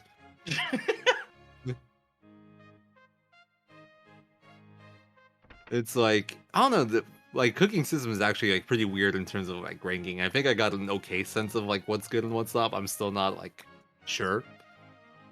I got some ideas though. Yeah, cooking minigame is great. A lot of fun. And it's not completely scripted like a lot of stuff in this game, which is nice. Soy sauce is actually the OP one, Sovereign Might. And it's cool because like it has rotating judges. You might not have all the recipes at certain points. It's definitely really cool. Yeah. Rotating judges are actually a point of concern for me for when I do one day run 100% in 2035. I think you just added 10 years to that. What? No, I thought I said 2045. I think you said 2025 first. Pretty sure it was 2055. Things happen. Chad, help me. Oh, I do want to get to that at some point. It's so tedious to route because so much stuff is like IGT based. I just don't want to like go through everything. It's IGT for any percent isn't all that relevant. It's like it only matters for like kindness. And then 108 star, it's a bit more relevant because we got to get like a rose brooch and still like normal any percent stuff of kindness. But in 108 or 100%, IGT is like huge because there's a lot of rare finds you need to get. Cook-offs are all like IGT based for like trying to do it optimally. Essentially, the route would because cook-offs are required, the route would basically need to be made in a way where you do all the cook-offs as fast as possible and get everything else done in between the cook-offs, which is big ask. And I haven't gotten quite around to figuring that out. Oops. Anyway, we're getting sidetracked. Story stuff. Gerudo didn't want to join up with us, but Mikutov and Camus, they didn't like Gerudo all that much anymore, so they joined us and took some of the Red and Blue Knights with them. So we got part of the Matilda Knights to join us. Yeah, I would do Clyde's story in 100%. Fried rice for dessert, tomato soup for main course. Tomatoes.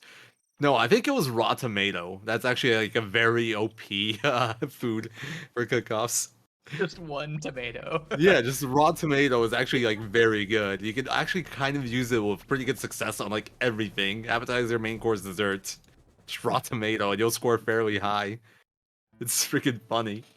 There's some sugar in tomato, right? Natural sugars. Yeah. There's stuff in raw tomatoes. I don't know. I guess there's tomatoes in raw tomatoes. That's true. Yeah. I'm just amazed it ranks as well as it does. It's so funny. Tamago Yaki is actually like really good for cook-offs, but like with certain spices. Just by default it's not that special, but like there's a spice that goes well, that's good for everything. Like for appetizer, main course, or dessert, like if you put the right spice, it's just like it'll always rank pretty well. Not like the best, but like in terms of like early game recipes, like it's very up there.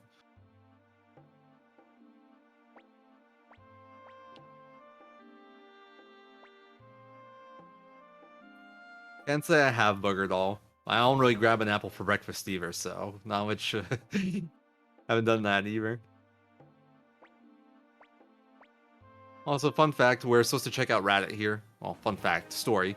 We got to see what's going on Reddit, so we just go there. We go in, we see the silent soldiers, we chicken out, we enter again, we chicken out again, and then we go back home and we have all the information we need. I've seen enough here. Like, apparently, even though we literally were like at the edge of town for like 10 seconds twice, we got all the intel needed. I have to go to war. We know exactly what's happening here.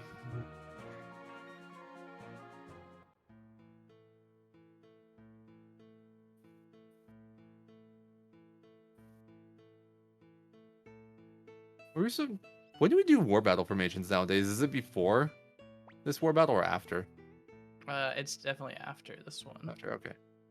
Yeah, see, my memory's bad now.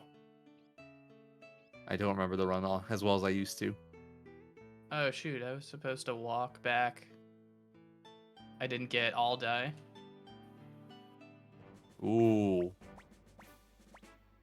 You can like just throw them in, I guess, later, but it's a bit. Honestly, you should maybe get them before.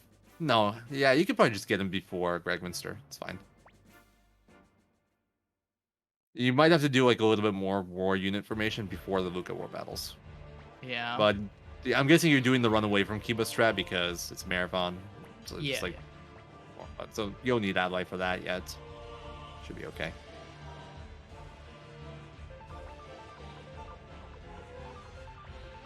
Oh, see, another good question for you guys. Ridley or Boris? Ridley. Rid. Ah, it's good. Yes. No. I can't say I'm a Boris fan.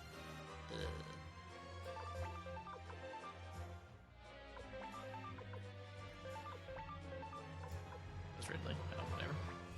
I always get confused because Ridley isn't a Cobalt unit.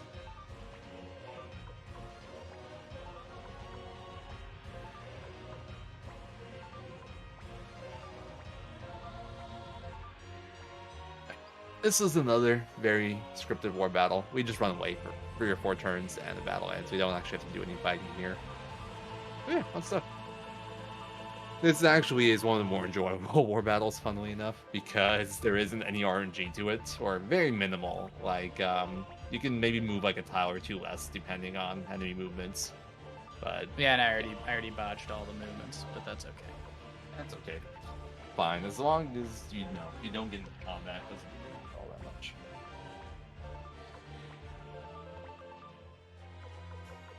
That's what I meant with like a lot of the war battles and this one being scripted. Yeah, you don't even have to fight here.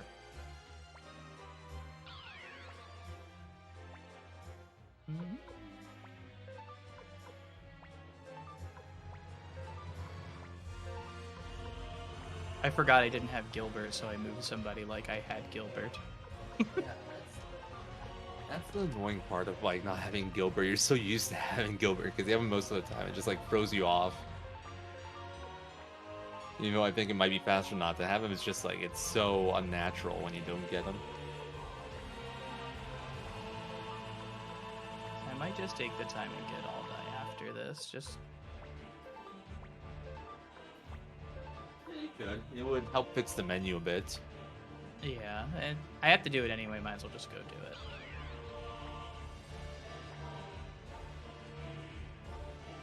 As like I was walking back, I was like, something doesn't feel right here, and I was like, oh boy. I should have told you, but I didn't remember myself. That's okay. Of all the things to actually forget, that's not the end of the world. Yeah.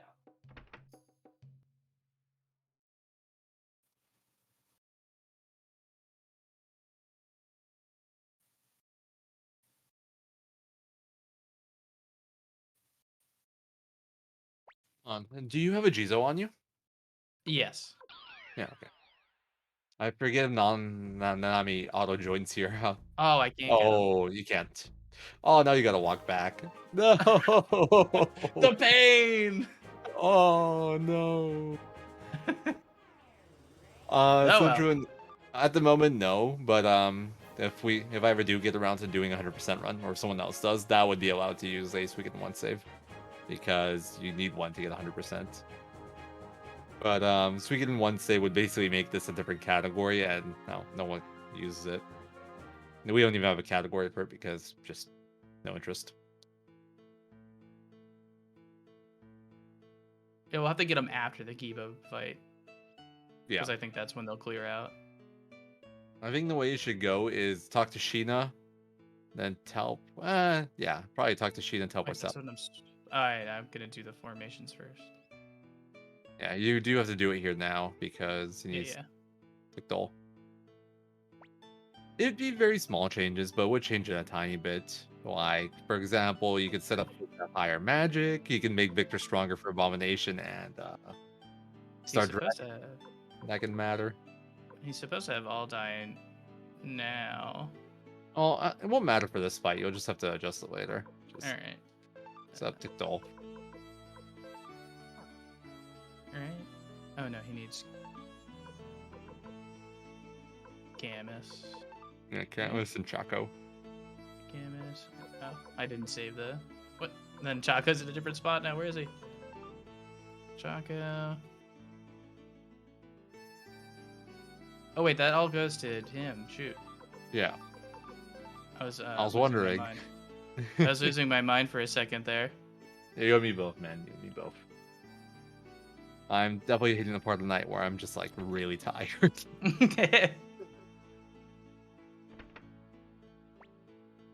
I have the strats like written right next to each other, and they're like an identical length. So my eyes were playing tricks on me. Yeah. It's alright. We have to do another war menu at some point too. Anyway. I think you'd want to do the Adeline one before Luca, so you'd probably just have to do one extra. Yeah. You could probably get away without it, but you just have one less 50% chance to injure him, which is a little scary because that fight's so bad if you don't injure him. But at the same time, it's only 12.5% overall more because you go from 75% to 87.5. So you could maybe even delay it. It's just a little riskier. Like if I was going for PB, I'd probably delay it, but this is a marathon. Not the King of Highland. Not like this. This Pythagoras. So the evil plot here is that Joey poisoned him with his own blood, and Joey's been drinking antidotes this whole time to survive. I'm sure that's exactly how that works in real life, but that worked. Rest in peace, Pythagoras.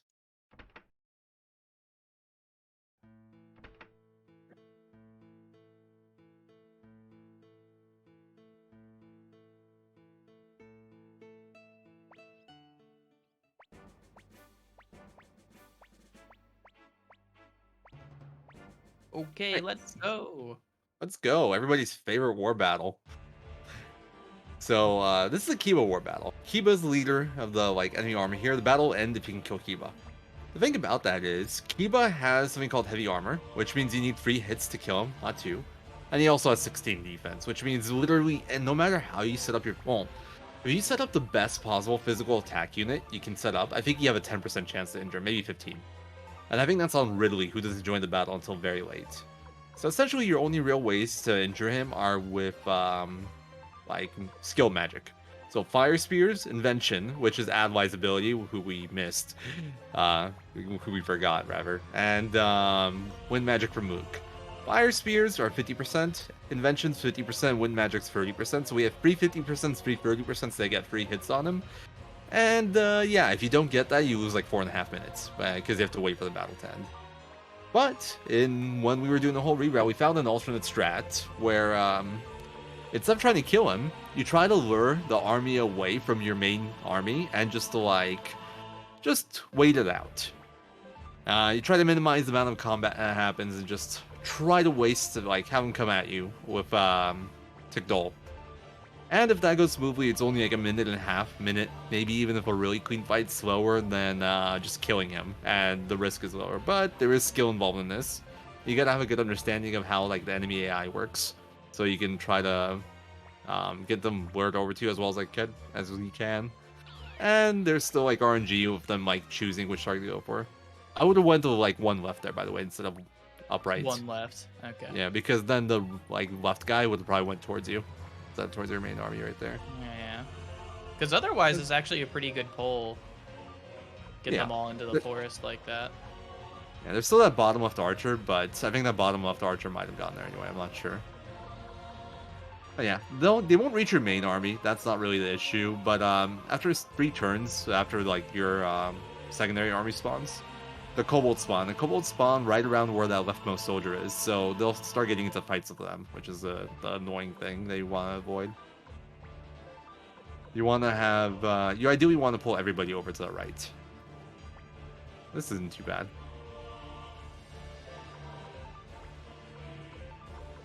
I've certainly had worse situations. It's fine. By the way, if it looks like the top of the battle's cut off, that's actually pretty much what it looks like in the game. It looks weird. It's like you're a bit off screen. This game has weird resolution. I'll leave it at that. Yeah. So like, the 2 left ones will fight the kobolds. And I think Kibo will go for the kobolds too. But you could probably lure him into the forest with the top one. Yeah. Although the archer there is going to go for the top kobold too, probably.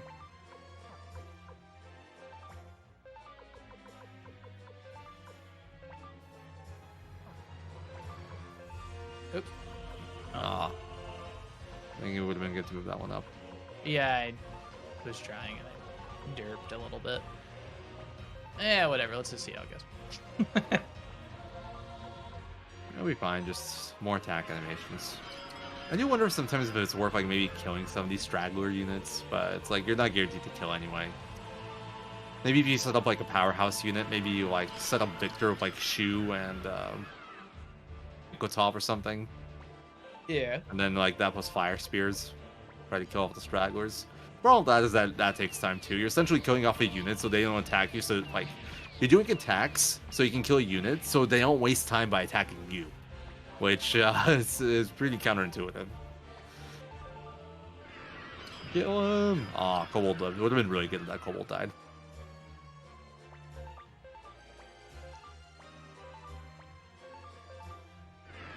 Yeah, this is like the newer version of the strat.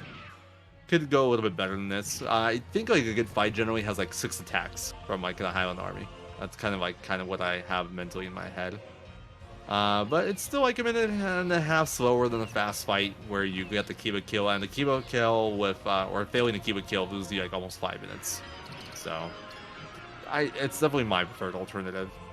It just like, before we would always just like, oh, time for Kiba, let's see if this run lives, because 5-minute swing's quite a big deal. And you essentially coin flipped it here.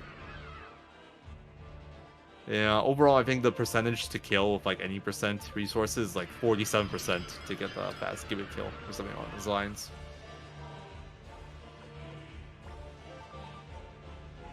And there's a lot of violence going on here. They're getting absolutely nothing done to you. They haven't even injured really.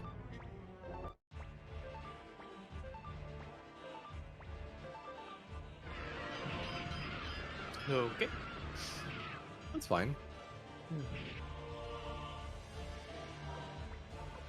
Also, I haven't really... Well, I mentioned it briefly with Gilbert, but characters can perma-die in this game in war battles. If you lose like a unit in a war battle, there's a chance that any character in the unit that's like not safe from permadeath can permanently die.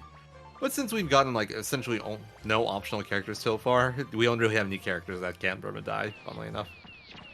So it's not much of a concern than 90%. And one of the weights, sorry, you have to be a bit more careful because characters can perma-die. I know it's not just for Omni, sorry, that 47% is 0% for most people. The fast Kiba kill felt like way worse than 47%. You know, it was 47%. But it was definitely the worst part of the run. There are other things that can lose you like a large amount of time as well, but that's like the most likely one to lose you like a large amount of time. For example, there's a Luca War battle that if you don't get one like sort of damage on it, will also lose you about 5 minutes, but you have an 87.5% chance of getting it. Compared to Kibo, which is like a 47. Alright, there we go, battle over. That wasn't too bad. Yeah, it could have been way worse. Yeah, I like Hentai. That's why RJ Big Brain didn't recruit him yet. Saved his life. Yeah, right. Just saving him. Yeah. Yeah. Speaking of, there we go. That's an optional character, Adlai. We were talking about this Right. before. I forgot about him. Him and like technically Vicky, I think, are the only ones we get that are optional. So you think I should grab Adeline now or after Gravemancer? Yeah, their characters are balanced. There's definitely characters that are worse than other characters, but overall, like most characters have their own purpose and thing that they're good at compared to other characters. All right, off with their heads. Never mind. They can jump. Just kidding. Just kidding. I was just joking. Yeah. Just a prank, bro. I really want to cut off your head. Yeah. It's funny because if you just ask them to join you, you'd have to ask them like 3 times. But if you just like cut off their heads once and ask them to join you, they just join you instantly. There we go. We got Kiba and Klaus. The best part about getting Kiba and Klaus is that we don't have to fight against Kiba and Klaus anymore.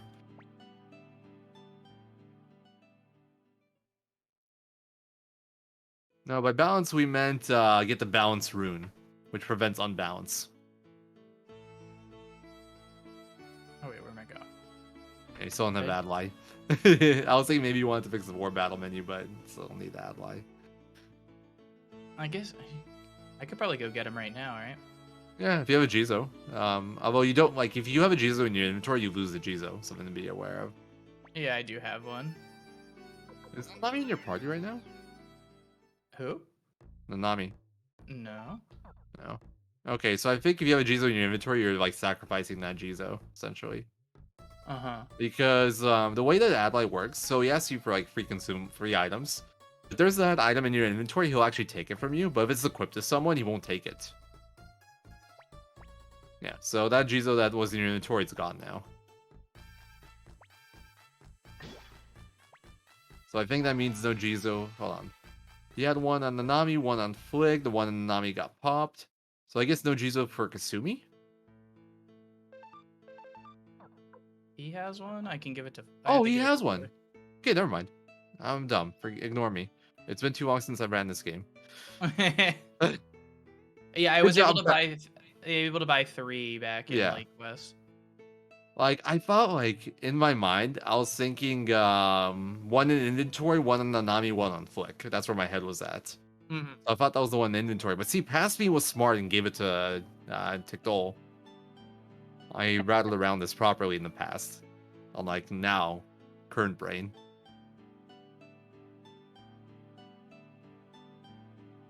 So, never mind. All good. But actually, since I don't know if you're going to do Marathon Strat for Luca, which is just Yeah, like we're Bolt of gonna- Wrath Scroll. Okay. So in that case, you probably don't even need the G-Zone Katsumi. You could just like throw in Miklatov and put him in the top right slot, defend with him. Yeah, that's a good call. You don't They're have to. super- If you have the super G-Zone, it doesn't straight away. matter. Because that means you Yeah. just give the Bolt of Wrath to Eiley, right? Yeah, exactly. Yeah.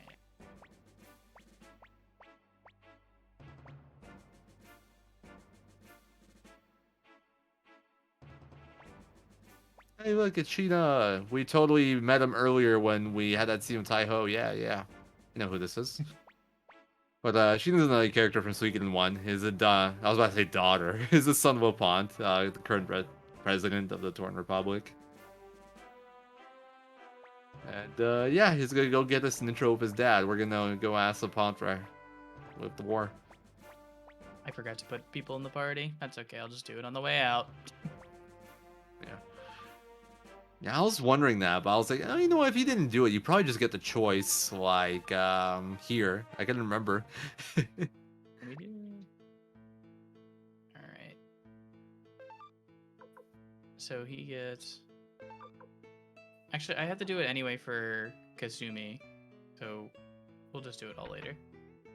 Yeah, that makes sense. Yeah, but I forgot to do. I do that all the time, just in my regular attempts. So I forget to do the people here. Not It makes sense that you forget it. It's like one of the few times where we need like to talk to Leona to do our party, instead of the game giving us an option to choose our party. Riley, Vicky, Luke. So she should be here. You should be here. Like that.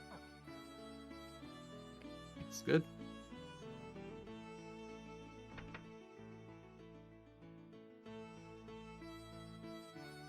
I got thrown. I was like, oh, where's she? Invisible Vicky and Suikoden 2.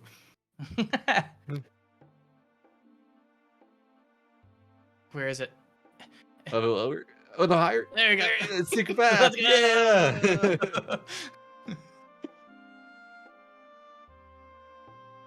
By the way, another side of that. Actually, hold on. Can we get messed up? Oh, I think we're fine. Something else we intentionally do in this route is we try to keep our castle at castle level 1 as long as possible. At this point, we have enough recruits to get castle level 2. But because we like only teleport around or only get back to our castle via story methods, the castle doesn't actually update. It won't update until we bring Colgan back to our castle in after the Luca fight. And the reason we want to keep castle level 1 as long as possible is because the bedroom will be right on, like, in the same room as the Great Hall.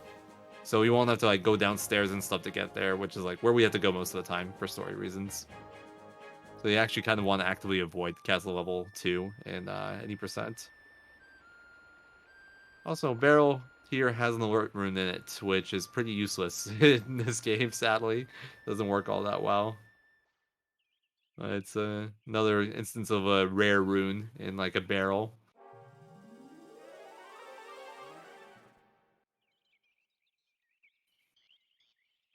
I just thought like the reimagined Suikoden 1 battle theme here was really good.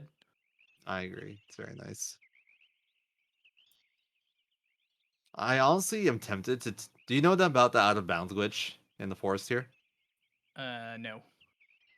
I'm very tempted to like have you do it, but my memory's bad. Like, it's on the screen where you escape talisman anyway, so I'm thinking you can just say escape talisman afterwards. But if you mess it up, you can actually get soft lock. So I'm like, I want you to do it, but I don't. Yeah. Like, I think it's safe, but, you know, we haven't saved in a while.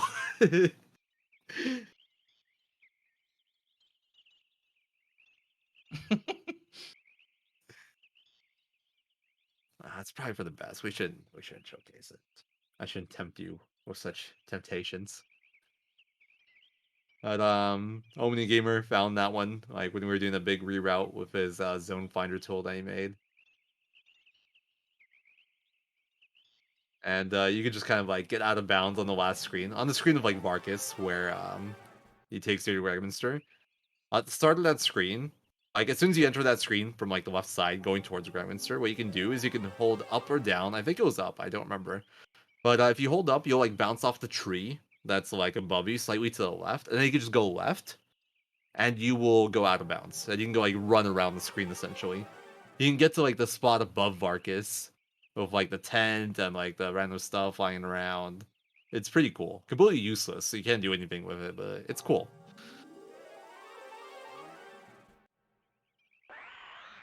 Oh, right. I was like, why did I stop?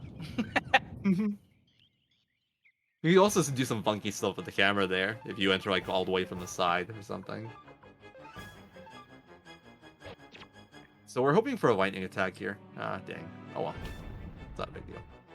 A lightning attack with a good damage roll can actually proc violence in one action. So that would have been nice.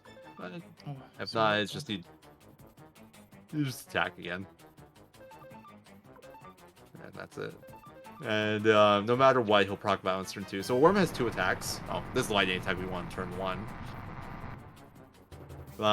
He has 2 attacks. He has that slam attack, and he has the lightning attack. And the slam attack he'll always do on the middle column, so we can guarantee that Ivy gets hit no matter what. But the slam attack does a lot less damage than the lightning attack. That will never proc violence.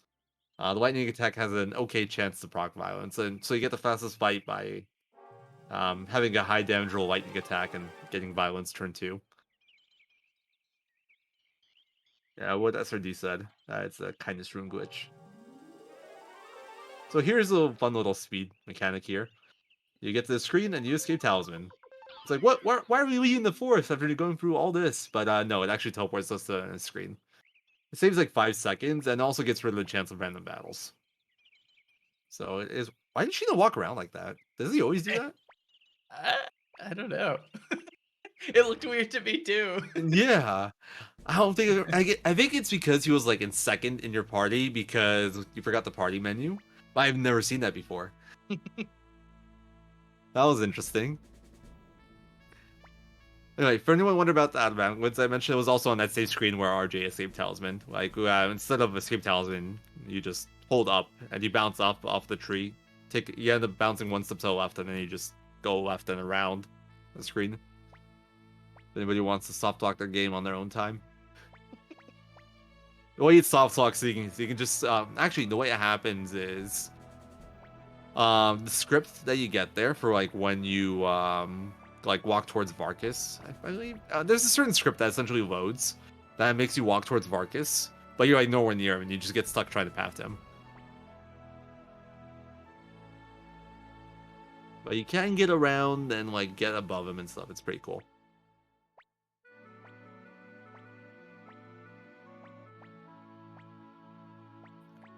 Hey, we picked Kasumi! Yay! We This girl. didn't rip the run. It's real shame that you can only pick one. Like they're actually both so great in this game. But the reason we get Kasumi over Valeria, it's not to get to Rakaku, although we do that in 108 star, and 90% we don't care about Rakaku. The reason we get Kasumi is because we want to strip her. And by that I mean take her equipment. Don't get any ideas. She has really good gear. She has a ninja suit, she has a speed ring, she has winged boots, and she has a shredding scroll. All of which are very, very useful. Additionally, she has high speed too. We throw her into our Luca War Battle party. She's good enough affinity in magic. We can give her Bolt of Wrath Scroll here. Oh, she comes with Bolt of Wrath Scroll. Sorry, not shredding. I'm thinking of Mundo. Mundo comes with shredding. Speedring with medicine. And then we don't need to give her a Jiza, but we do need to give this to Eiley. Oh yeah, there she is. Yeah, whatever. She doesn't need the medicine. And then sorry, Eiley, best equip. And give her the Bolt of Wrath again because I got rid of it. I didn't know that was happening, so just remove it in the future. And then Vicky's magic ring goes to Luke. Probably for that. No, yeah, it doesn't matter. By the way, the only reason we brought Vicky along here is to steal her equipment as well. We want that magic ring. That magic ring is used specifically, so when we use Boot Gate with or specifically Empty World, excuse me. When we use Empty World with Luke, we want to hit a certain damage threshold to push Eiley into violence, and without that magic ring, you have trouble hitting it. An extra 15 magic actually like lets you hit that threshold. I think you might still be okay on Luca. My memory's fuzzy on that, but you definitely need it for Sierra. And there's like you have plenty of room in your party to just bring Vicky along so you can steal that ring.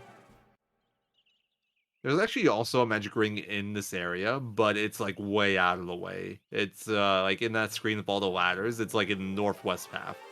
Like northwest ladder, you have to like go 3 different ladders, and it's really slow to take those ladders. It takes like a very good chunk of time to get it.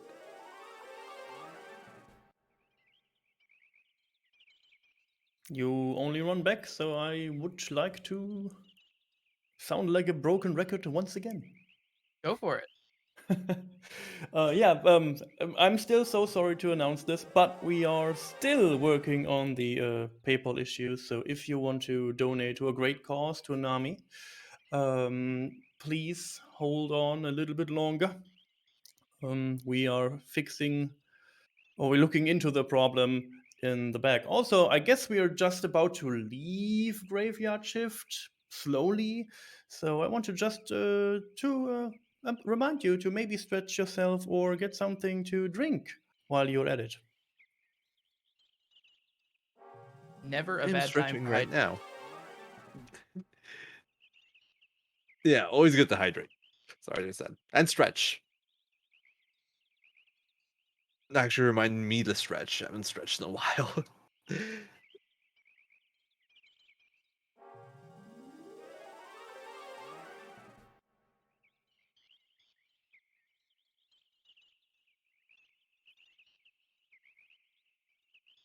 And we are done with the woods. Sadly, you can't escape Talisman at all on the way back. It would have been fantastic if you didn't have to run through the forest again, but no such luck. You got, like, if you're coming from Greyminster, escape Talisman just doesn't work at all.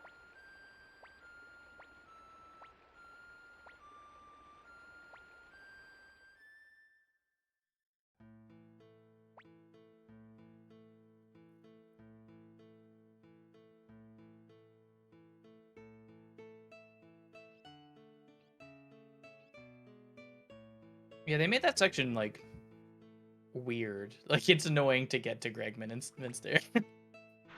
Yeah. It seems, I mean, I wonder if they did it that way to make it less tempting to use McDole if you voted like the save. Mm-hmm. Like, maybe that's why. I don't know. They made it very painful to get to Greyminster. It's actually like the very long trip to Gregminster really plays into the routing for 108. There's kind of like two routes that kind of were we had in mind. One goes to Gregminster twice, because to get every recruit in Gregminster and Rakaku, you need to have Castle level 3 at that point. Which means to get Castle level 3 at that point, there's 4 recruits you can be missing out of all the available recruits at that point. And like to get Castle level 3. If you're missing more than 4, you're gonna have Castle level 2, and you need level 3 to get everyone. Also, you have to have trading done at that point for Gordon, Mikasumi, etc., etc. And that's like the route that's done in world record. I do think it's faster, but some other runners went for a route where they basically kind of like any percentage it and just did 2 trips to Gragminster. And that way you get to do more recruiting with Blinking Mirror, so you save time like with the recruitment, but you do double trips. And that trip to Gragminster and back is about like 5 minutes. It's actually very, very long. In speedrun standards, at least. Time for the Ridley capture battle. Woo! Where we This want is a fun battle. we want Ridley to just kind of die, or I actually hope. sorry, you hope it's the other way. I was gonna say I actually hope he doesn't die so we could show off the backup. Well, it's probably a good chance. Yeah, Ridley very rarely dies in turn 1 here, so this battle ends when Ridley's unit dies, or when we rescue him, which involves getting a unit next to him, which takes quite a while, because we start off pretty... Wow, Ridley's popping off. Gets the crit. He's cracked. It's cracked. He doesn't need our help at all. Like, why does he just, like, take out the whole Highland army on his own, honestly? Oh my god. It's doing it. Took some damage though. Yeah. Not enough, I think, though. I don't think he's getting attacked. Actually, there is a chance he gets attacked again this turn. Still 2 units next to him that can move. So this I is Boris saw that coming. He's already been in combat a lot. They just wait. better than Ridley, or Ridley better than Boris, I mean, because he just is cracked. Yeah. Oh, if you don't have Adlai here, that's actually a downside of having Adlai. I forgot about this battle. Where are your fire spears at? I screwed his menu up. Oh, maybe they're on someone else. Yeah, they're probably on someone. Alright. There's Adlai. Okay, and then there's the fire spear. So anyway, if Ridley doesn't die, we just try to kill off our own leader instead. Yay, there we go. Battle over. So this battle actually ends when Tickdole takes damage too. That's the backup. This was, I don't want to call it a recent find, but this was like last 4 years or something. Before we would just like really hope that Ridley gets murdered. And if he didn't get murdered, well, we would just be sad. Now we have that neat little backup.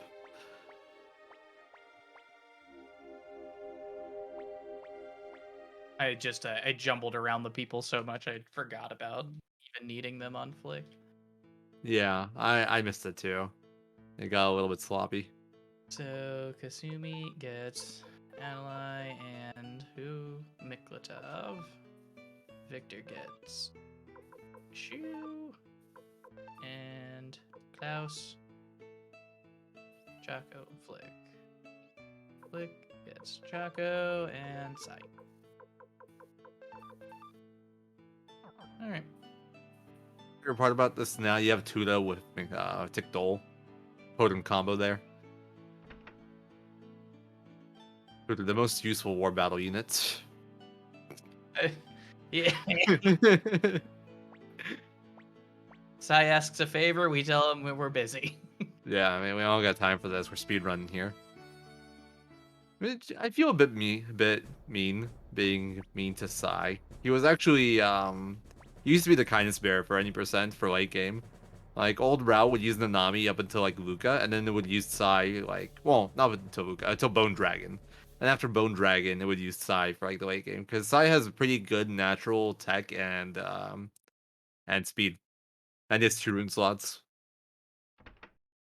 Plus, you get him really early on, so you can get him deaths early as well, which is nice. Like you can get him deaths in Highlight Border, for example, with the old XP route. So he just fit in pretty well. It was Omni's idea. It was a good idea, but Highlight just works better with how we have it set up currently.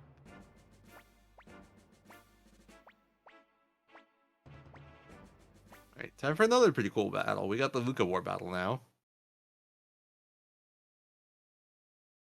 So, unlike a lot of scripted battles at the start, you can actually customize Kiba's unit here a bit. So I've tried giving him like fire spears and invention and stuff before. And the funny thing about giving him invention, what he'll do if you give him invention, he'll just move back and use invention on only himself. And it's just a complete waste. But this battle automatically ends when you damage Luca's unit once. If you don't manage to damage Luca's unit, though, it takes like 5 minutes. It takes like, I don't know, 10 turns or something. I have no idea. And it's not something you ever want to see. Oh, nice one, Kiba. Repair self at full HP. Kiba, you combat genius. We can now see that Qualso's the brains of that unit. What a psycho. Oh, man. Like, there's why he does invention on himself. It's just like the dude literally hits himself. Oh,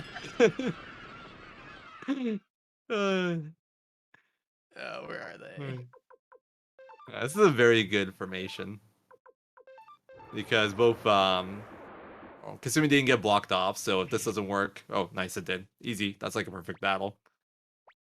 So there's their 1 damage. But if that fire speed didn't work, Kiba or Kasumi didn't get blocked off, so Kasumi could have reached them and done invention as well. So it would have been another 50% chance on this turn. By the time the soldiers block off her path, so you should kind of have to go around and take an extra turn. Also, fun fact, something I learned in the 108 run once. So when the battle ends, Luca injures every unit in the fight. And if somebody else got injured at that point already, they'll have taken 2 swords of damage at that point, and their unit will die. And you can actually have characters perma-die from that. I learned that the hard way. I had Gilbert die in the 108 star run. I did not know you can die in that one. Oh, I haven't even talked about this, so... Yeah, I know, and I almost completely forgot. Yeah, same here. I don't need to get rid of my gloves if I don't have the hazy crystal, right? Yeah, which you don't, so you're good. Right. Okay. Although I did see the Fire Emblem on your inventory. I think that's supposed to be on Tickdol, but it doesn't really matter for the upcoming fight. I think it's a part of like the... Well, I guess I never really thought about it, but I've only ever put it on them after Rock Axe. Okay. Not intentionally, it just when I... Yeah. I think it was supposed to be a best equipping Green Hill in the menu of like flicking the Nanami, but yeah, I don't think it matters all that much. Like it matters for Luca duel, I think, but not like it won't. You'll still win, you know. It might just take an extra turn. Yeah. I don't know if Flick has a Jizo. You should. You gave him one before, right? No, isn't. No, I don't think so. Just save and go for it. Just say okay. Yeah, it's probably fine. Like a lot of the time, he doesn't even need the Jizo. It's just backup. Just reload until it works. Alright. Well, I'll go over the Luca battle first, and I'll go over the random ass bandana robe throwaway, because that's actually a pretty lengthy discussion point. Anyway, our party. Tickdol, we don't need anyone. Flick? Okay, we're actually gonna set up. Flick has a pretty cool party to him. Nice, got the Mikotov tech. So this is where the power of the circus starts to come into play again. We're gonna bring the circus along with us. And we're going to use him to completely destroy Luca. And then Victor can solo also. Victor, I like Victor versus Luca. Easy. Also, like that Victor has 90 health. Yeah, that's all he needs. It's probably more than he needs, to be honest. I think if Victor came in with 1 HP, he still wins versus Luca. Victor's just that strong. He has that special trick on his side. He uses a special trick on Luke in this fight. Yeah, I'm just imagining that. Well, anyway, once again, we will be using Violence and Kindness Rune, but we will be taking it up a notch now. So, first of all, relying on the enemy here to proc Violence, not a good idea. So we'll be doing it ourselves now. This is where Luke comes in with his Empty World spell, with his Blue Gate. This is why this is here.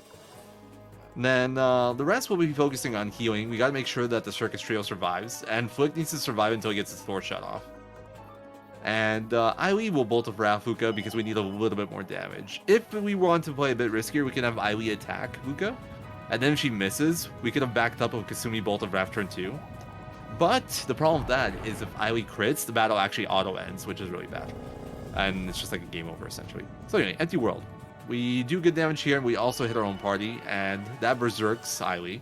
So next turn, she'll have Berserk and Violence, which means 4.5 times damage. Bolt of Wrath, guaranteed 300. Okay, get that in crit. Those look a little bit sketchy, but the Mega Medicine should go off before the third attack. This is where those speed mechanics come into play. There it is. Alright, so we're good. Yeah. You need a Circus Trio to survive, and you need Flick to survive until he gets the floor shut off. Once he gets the floor shut off, he can die. It's very unlikely for like anybody but Luke here to die, but it is possible. Yeah, like see, Flick is almost dead now. But it's fine. So, see the power of the circus. It's time! Check out this damage. And keep in mind, Luca takes half damage from everything. So this damage is actually doubled, essentially. So yeah, we just hit for 4,500. If we did the Ailee attack and had a 700 there, you actually get an animation of Luca kneeling. That's because we actually, like, killed him. But he has, like, 1 HP left over because, like, the game has to continue for this. So, time for Victor to do his job. Go, Victor. Alright! Good job, Victor. Did the special trick. Can't miss if he doesn't attack. Yeah. True. Big brain strats right there. So anyway, the way the Luca fight works is that you have 3 phases to it. Like, we have 3 parties, and each party has a phase. The first 2 phases ends when you hit certain thresholds. For Flick, it's once you hit 2,000 damage. For Victor, it's when you hit 4,000 damage. So, we keep the damage intentionally under 2,000 for Flick's fights, and then we hit him for a huge amount of damage at once, 4,500. And yeah, and then like we don't have to do much else with the other parties. So the damage does carry over to the next phase. Since we did the Bolt of Wrath strat, we needed to do a 4-shot there. If we did the Ailee attack strats, we could have just attacked with Tikdol and he would have finished it. It's a really cool strat. Somewhat recently, that was the new reroute. That was like the 2019 me and OmniGamer reroute. Well, besides the whole route change to using Ailee in general, the big benefit of using a Circus as well is that family attack can fail. And Circus attack can't fail. And additionally, with the Nanami route, we needed Nanami to not miss Luca with one of the attacks, because there was a chance of her missing. And yeah, that's not an issue anymore. Ailee can miss, and we can back it up easily with Bolt of Wrath. The downside though is Ailee, if we go for the attack and she crits, that's just game over because she pushes the damage threshold too early, and there's no way you can do like 4,000 worth of damage with just like Tikdol and Victor. So it's kind of GG if that happens. If I recall correctly, it's like a 9% chance. So if you want to play it safe, you got to do the Bolt Scroll. But yeah, it's a very, very cool strat. Oh, I think there's a music command. Oh, there is like a music command, according to the Moobot. Yeah, I think because there's a playlist made up of songs from all of the games in the marathon. I think it's a command to the playlist. Ah, that's cool. All right, time for the final showdown. We got fireflies, we got arrows, and then we got our final duel with Luca. Because we're level 53, it shouldn't be very hard. The kind of cute thing about the like variable XP route, like since we were like level 49, we got to like 53 off of the Luca fight. If we got to like level 56, we would gain no levels off it. And if we're like 40, I think we jumped to like 50. It's a fun like level jump from the solo Luca fight. Essentially, Tikdol gets all the solo XP from Luca. You little punk. Ah, so wrong, you little punk. Well, Uh-oh. oh, this is scary. Yeah.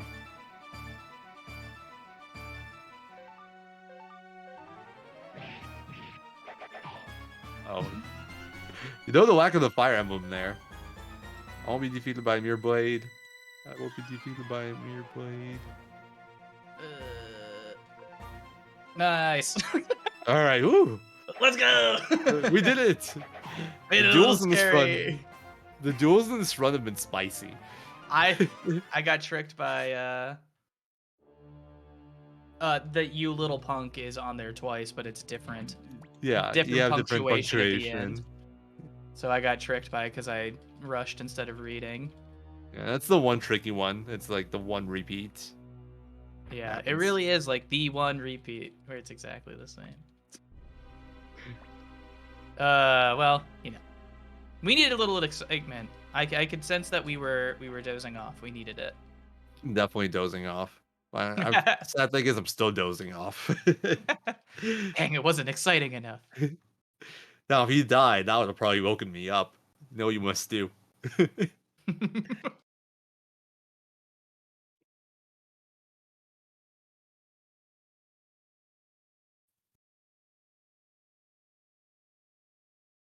So anyway, that ends Luca Blight's life. And, well, we did it. GG, guys. I hope you've enjoyed the run. Thank you all for watching. Time to get to the cook-off. New world record. Woo! World recorded by an hour and a half. Actually, it's like closer to an hour 10 now. I forget sometimes how much the run's been brought down. Get a little pass out from exhaustion. Yeah, we'll pass that. We'll have a fun meeting. Maybe meet up with Joey, get some drinks, and yeah, we'll call it a day. We did it, guys. The war is over.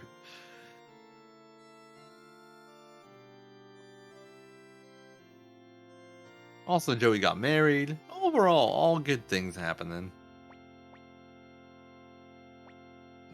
Joey's extremely convoluted, well-crafted plan where he ends up king of Island. I'm pretty sure this is all just like, did you get Agilia? Yeah, that's Honestly. all. This has been a long con. You see, like that little cutscene at the start, where they're like spying on her. Ever since then, it's all been the long plan.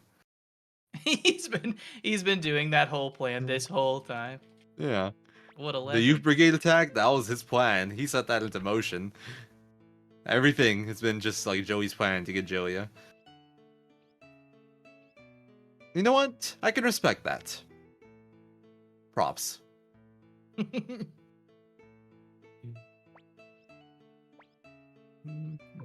Now we go to Cuscus. Now he wants to go take a look around, see what's going on now. Now that we can explore freely without the threat of the Highland Army, we could blight. And we find out there's someone looking for us here, so we're gonna go check it out.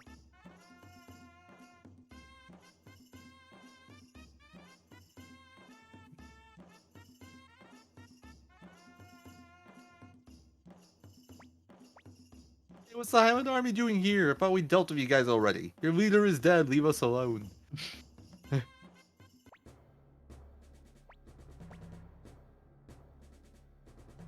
Anyway, here's Colgan just being very polite to us, you know. Hey, nice to meet you. Glad to meet you off the battlefield. It essentially tells us that Joey got married, now is the king, and he wants to meet with you to discuss a peace treaty. We get a Highland general to join our convoy. Woo! We recruited Colgan, we did it. Easier to say, you know, all those arrows I shot at you, they didn't mean anything. Oh, you know you can go out by boat in Wigmere. Oh, yeah. Yeah, all good. It's probably not that much faster, to be honest. I never timed the difference.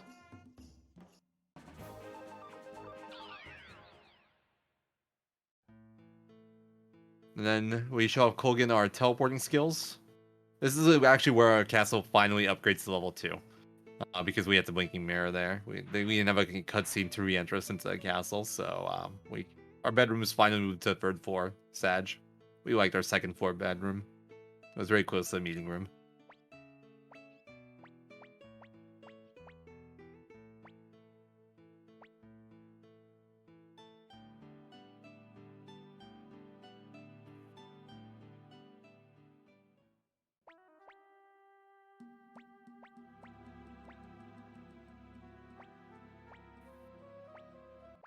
I'm going to Muse. Let's go to Muse. Poggers. It's been a while since we've been there, since, you know, the whole sacrificing refugees thing. Let's see what's changed. Bring Rune along. Aili along. Aili is to kite rune stuff. Rune and Luke, if I recall correctly, is just to restore their MP. Well, Rune needs levels, to be fair. We need to get her enough levels so she has a level 4 magic spell. So, if I recall correctly, you bring her here for EXP plus the heal. You get like auto healed in this little part where like all of the characters you bring. And Luke is there for the heal as well. And the levels. The levels are important too. But he doesn't get too much here. We do still have like an EXP route to follow for essentially like one more boss fight. We're gonna have a fight with Sierra fairly soon. What am I doing? Where are we? I think you need to go more south, like southeast. We're exploring the world map. Yay! Should have gotten Templeton after all. If there's one thing I'm bad at, it's navigating the map. It happens. What was I saying? Oh yeah, so EXP route. We want the EXP route to still like we essentially want level 39 Aili after the next battle we do. And like the Luke level that we'll have. I don't remember exactly what it is, but what that does is it gives you a very high chance to proc violence with Empty World on the Sierra fight. Like if Aili ends up one level high, your odds of proccing violence are very, very low. And that gives us a fast fight on Sierra. But if it doesn't happen, it's not that big a deal. You just have to turn pretty much. Strongest character, in my opinion, it really depends on your standard for strongest character. Are we talking like with most setup? Are we talking about with kindness rune glitch? To how quickly you want to set them up? Like mages are incredibly powerful in this game, obviously, but they're like full flow effort. They don't need much setup. But like if you're like really specking out the character and we're doing no glitches, it'll probably be like a free rune slot character, probably Killy or Hayo. Hey Bustin, thank you for the good luck, but RJ needs the luck. He's the one running this game. I'll pass it along. Good luck, RJ. Thank you. I'm doing my best. Me too, man. Me too. We all are.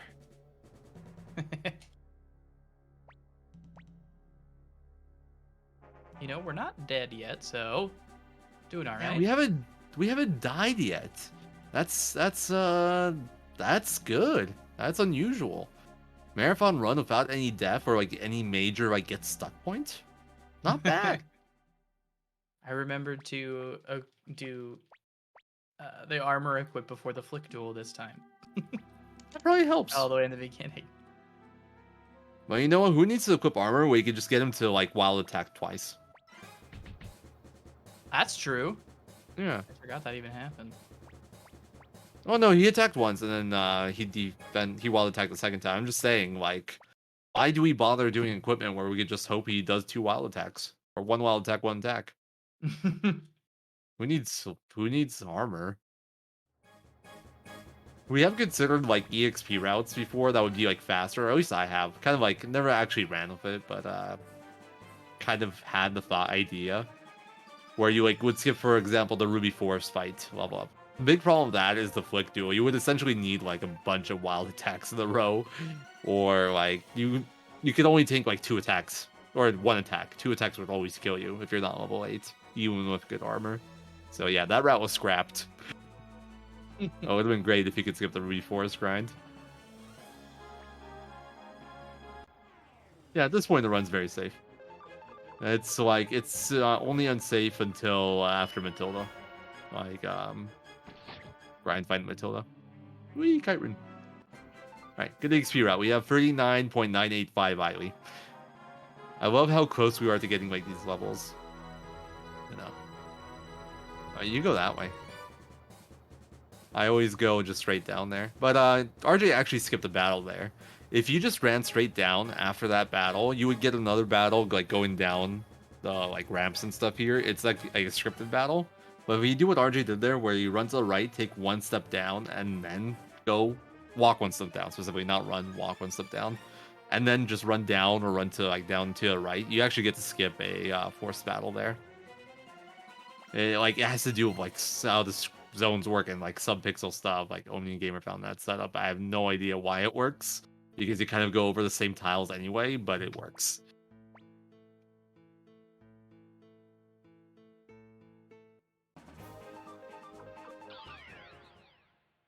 We're good. We will pass on the change formation. Thank you very much, game.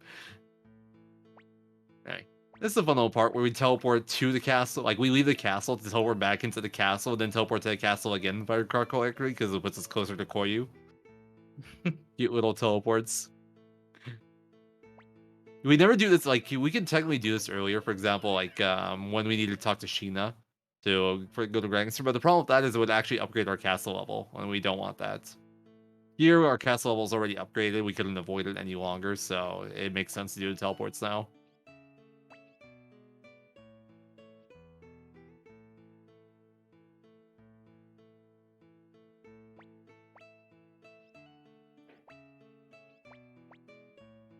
Right, Koyo, here's Koyo. He's a lamp dragon bandit from Tiger Mouth, if I recall correctly. And his ask is to go help go help his sister, I recall. Because his sister was missing. Or kidnapped by Neckwood. Honestly, I don't remember anymore. It's late. Or early. But yeah, Neckwood's back and is like trying to take over Tinto, essentially. And we're gonna go see what's going on. Nanami forces her way into our party here. We don't have a choice in bringing her. I think if you say no 3 times, she might go into a convoy instead of party, but it's like a lot of extra dialogue. No, we never get Killy or use Killy in 90%. And even the 108, we don't use them. We just recruit them because we have to. They never gets used. We want to delay upgrading the castle to level 2 as much as possible because with level 1 castle, your bedroom is in the same room as the Great Hall on the 2nd floor. And if you get castle level 2, your bedroom moves to the 3rd floor, so every time you wake up, you have to go down the stairs or down the elevator to get to the Great Hall. Yeah, Lester got it. Thank you. Cold Village! I try to be awake too. So, I want you guys to get a little breather, and I would jump in for, just to remind everybody that you're watching Suikoden right now during the Questing for Glory, Hope and Healing 2 marathon, benefiting NAMI, the National Alliance on Mental Illnesses. Currently, PayPal is having a little hiccup, and our tech crew is on the case, so please be patient if you want to get your donations in, go for prizes or incentives. Again, we are working on that right now. While we work on that, again, I want to just thank you for enjoying the event with us. If you want to help in other ways, if you want, you can share the hashtags QFGHH2 and Together4MH. I put them into chat. On social media, these are the 2 hashtags for the event and for NAMI. And again, we appreciate you all being here. And sometimes it is okay to not feel okay. Thank you. Thank you for the breather. Thank you. Just let me know when I, don't want to bop in too much.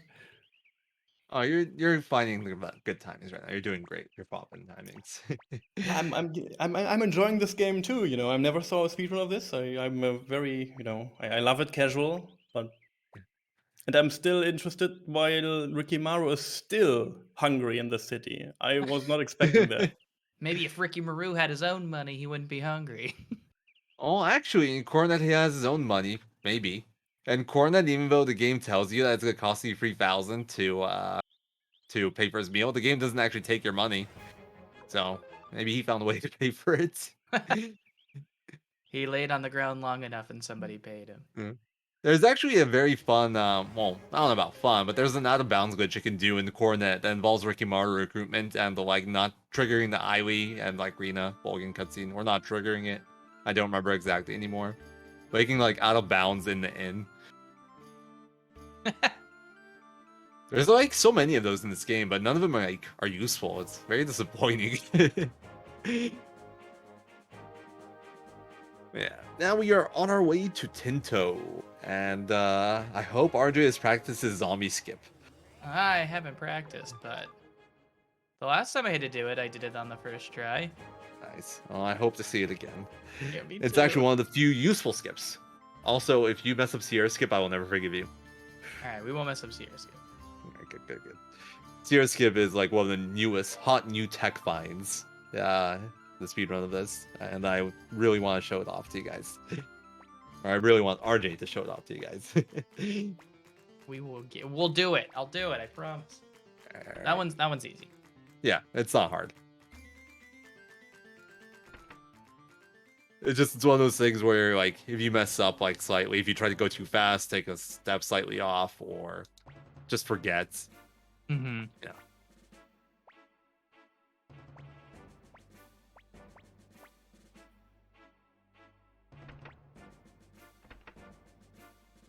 Yo, Chrono, thanks for the good luck. With Sierra skip. We need to go with the zombie skip. And with the golem fight, maybe. We should probably make a save somewhere before Necklord. Not like, it doesn't have to be too far, but there's like that very, very, very tiny chance that Necklord wrecks you. It's true.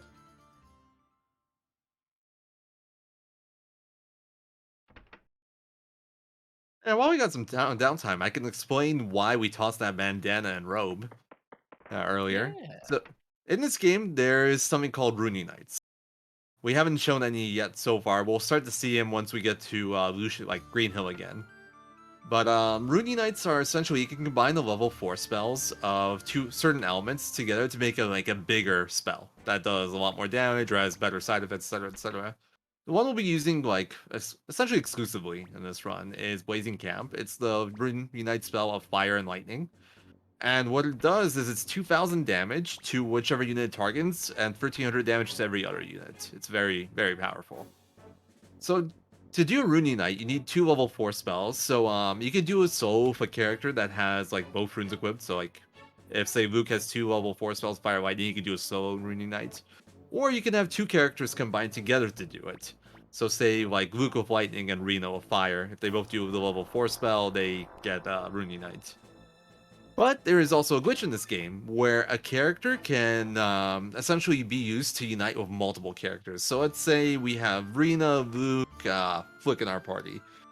And each one has 1 level 4 spell. So you have 3 level 4 spells total, so you would think they'd only be able to do 1 Rune Unite, with like Rena and Flick, or Rena and Luke.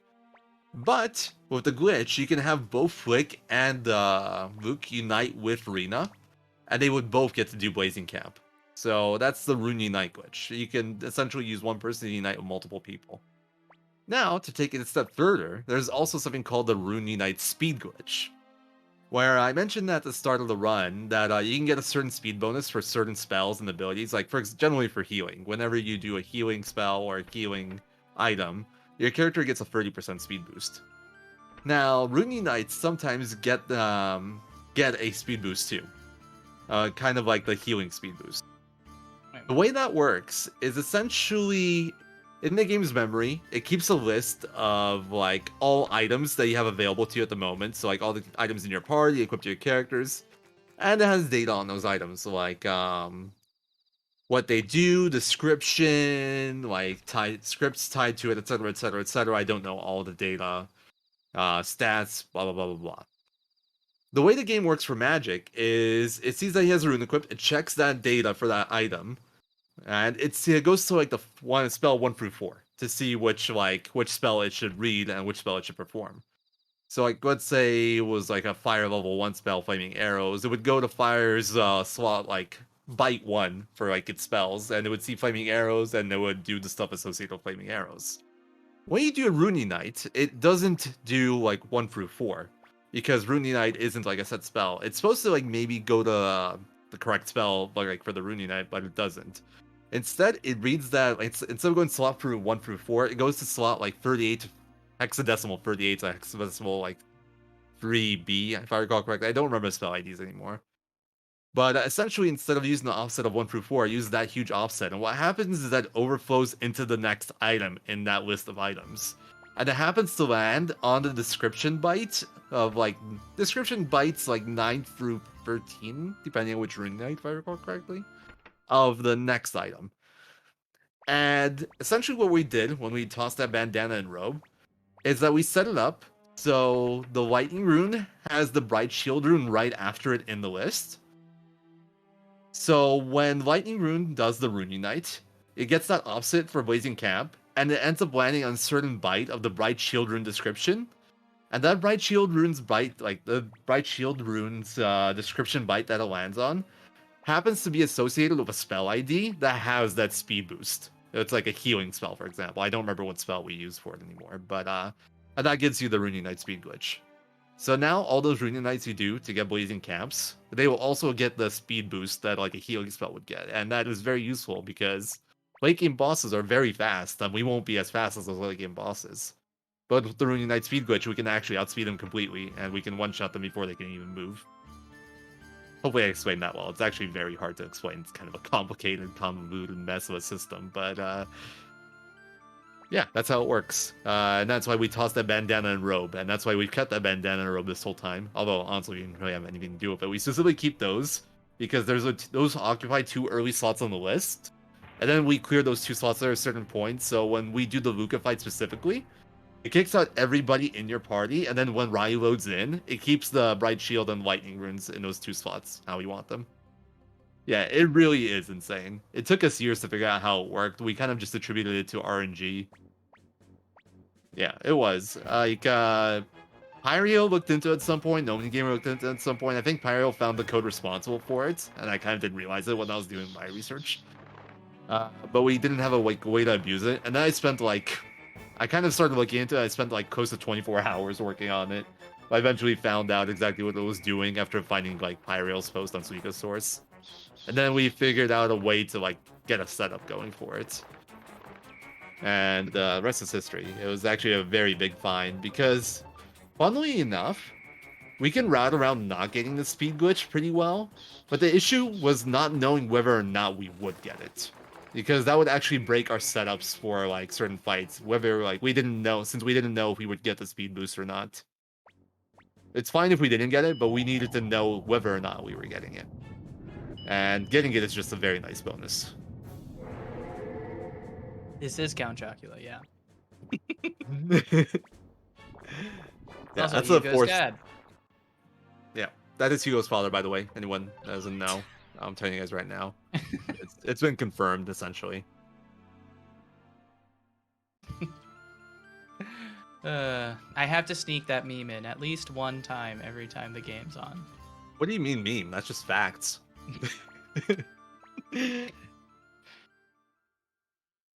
Oh yeah, that's a forced battle of Netcord there. It's unwinnable. Can't do anything. It just ends after 3 turns. But the Escape Talisman after is pretty cool. You save like 40 seconds running out of there by Escape Talismaning. Also, be very careful, like, for anyone playing casual, or even doing the speedrun. I've done this in speedrun before and killed my run. For, like, the story stuff of, like, Gustav and Netcord and all that, in that part of Tinto, if you go the wrong way at a certain time, when you teleport back into Gustav's house after a part of the story, you can get soft-locked inside the house. Like, the doors and, like, stairs essentially stop working, and you're just stuck in there. And, yeah, I've lost runs to that before. It's not fun, in casually or in a run. Although if you save before and you know how to set it up, it's a little bit cool to just like run around in the void. But yeah, make sure you save first. Right.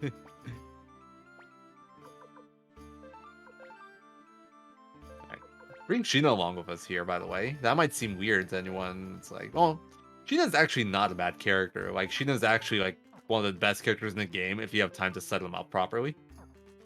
But yeah, we're definitely not doing that. We don't have double beat, double strike, or fury runes, you know? We're not going to sharpen his weapon. We're not going to give him anything. So why are we bringing Sheena? The reason we bring Sheena is because there will be a small cutscene coming up later. And if Sheena's in your party, you get to skip it. If it's not in your party, then you have to watch it. the fun fact about that cutscene is there's actually a Sheena standing where that cutscene would trigger, so you have two Sheenas for a moment.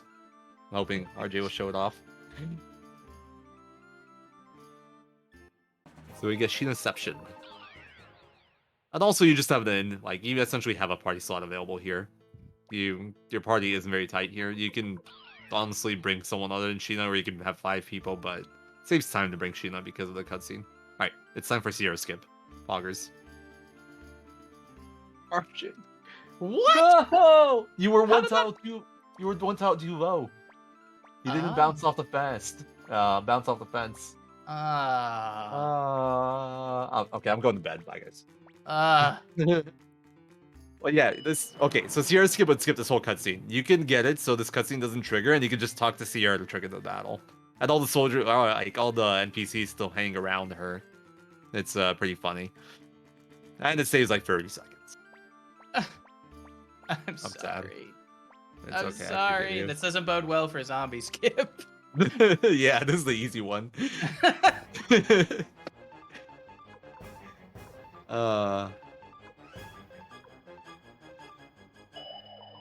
Yeah, if you were what the mistake there was, RJ needed to be 1 tile higher when he went to the right, and what would have happened there is he would have ran into the top of the fence on the right side, and it would have bounced him 1 tile up, and he would have put him into the loading zone without triggering the cutscene. At that point, you just run up to Sierra. Also, see, she still gets berserked here. That's why we use Empty World. Get violence, so we get berserk status. Get the extra 500 damage. That combined with prior attack finishes him off. Or finishes her off, excuse me. It's a nice cutscene. But Yeah, I just wanted more Sierra cutscene. yeah, that's fair. It was intentional. It's a showcase after all, right? Yeah. Yeah. Yeah, that was another fairly new find from Onagamer. Onagamer essentially reverse engineered how the scripting works for loading zones and stuff. And he made a script to visualize all the loading zones and what they looked like, where they are. And he found that Sierra skip with that tool. He put in a ton of work on that.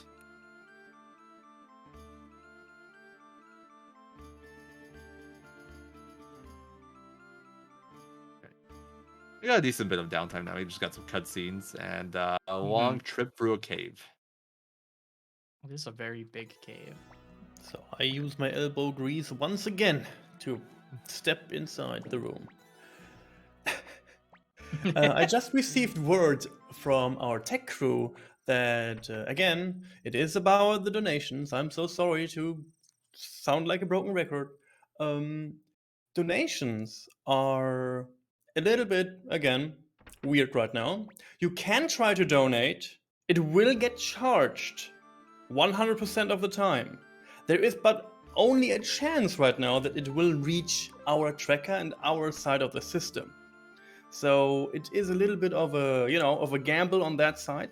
So it has a chance to go through and show up on the tracker due in the next 24 hours, or it will get refunded eventually. There is Oh yeah, please. I hear more words. I get a visit from High Spirits, and he will talk about this issue a little bit more.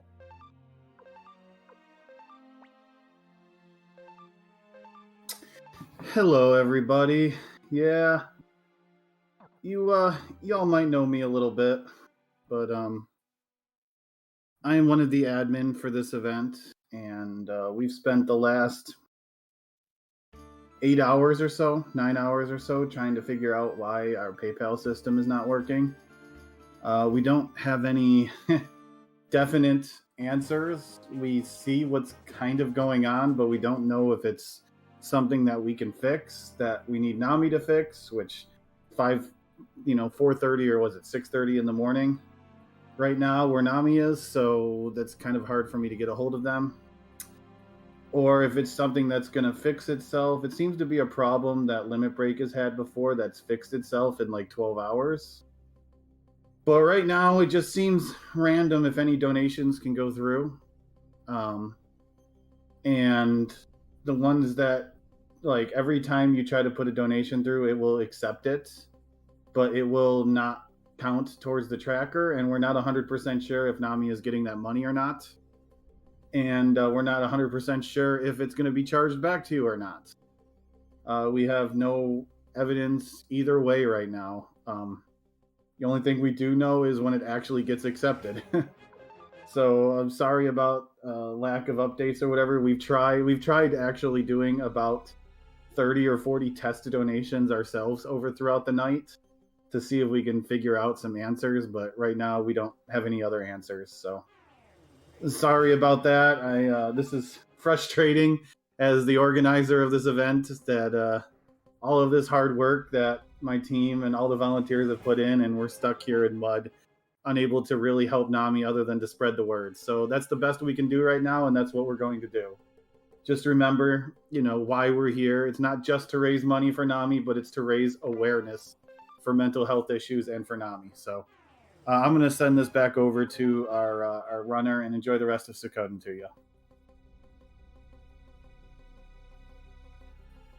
All right, thank you so much for the update. I know some people probably were wondering. But it is important to remember while we're here to raise awareness.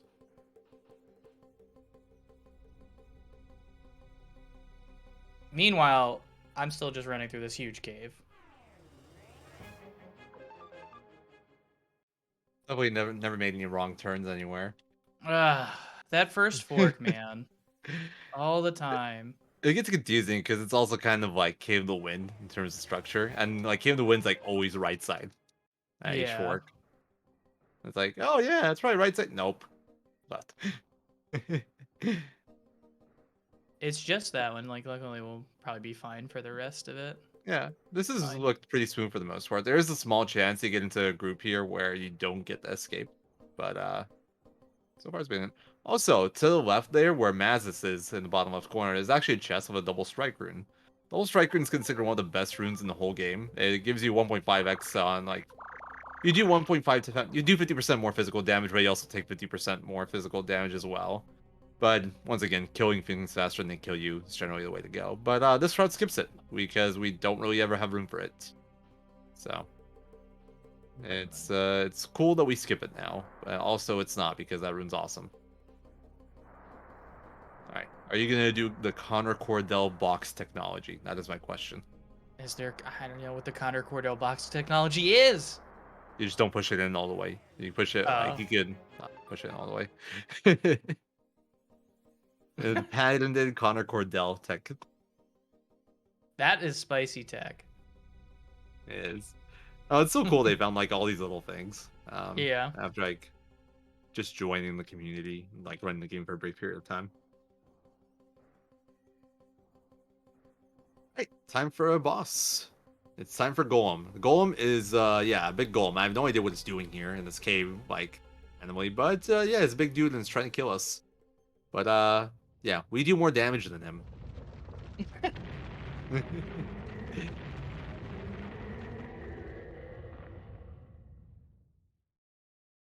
So, there is RNG involved in this fight. So, what we don't want to see, essentially, is his spike attack. We want to see anything but the spike attack. Punches are good. Punches are optimal. And if he does chest beams, that's also good, but slightly slower. The reason we don't want spikes is because spikes won't trigger violence. And we want to trigger violence for Eileen so she can nuke it. Alright, punch is nice. Also, something you can do here, you can shift with Sheena so he goes into the back row, so he doesn't get hit by that. And then you don't get the healing animation. Oh, right, that makes sense. Oh, yes, here in the party? Wait, is that normal? I don't remember anymore. Yeah. So it's, I don't know, either or, right? And you don't have to do an input to defend with her, so. Yeah, I think the downside was she's slightly lower level than Khan, so like some battles that are like goes are runs. My biggest concern is for Necklord, but I think Sierra is still fine to have in the party. I think it, if I recall correctly, it didn't matter all that much. But we're gonna take advantage of Necklord's AI in the next battle. That's why I'm gonna go save here. Alright, nice. Just in case. Because I don't think you can actually save in Tinto. You can probably heal while you're here too. Might as well. You passed the inn. It's in bottom left. I've actually never gone to the inn here. Or probably not since running it. Yeah. Glad you know. I mean, casually gotta go here to get Wang Chen Chan, unless you do Matilda glitch during the peace treaty thing and get him in Rock Axe. Which is the funnily enough, Wang Chen Chan, the only way you can get him to Rock Axe, which is like his alternate recruiting spot, is if you do a glitch with the Matilda glitch. That's literally during the Muse Peace conference. It's really weird. Anyway, the reason I was a bit concerned about Sierra is because we got a fight with Netcord coming up, and once again, we are going to proc violence. So we're going to need Netcord to proc violence on us. And that might seem like a bit odd, because Netcord has, like, is very likely to do a single target attack. He also is an insta-kill attack, which we never want to see. That's one of the things I'm, like, worried about. Oh, actually, before that. One fail. Failed zombie skip. So yeah, the reason we escaped Talisman and, like, they didn't keep on going through the tunnels because we could actually skip through these guys, but it takes pretty precise movement, and you have to do it fast. Yeah. So it's tricky. It's like a few frame window. I don't know exactly how much, but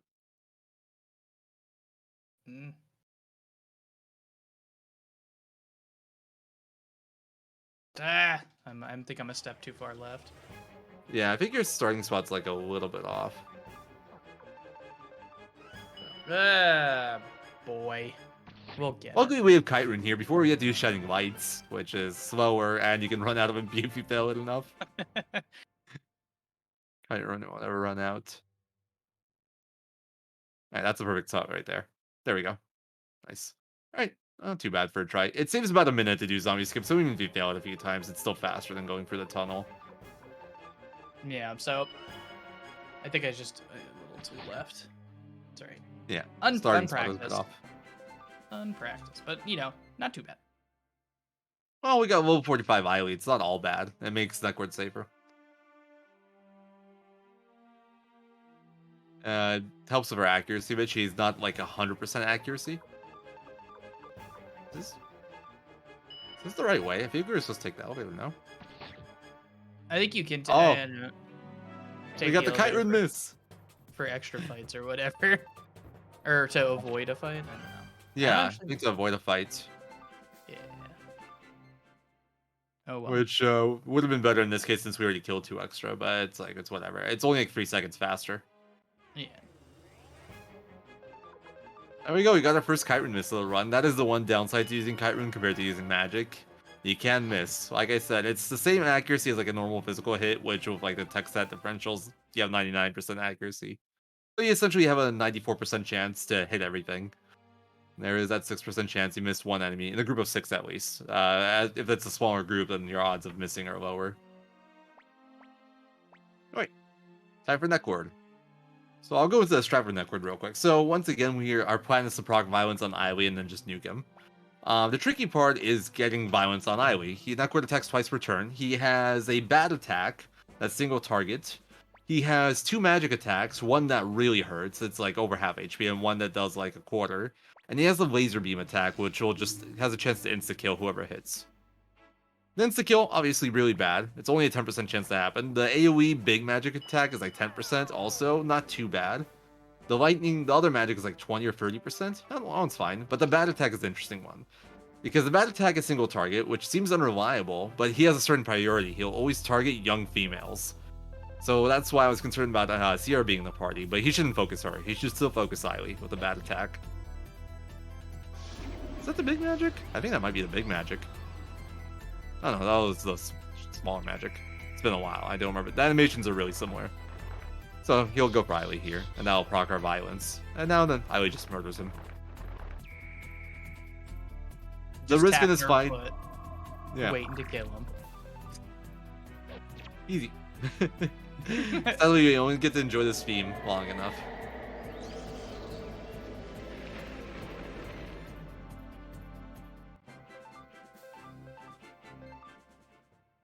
Also got a shredding scroll for winning. That's actually very useful scroll. It's a 4-stack shredding scroll. Shredding will basically nuke any random battle at this point. Like, basically any random battle, really. Well, we do use it once in the final boss fight, if I recall correctly, as well.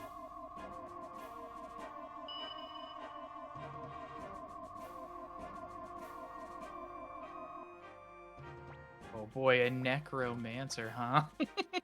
Dad is having fun here. I tried so hard. I I tried so hard. I'm turning this game off. We're turning this bus around. Why didn't we just do the alternate ending and avoid all this? I know the real any person.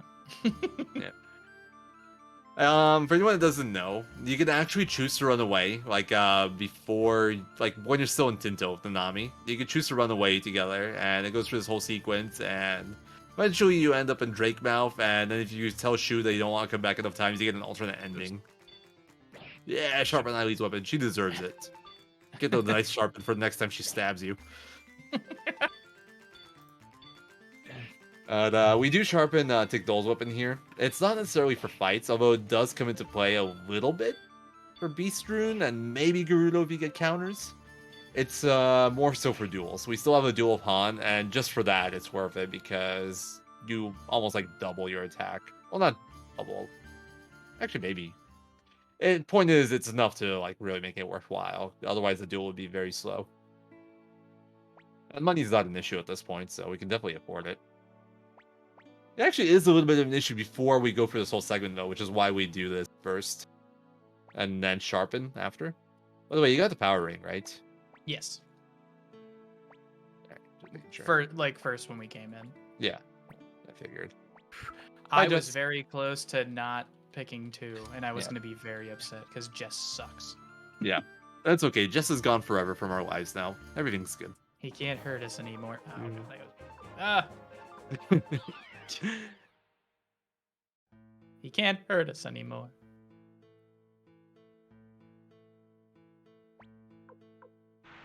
Oh, there's the second Chino, by the way. You guys saw him? And Oh, sorry. I forgot to stop. go back, go back. Oh, he was on screen. I'm sure people saw There he him. is! I saw it on the stream.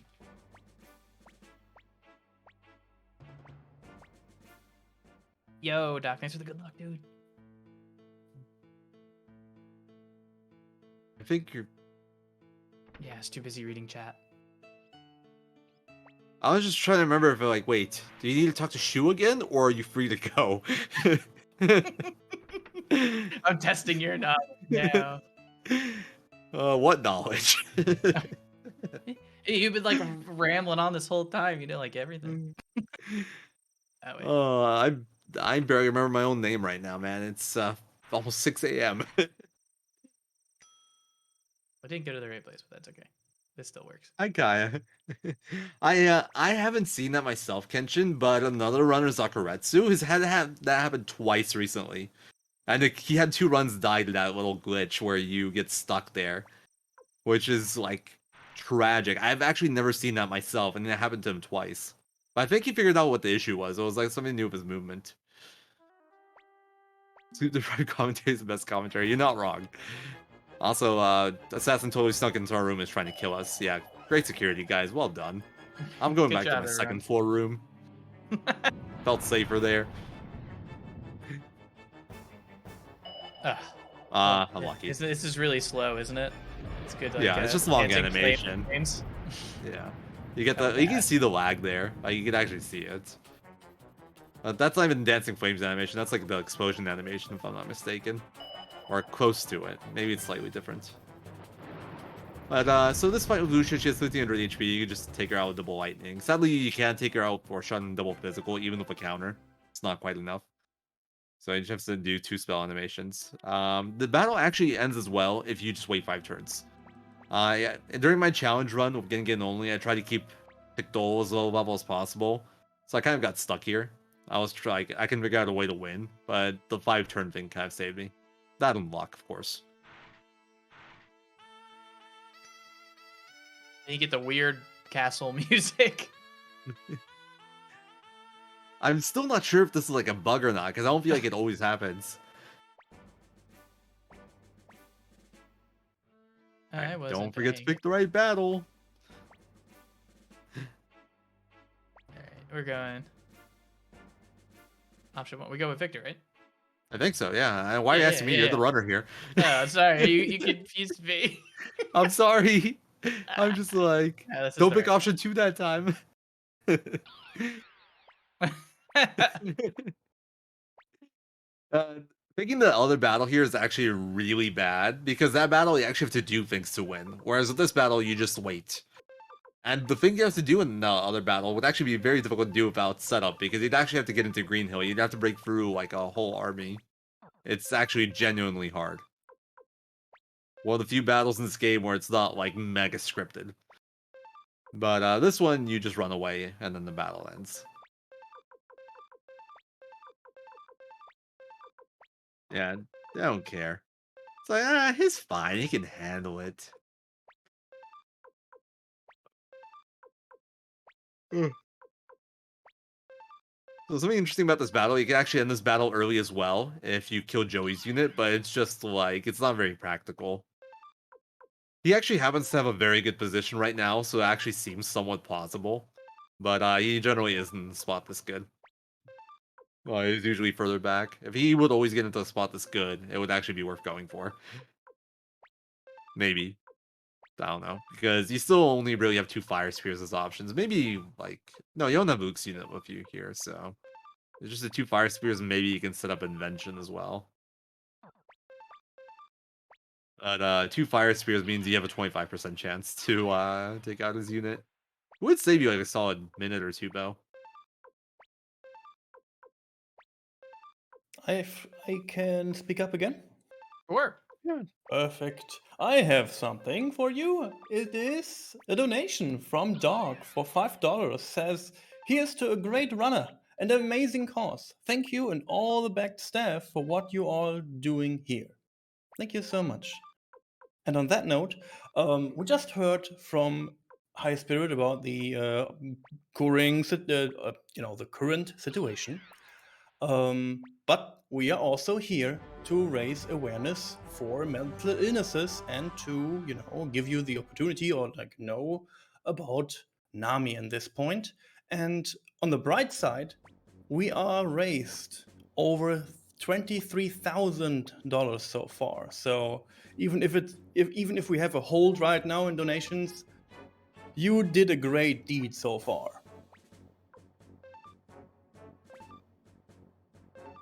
Thank you for the donation. And yeah, Missing for Glory's done an amazing job.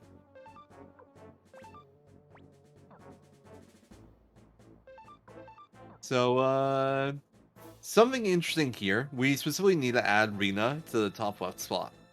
She needs to be in that slot. The reason for that is because of the Rune Knight glitch we mentioned earlier. So when we're trying to set up that glitch to unite with like one person or multiple people, the requirement for that is the person that we're uniting with has to be in like the leftmost spot compared to like all the people that are uniting with them. And additionally, they have to be slower than all the people uniting with them, which Rina is. So we'll be doing that we'll be uniting Flick with Rina and Ryu with Rina, or Tickle with Rina. They're both faster than her and they're both to the right of her, so it's gonna work fine. So then we're gonna kite rune through stuff. Hopefully not get lost in the forest. You'll be fine. We've been here so many times. I don't see how you can get lost at this point. Yep. Wow. As soon as they say it. But no, I knew it these was screens, coming. yeah, these screens are actually a bit different. Like, this part of the forest isn't available when you go through here in Green Hill. This is actually a new area, even though it looks like the same area. Army elves! Hey, we actually get what goes. Well, it's because we killed the first fight. Before you kill the first soldier fight, you do not have what goes on everything here. But at this point, because of the escape rate mechanic I mentioned earlier, where you have 70% chance plus 1% for every 4 luck on your highest luck character. Since at this point you have a high level 50 Tickdol, and he has a very high base luck stat, you're like at 85 to 90% chance to escape. So the odds of a failed run, if you do have to like go for a run, are fairly low. I just saw your luck right there, 163, so we have 85% chance to escape battles. Ah, that jinxed it perfectly. It's very rare to fail an escape in here.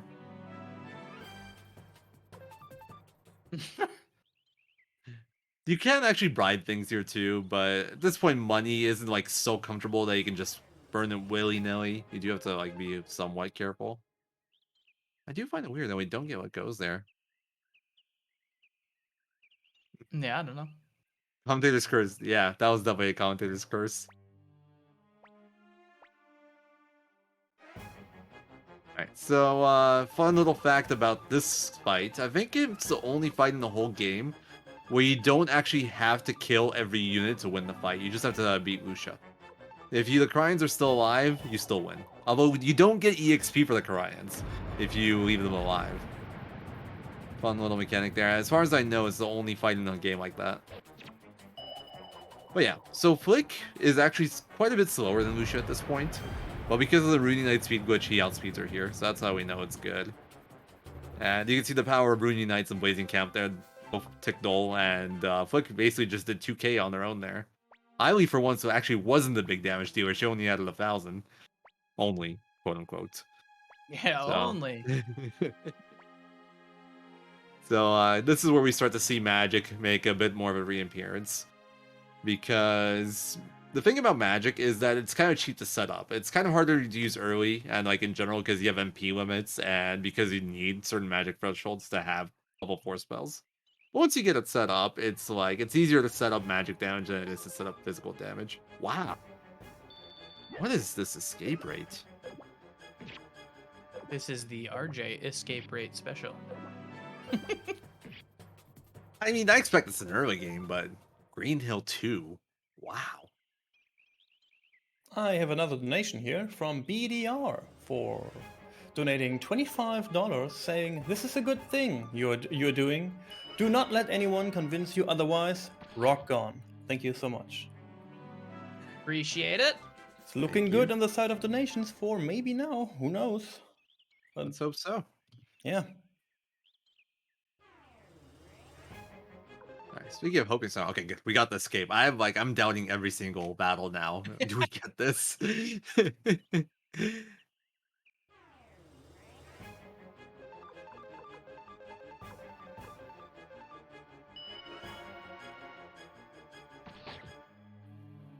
He's performing really well this run. She's only had one kite miss so far. Yeah, it's not bad I'd at all. Yeah. I'd say over the course of the run, 1 is fairly common, 2 is like, unlucky, but not really. More than 2 is just like, Eiley, what are you doing today? Well, you can definitely get none as well. It's like, that's perfectly reasonable too.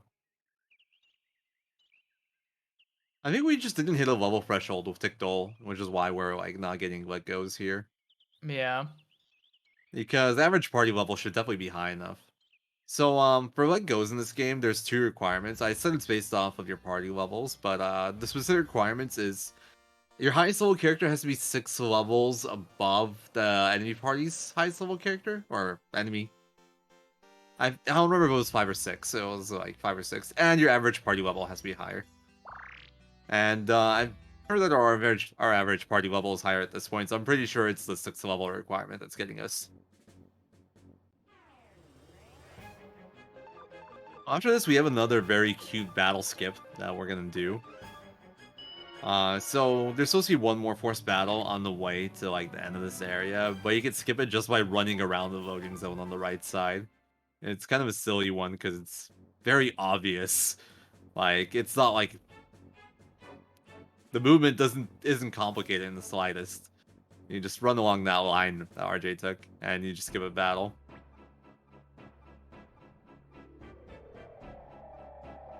And here we get to fight Uber, finally. After all this time, between Suikoden 1 and 2, we finally get our showdown with Uber.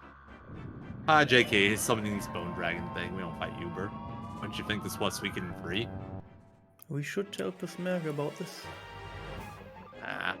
He'll just, like, vanish. He doesn't... Well, you know what? Pissmerg will probably be happy to fight the Bone Dragon. He just doesn't want to fight, you know, Uber. Alright, that's a good fight. So, this is another fight where we just go violence and then circus attack. Kind of like Luca, but here you can see the true damage here. Because on Luca, he takes half damage from everything, but Bone Dragon doesn't have that. So we can see the real Bone Dragon damage. Just melt him. See the power of the circus. But in terms of how that works, so we have Eily with Kindness Rune Glitch, so that's like 999 attack. Then we have Violence with both buffs, so that's 9999 times 4.5, so that's like 5,000. And then Circus attack is double damage on top of that, so that's like 10,000. And then like once you factor in like the defense and all that, it ends up being around 9,000. It's over 9,000. Then a really cool strat. If you guys ever watch 108, we actually use a different setup there, where we use Meg and Violence, and she hits 13,000 there, which is amazing.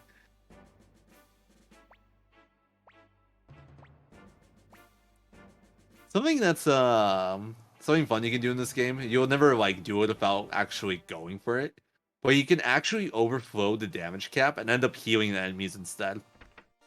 Because for damage and for HP, I believe the game uses a 2-byte integer, and if you go over 32,000, you end up going into like essentially negative damage. You overflow it, so you end up healing enemies for whatever you overflowed, and you can hit for like 50k damage max using like the right setup and like all the multipliers you can get. So you can heal an enemy for like 18,000 or so. It's pretty hilarious. Highest damage possible is like 50,000 to my knowledge. I remember there was talk of a different setup that gets more, but I don't remember how it went. The setup for max damage is Violence, Valeria. You proc Violence, you Wind of Sleep the enemies to, because the enemies that are asleep take double damage.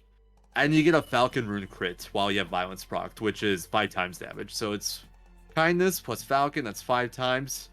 Plus Wind of Sleep, that's 10 times. And then plus Violence, 4.5, so that's, 10? 4.5. 45 times damage of 1,000. So, okay, not 50,000, 45,000 damage. My memory was a bit off there. And you overflow there by like 13,000. Probably 10,000 after counting defense and all that.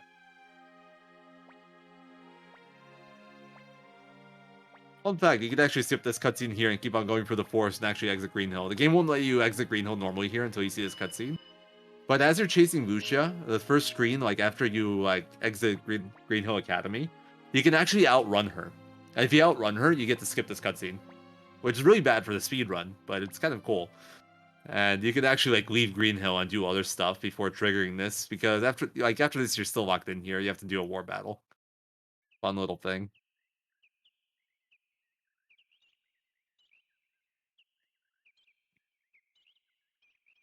Yeah, you can get some really insane damage numbers in this game, taking advantage of the Kindness Rune glitch and like Violence Rune.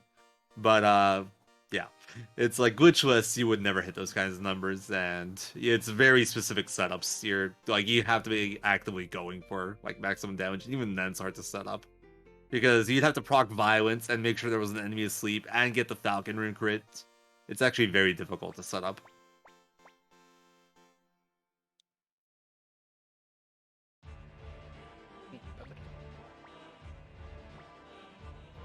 We got this war battle here where we're retaking Muse. This is actually one of my favorite war battles. So what we do here is we just sprint into Muse, pretty much. That's all we do. That's, you don't have to move Kiba forward there right away, but what that does is it manipulates that soldier right there to move forward, and that'll make it so Flick's unit can't get attacked on the next turn. It's like a little consistency / yeah, it's a little consistency strat. Now you can move to that spot there, and now you won't get attacked next turn because they won't move towards you. Well, I lied. But okay, I don't remember this going like this, but they didn't attack. It worked. The strat worked exactly as intended. Yeah, totally planned. Stop it, buddy. Anyway, now the Highland soldiers leave, and we just enter Muse this turn. The other win condition for this fight is to beat Lucia's unit, but that's unreliable as well. You can use like fire spears and stuff, but it's not even faster. In 108 stars, something fun you can do here is you have access to Annalie. Annalie is a singer that sings a song that doesn't have any sound because NTSC version's bugged. But her War Battle ability is Encourage, which essentially gives all the units next to her another turn. So you can move, and then Annalie can Encourage, and then they can move again. And doing it that way, you can actually enter Muse before the Highland Army even leaves. It cuts out a turn. Kind of neat strat. But yeah, that's the best War Battle in the whole run, because it's actually like the only consistent one. And then I'm gonna take out Gijamu and just put Lo Wen in just for safety. That's smart. 87 magic. What level is she at? Ailey with the hero. We might actually not get Silent Lake. Hold on. Oh yeah, I had a chart for this. Oh, never mind. If I saw that right, her magic is amazing. It's like, with taking her here, it should be 100%. If I saw her magic stat right. I like 100%.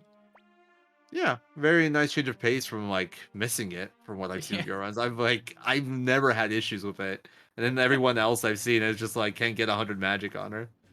Once again, we need 100 magic on her to get a level 4 spell on her. We're gonna need it before the final boss, essentially. So she'll get to like level 58 or 59 before we need it. Alright, Golden Wolf time. He does have one like single target attack he can do that hit back row. We really don't want to do it in Miley like multiple times, otherwise this fight's fairly safe. There's that attack. Hi, Nanami. That attack is actually pretty painful. Decent fights. He did fast animations. Golden Wolf is actually incredibly fast. I think it's the fastest enemy we fight in the whole game. It's like over 160 speed, if I recall correctly. So we can't actually guarantee outspeed him, even with all the speed gear we stole from Kasumi to give to Ailey. It's like the one fight where we can outspeed. But it's still a little bit RNG based, based off the speed mechanics I explained earlier, with like the RNG rolls giving you plus or 10, giving enemies plus or minus 10%, up to plus 10 minus % speed. Alright. Well, coming up after this is the cutoff point for getting all stars before you can you can still get the best endings. So time to do some recruiting. Yeah, we got some work to do. Yeah. Only gotta recruit like all of them real quick. Only like everyone. Shouldn't be too hard. Yeah, I mean, we got Adlai and Vicky. Got some work done. I know. We're not going to do all that. We're not getting the good ending, sadly. Not today. Real quick, as High Spirits just announced in chat, I have another donation from HS with $5 saying, please take my money. Also, you all rock. Thank you so much. Thank you. And I remind my runner and commentary, we have to do the cooking somewhere down the road. We met the incentive as we discussed earlier. Just that we don't forget that. Right. We'll have to do it after the run, so like after we hit the final time for Oh, okay, good. Reload it. Yeah, just because of the way the kindness rune glitch works, I don't want to have it get messed up, so I made a save on the side for it. It's just the way we could have done it in the run, but it definitely made things more complicated. Like, it would have messed with party menus and whatnot. It would have been a little bit awkward. Added a little bit more time to IGT. It's easier to do it after. Plus, RJ said he collected recipes for us, so. Yeah, I actually went and found some stuff too to make it more interesting. Because you start pretty bare bones in recipes if you just go and do it. Yeah, it's right. Bare bones, like, I figured out the recipes. It's tamago yaki all the way with like soy sauce or raw tomatoes. Raw tomatoes are good performers. Thanks for helping out in this war. Here's your raw tomatoes. Hi, yo, the best chef in all the land. Here, for the appetizer, raw tomato. For the main course, raw tomato. For the dessert, let's mix it up a little bit. Raw tomato. And it's just like he destroys the opposing chef who's like has like 3 different meals, like well thought out.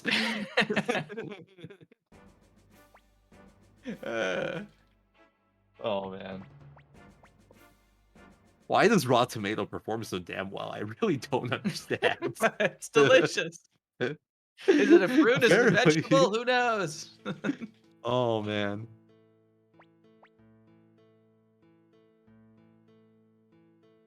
It is glorious, Sharky. It is glorious.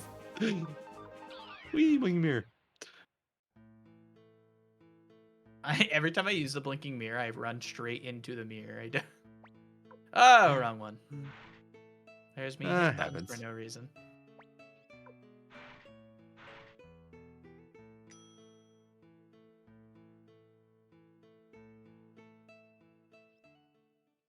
And then we get the rock axe battle.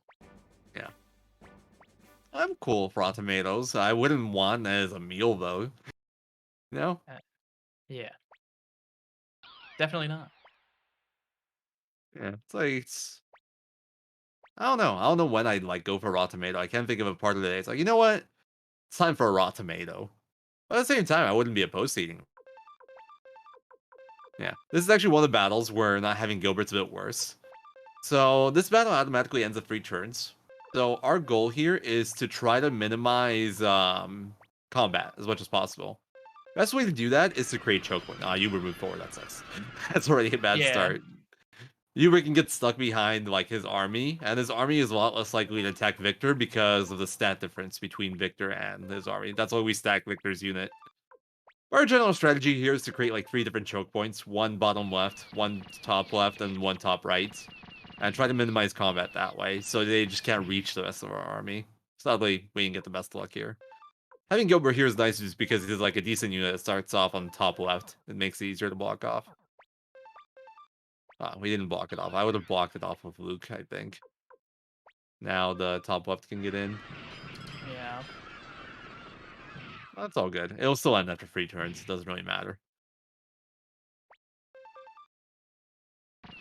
This is one of those battles that's actually, like, it's really easy, but it's very hard to optimize, because it's really hard to see what actually helps and what doesn't. Because there is just RNG involved as well. I think I found, like, the pattern that works the best so far, but I have no idea. It's like, we don't have enough knowledge of, war battle mechanics and, like, AI decision-making to really know what's best.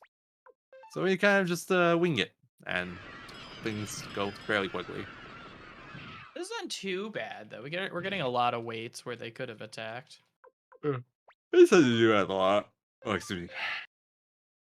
This is an annoying one though. I hate it when Colgan attacks Teresa with like bow. It's fine if it's melee. And they're both just killing each other. Yeah, they actually hurt each other. That's pretty uncommon. Just me mashing. Leave him alone. He's just a dog, man. Yeah, small tomatoes are tasty, like the baby tomatoes. See you later, Teresa. That sucks. Bye, Teresa. No, that's fine. At this point, Teresa dying is like perfectly fine. In fact, it's probably even faster.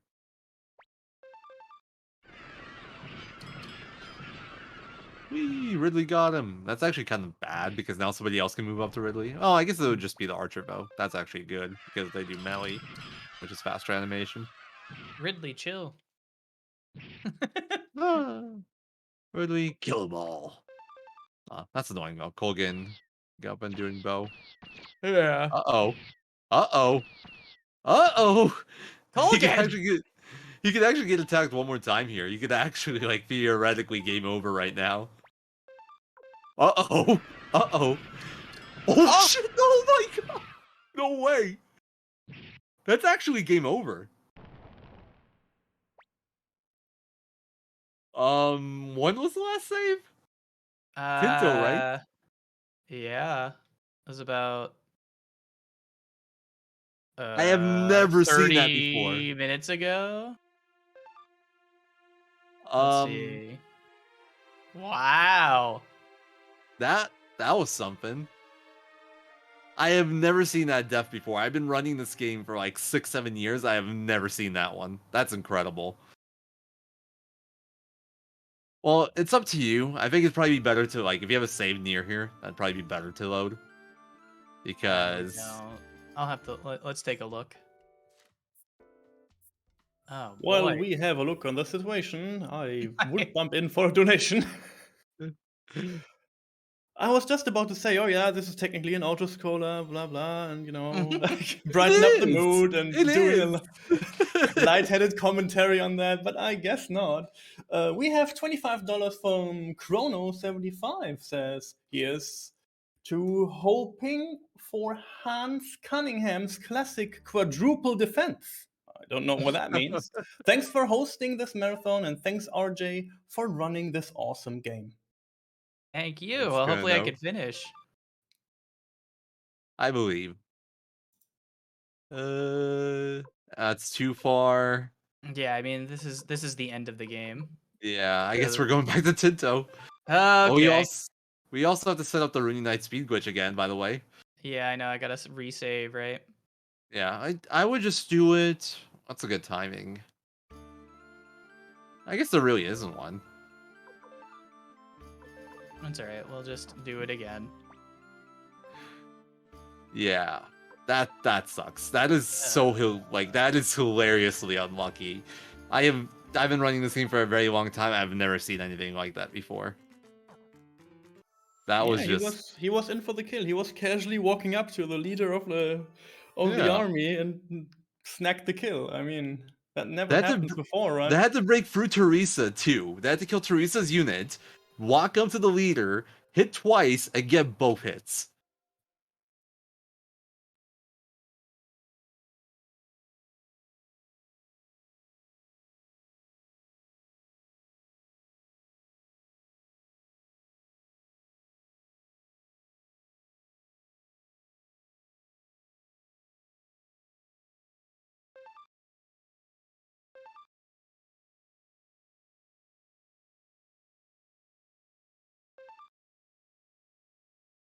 Okay, I'm gonna send you back live in 3, 2, 1. All right. So resetting up the Rune Speed Unite glitch. That was tragic. I'm sorry that happened, RJ. That was disgusting. Oh wait. I didn't even need to do that, did I? No, I think you did. Okay. It's for the best. I Alright, think the we're timing might not have going- been best. Going back to Necklord, right? Where am I? Yeah, we're zombie skip. Okay, yeah. Sorry, I'm getting We're zombie confused. skip.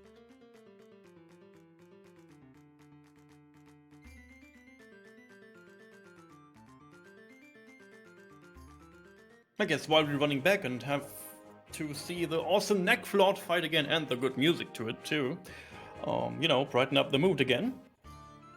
We are here to raise awareness and to promoting NAMI and help them out by raising money.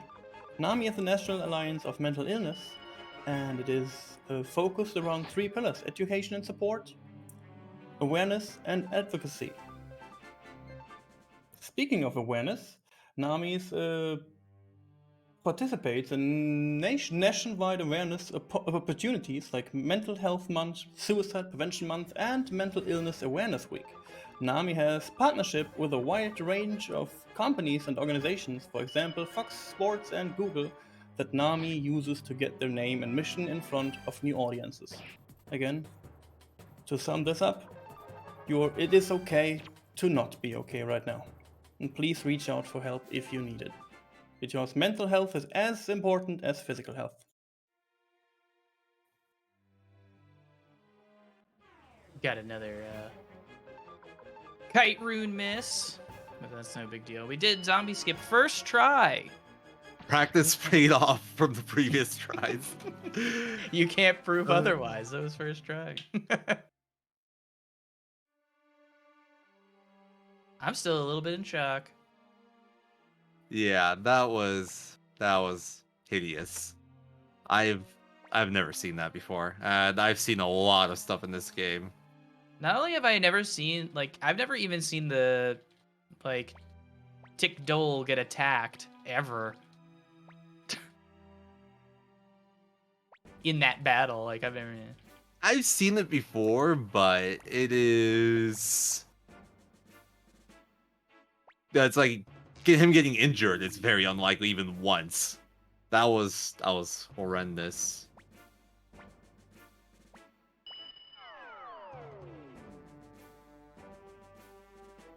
But we got some good practice. We should get through the rest of this a bit faster now.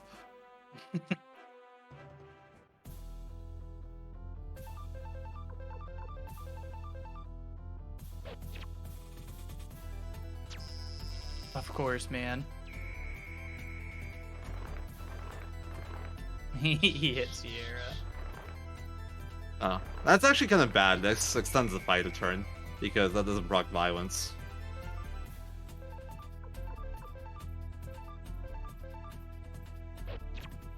Oh, the crit.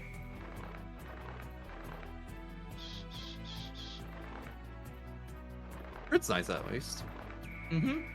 Would have probably been worth to heal Iwi there, just in case. If he does like big magic now, she can die. But you can finish at this point either way, because Yeah, the yeah. crits.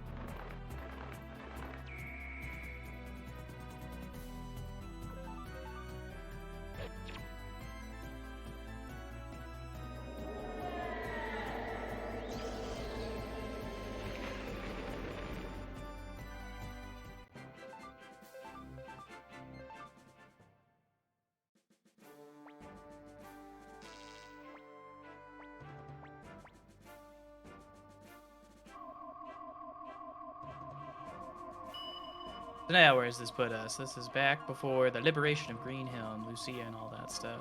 Yeah. Alright, that is a frustrating mess. Yeah. We're gonna be quite a bit overestimated, actually, sadly. That was a horrendous death. Yeah, we were making really decent time as far as the estimate is concerned. Oh, maybe this time we'll have a better Green Hill segment without failing a bunch of escapes. Yeah, And honestly, I probably just cursed it again. I'm sorry. that's okay.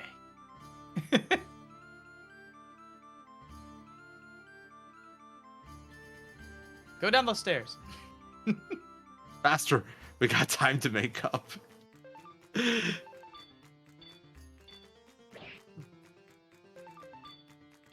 Gotta sharpen our weapon again. This time Eileen doesn't get our upgrade.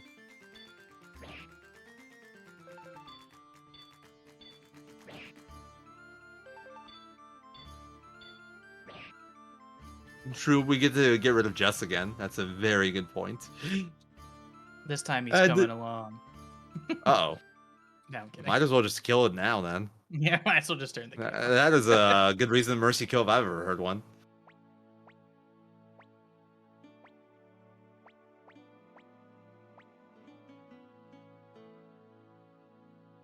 Yeah, if you are trying to get into JRPGs, Magna, Dracomon, I highly recommend this whole series. Like, I'd go from like 1 to 2, and then if you like the series, keep going. Probably my favorite, all-time favorite JRPG series, so big recommendation from me. Bye, Jess. Alright. This time we can point out double Shino properly.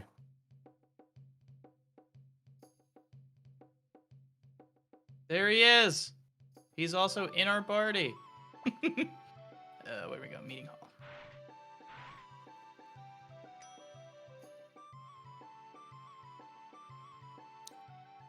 While we're fighting back to Green Hill, I want to thank once again our restream team over on Germansch for the German restream and on Japanese_restream for our Japanese restreamers. Thank you so much for your work over there.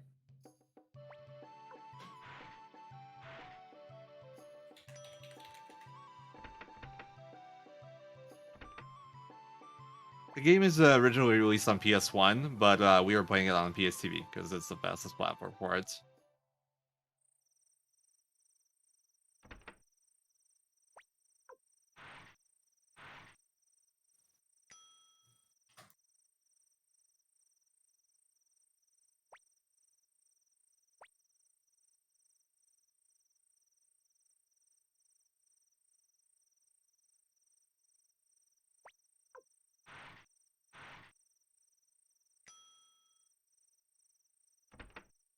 Back to the Lucia assassin attack.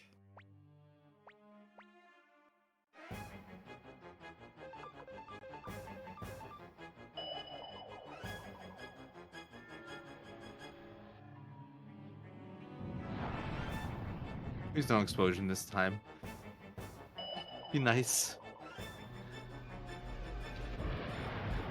Well, we see this Oh again. my god. We talked about a lot about the game so far, and we talked about our favorite characters. We sorted out on which side we are, Ridley or Boris. What about your favorite? I guess let's call it arc. In which part of the game do you like the most in terms of I don't know everything? Hmm. Let me make That's sure a I hit good the right question. dialogues. I think the Tinto segment, probably the one we just did. So when the game really opens up, you have the blinking mirror, you can access most of the world. That's a good choice. You Tinder is also a have good 3 choice, bosses in a row, which is nice. What about you guys? For me, I guess it's the first visit in Matilda to see how apart the fractions are in the in the Matilda kingdom itself, and to go back to Muse for the first time and see what they try to do or try to achieve in Muse. Those are good choices. Probably a bit more plot heavy. I Yeah, think it's at this I point, guess. Yeah. yeah, I played this game so much at this point that it's like I don't care about the plot anymore. I've I played it too mean, much now. as a speedrunner, we have to be fair on ourselves, right? Like Yeah. we played this, in the past, and now we're here clicking, meshing away text boxes, and we see other stuff now that is like precious to us, right? Yeah, give you a different perspective for sure. Plot wise, I think I enjoyed the Green Hill segment, funnily enough, which is because as a speedrunner, that's horrible. I always liked the Green Hill segment a lot casually. Oh yeah, I Very like the whole eating in the cafeteria. Oh, what is to eat? I don't like this dish, and oh god, hopefully there is no ghost. I like the plot with Nina. Like that's yeah, cool too. nice little world building, good bit of exploration. And it's like you actually have some options open to you at that point, in like in terms of exploring areas, getting new characters, get some funny dialogue. I like that more casually. It's just it's been so long since I can't really enjoy that part casually anymore just because I kind of know everything that happens and it's like very plot based. What about you, RJ? Uh, yeah, I probably like as far as just like things to do. I probably like the Tinto section the best. All right, well we got 2 votes for Tinto. Tinto best segment confirmed. I guess I cannot deny that. Oh, Chrono has a good choice. Out of Bounds North Window Castle.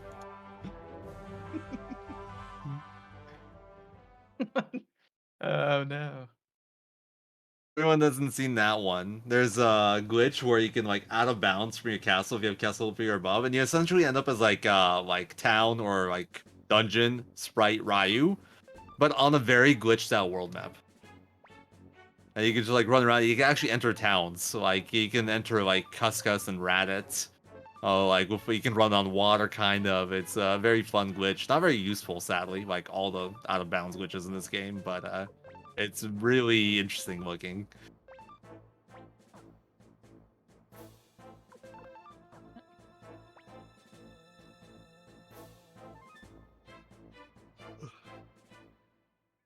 Oops. All right, back in the forest again. We were officially done with the forest, and then the game said we had to go back. You can never escape Green Hill Forest. No. Uh, What a game. still can't believe that death, man. That I was say if that you're was truly shocked by it, then it must be something. yeah. Like it was one of those deaths I figured could theoretically happen, but I have never seen it. It's like wow. Like you can do stuff to try to mitigate that, but that's just like it's so unlikely. It's not even worth bothering. Like you could try to like stack defense on like Tikdol, but that scenario is just wow. I can't believe I saw that.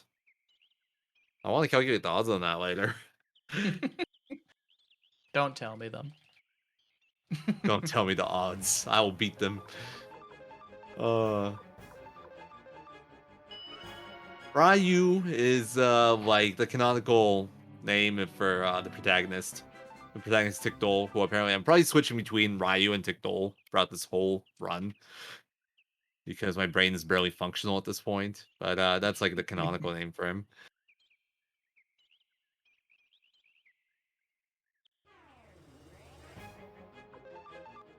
I feel like I had that same exact encounter at the same exact time. RNG minute confirmed? No, Oh, we haven't 'cause failed an didn't- escape, so it can't be the Yeah, we same haven't RNG. It just felt like, I don't know, it felt like super deja vu to see that.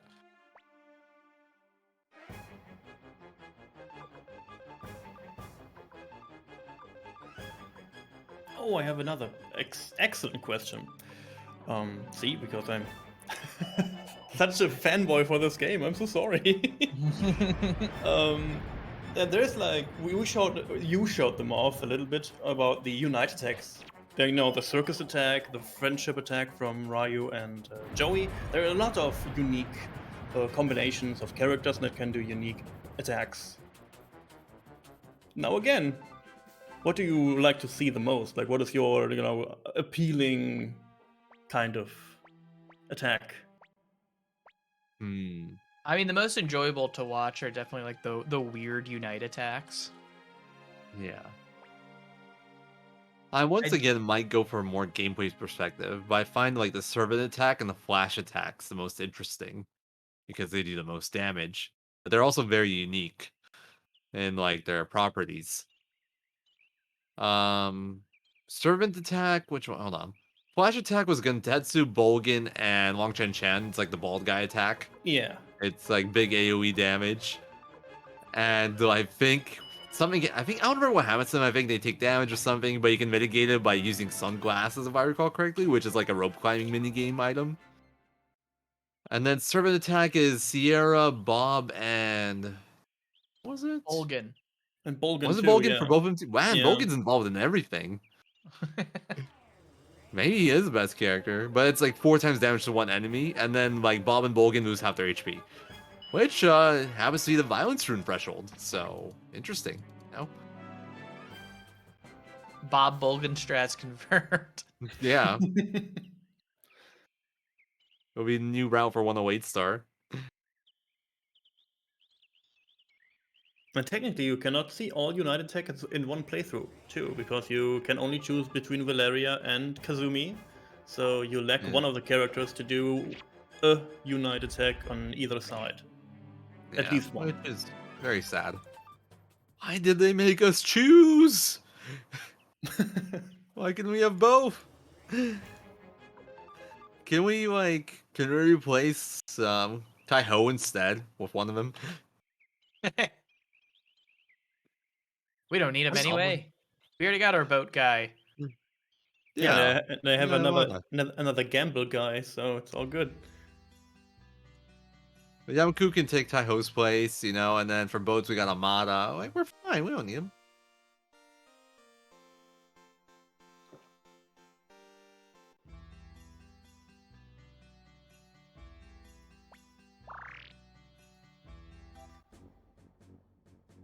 Alright, hopefully this Bone Dragon fight goes as smooth as last time. The last time Yeah. it was very clean.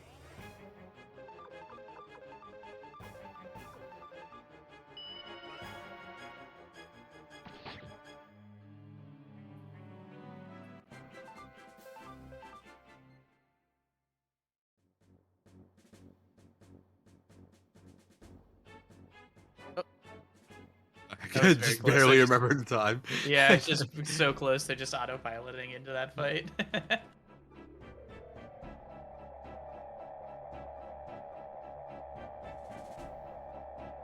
What is your do you remember where your L Ren save is at?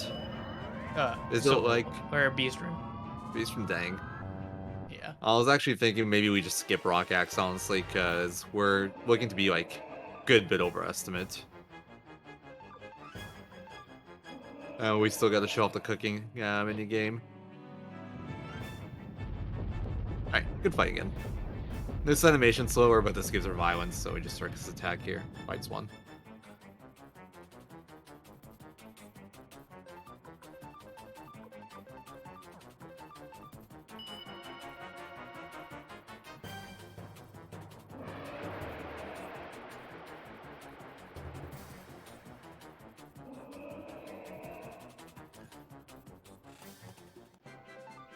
I guess I just move along then, and I want to once again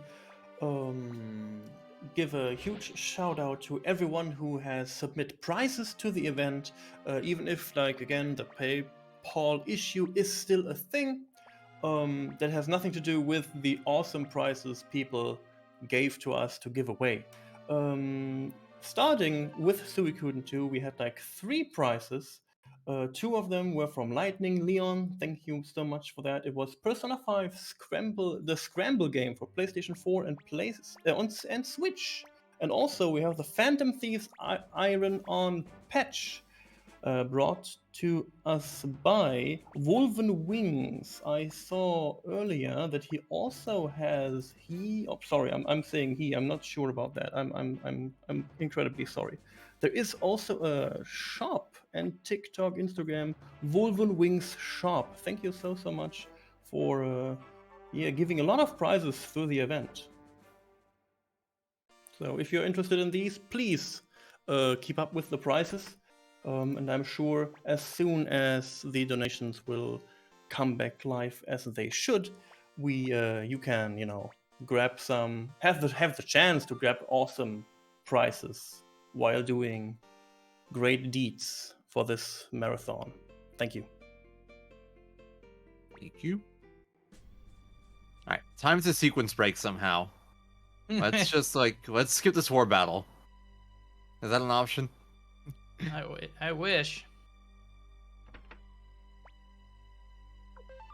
Alright, and we never mentioned what Gajima was in the party for. We basically bring him to steal his rune and then kick him back out. That's like his whole purpose in this. We want his double beat rune. At this point, violence isn't all that useful to us just because the setup isn't consistent anymore, and we'll generally be fighting groups of enemies. So it's like, it's either a one-turn fight where we kill, or it's like a group of enemies where violence isn't as valuable because it's single target. So we switch to double beat. We get it off Gajima. Double beat rune I mentioned at the start of the run. It lets you attack twice per turn. So Ailee will just guaranteed hit twice now. Well, assuming she doesn't miss. So pretty consistent 2k damage per turn. We still have Kite rune for clearing battles. It'd be better if it was like a double strike rune or something for bosses. But overall, it's faster out of Kite because the double strike doesn't add enough DPS. It's like essentially brings her up from 2k to 3k, which is good, but it's not enough of a difference with how few boss fights we have left. And it doesn't quite push us past any new thresholds. And Kite rune just lets us save so much time by just nuking all the fights in the final dungeon quickly, as opposed to using magic. It's like, I think 40 seconds or something, compared to using shreddings to clear everything, to just use Kite rune. So we end up with a slightly less optimal setup for bosses, but it pays for itself on the random fights, or forced fights rather, not the random fights.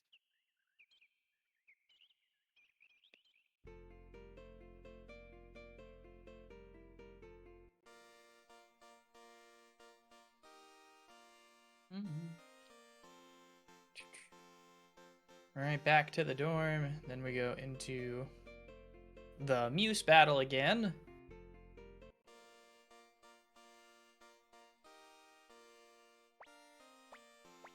Generally a pretty quick war battle. Yeah. Once again, smoothest war battle left, unlike Rock Axe, apparently. Oh god. It's gonna haunt me forever now. Yeah, me too. I wasn't even the one running it. That was an insane death.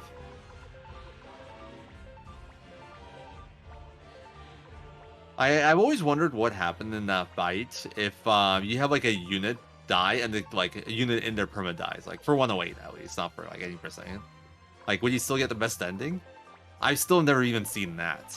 To see Tikdol die, That was new. Oh, exact same thing happened. They move towards him, but they don't attack. Wonder. Yeah, that's weird. Yeah. I feel like they're not supposed to move towards him. Maybe my memory's bad. But the end, like the goal is still like working. They're still not attacking. That's what you're going for. I did a run before where Lucia killed Flick. It was my fault for not moving him out of the way at one turn, but she did kill him, so I had to move somebody else in. Yikes. That I haven't seen before.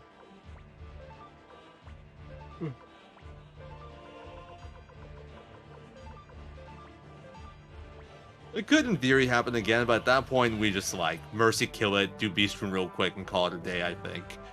If that happens again. Yeah, I guess so. Because we're already, like, we're definitely going way over estimate.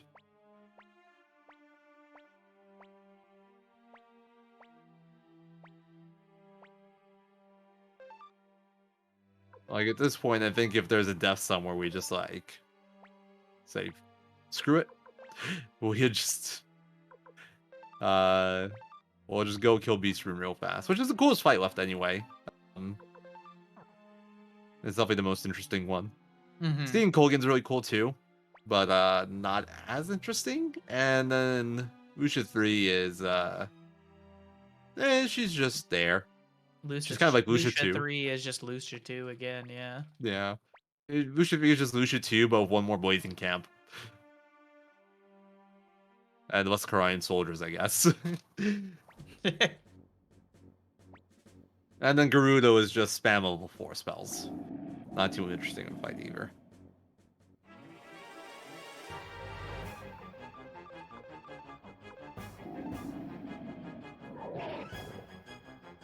Ugh, Jerk Wolf fighting Bolgan. Yeah, Tyrif, we died at the Rock X4 battle. Like, they just, like, got 2 hits on Dick Dole in both hits. And then we had to, like, load a save back in Tinto before Necklord. Or I guess I'm glad I saved in Tinto, because this wouldn't even...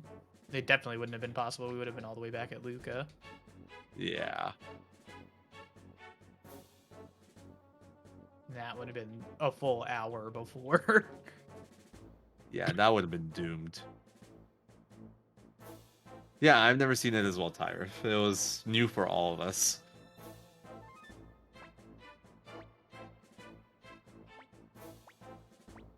You know what? Didn't you put Tuda in Tickdoll's unit? I'm gonna blame Tuda. Damn it, yeah, Tuda. maybe. I could probably just quick change that up. Oh, I wouldn't bother. Okay. It's like if it happens again, it's like screw it. The fact they even got the attack twice is so rare, and it's like it's still like not actually Tuda's fault. He just doesn't bring anything to the table, you know. But it's like it's not like it hurts. I have another donation here from Reliant23 with $25. Just simply saying, hi. Hi to you too. Good morning, maybe. Hello. Thank you for the donation.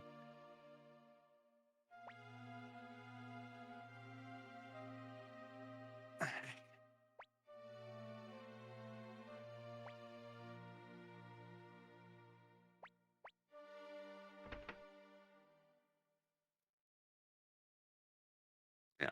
For them to attack like Tickdole twice, they have to get through Teresa as well. So they have to kill Teresa. They have like in total there's 6 attacks they can do there. They have to kill Teresa, and then they have to have 2 attacks on Tickdole. That's 4 attacks minimum that have to hit. And then there's just like a lot of the time they just wait and do nothing. So the odds on that were just crazy. Yep. Full on raw tomato.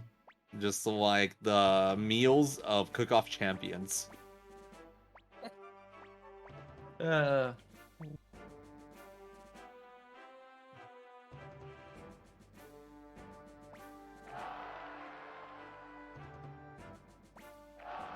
Take 2. Story-wise, Shu had a little meeting with Kiba there.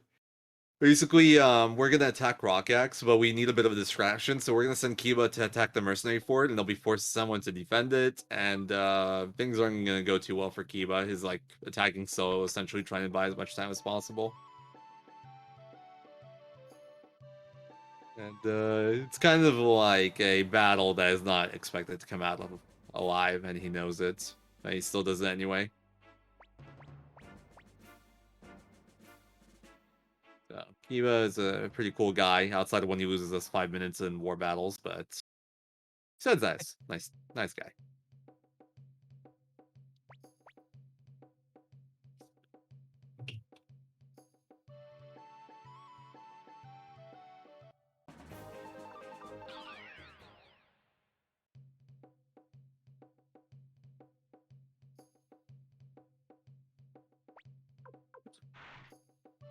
Whoops.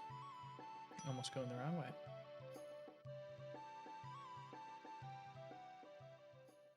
Hey, here we go again. Rock X 4 battle.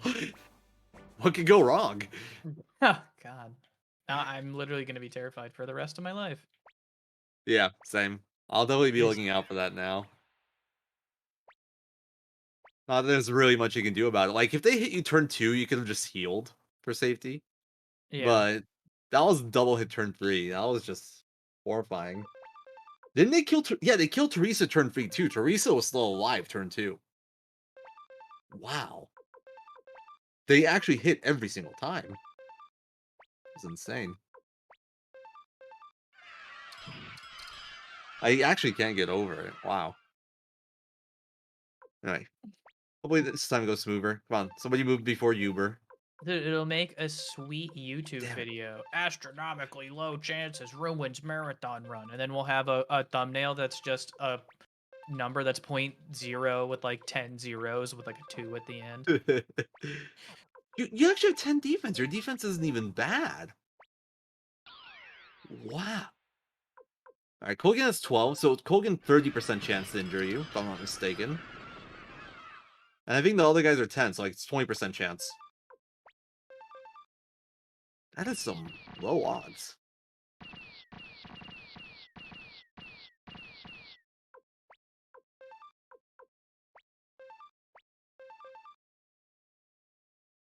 Might be SRD, might be. Oh, Oh, Victor Uber. popping off. We're getting the Get other luck wrecked. this time. All their strong units are gonna die. Okay, Highland Army there is 8, so that's 10% chance to injure Tikdol. I think the other unit's the same. So Kogan has 30%, the other ones have 10%. All right. So ignoring the fact that they both have to attack him, like they both have to move and attack him and not wait. If like ignoring that part, it's 3% chance just off the 2 attacks hitting. Meanwhile, while this is going pretty okay. Like, they're Also, gonna when get Uber logged died. in. I want Uber to pay for the game sins. This is all your fault, Uber and Tuda.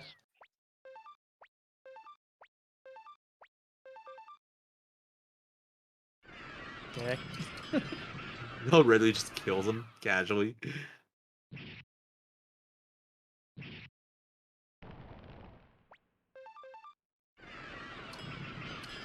Oh, now Kogan 2 that gets hit. Nice. Wow. What a game.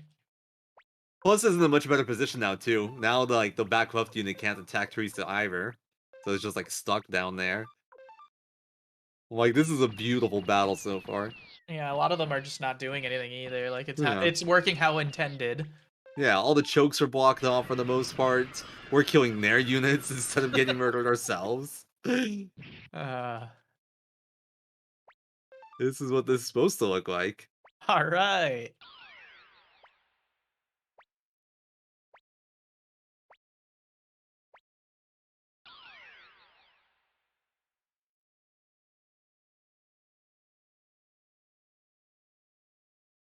So Rock Axe battle done. Time for the second to last dungeon. Rock Axe is actually kind of scary dungeon-wise. Like, the Rock Axe War battle, you should never die. But Rock Axe Dungeon is actually a bit scary. Because you're going to go in there with just Nanami and yourself, so you're actually going for runs, you don't have let goes. The reason we only bring Nanami along is because if you bring extra characters, you get an extra cutscene that takes like 18 seconds or so. So you have a 2% party. Nanami isn't like super high level at this point. She's only 41. And in addition to that, there's enemies in the Rock X called cockatrices, and they have a attack that can petrify you. And if both units get petrified, it's game over.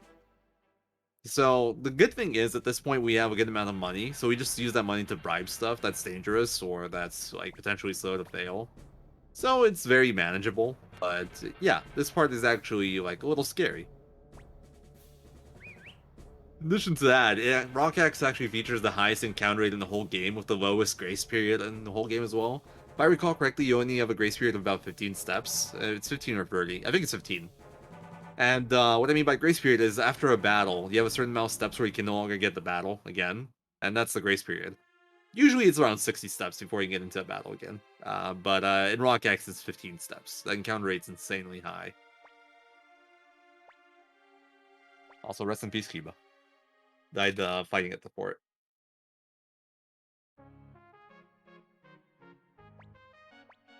R.I.P. Kiba. Alright, here we go. Here we go. Yeah, in war battles, that happens. Angton Dracomon. That's actually how we had a death earlier.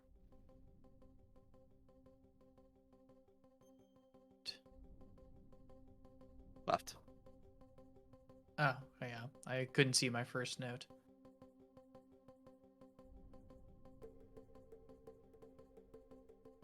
Oop, oop.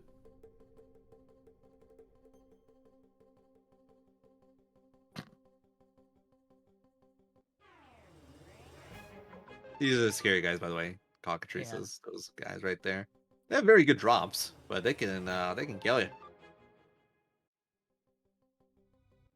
Jesus, let me out! Here we're seeing the encounter rate mentioned before. Down.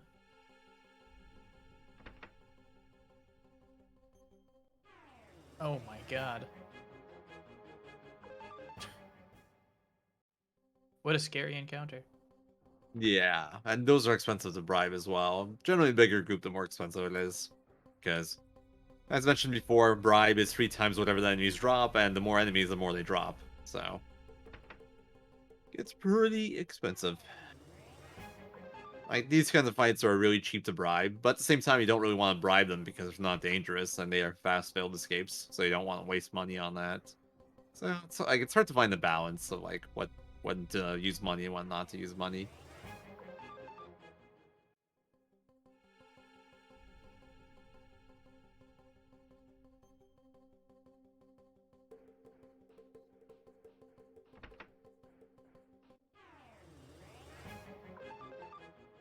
Good escape rate so far, though. Alright, next one you have to bribe. I just jinxed it. I'm sorry. Alright. This one? No, I'm kidding. No, if you could, that would be new strats right there. Also, check out this bump up on Nanami's level. She actually gets a big level up here. It doesn't really matter. We won't be seeing her too much longer, but it's kind of cool to watch. 64. Jumps as low as 64. Yep. She's higher level than Tickdole now by a little bit. Wow, you were right. I told you. Why didn't you bribe? I warned you. Wasn't even an expensive one. You had to go for the principle of it. It had to be proven that you do have a curse. Commentator's curse has been proven for a very long time, and I don't think we needed extra proof. My. Wow, that was actually like 15 steps.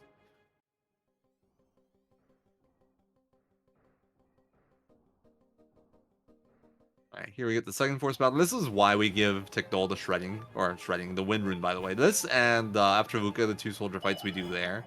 We essentially use the Wind Rune for those fights. Just to clear enemies.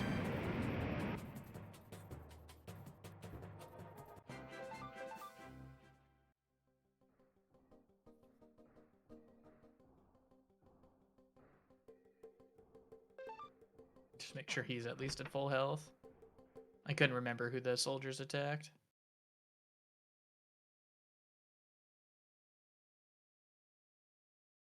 You don't need full health here. But they missed Yeah. everything. Or that. This fight If you manage to die in this fight, I don't even know what to say at that point. You can enter this fight in 1 HP if you manage... Okay, at 1 HP actually would likely die, but... I have never had an HP issue here, ever. Would be incredible to lose one here. And also, I bet Joey can solo. That's true, because Joey would have to die still, right, for it to actually end. Yeah. And Joey, like, is most of the damage in this fight anyway, so... Well, it's a little slower to actually pick a dialogue.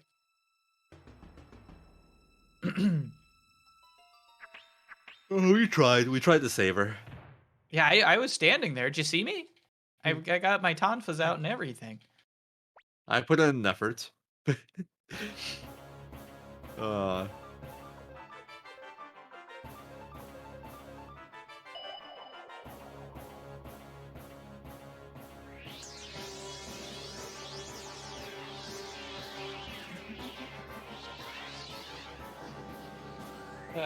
man.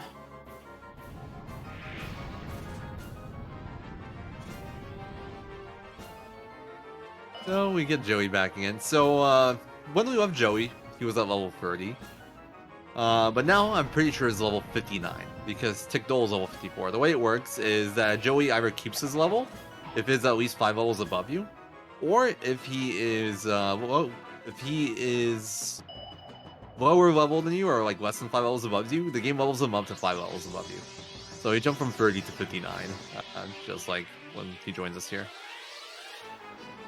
About 25 to 30 minutes over. So we could just maybe skip everything and just go to the last battle. I think that's probably a good call. And then we can still do the cook-off. Won't miss too much that way. Like, we'll miss seeing Colgan. Lucia 3 is basically Lucia 2 again, so it's not that big a deal. Because we still have probably about like 20-ish minutes left. Yeah. I estimated like 15, then I looked at my own splits, and it was like an hour. So it's like, that was like 25. And then that's like world record, so it's actually even more. Does somebody want to confirm if that's a good idea for me to do? I don't want to just go and do it. It's like half an hour from here, so... Yeah. Because originally you thought it would be like 10 minutes, but it's a lot longer than that. Yeah.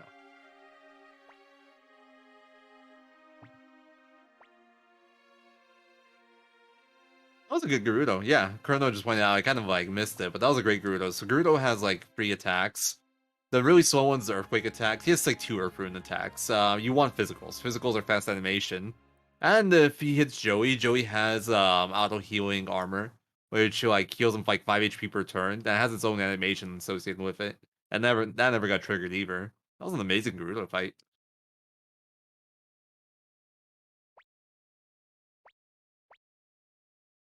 Zero. Would you possibly want to pop a message in Discord, Yeah. maybe? All right.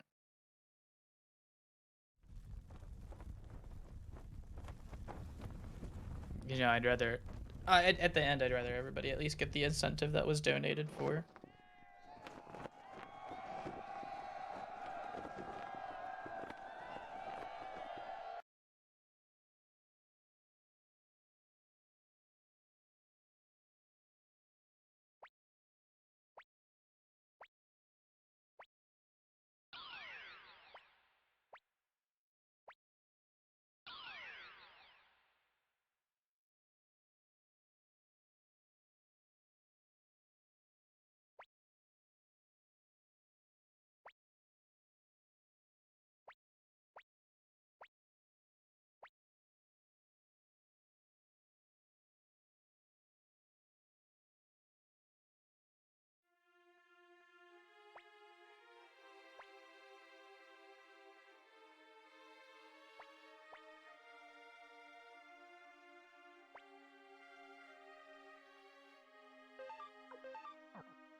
Lost the Discord.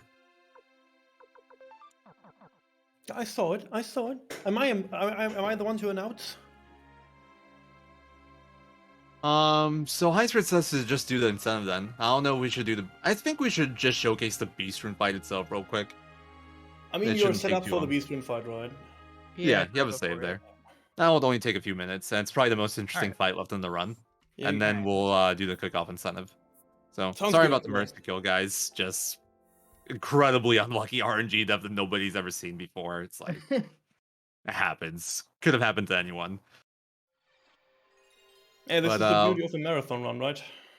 Yeah. Yeah. Best time to see some, like, luck that you've never seen before. This is the place, yeah.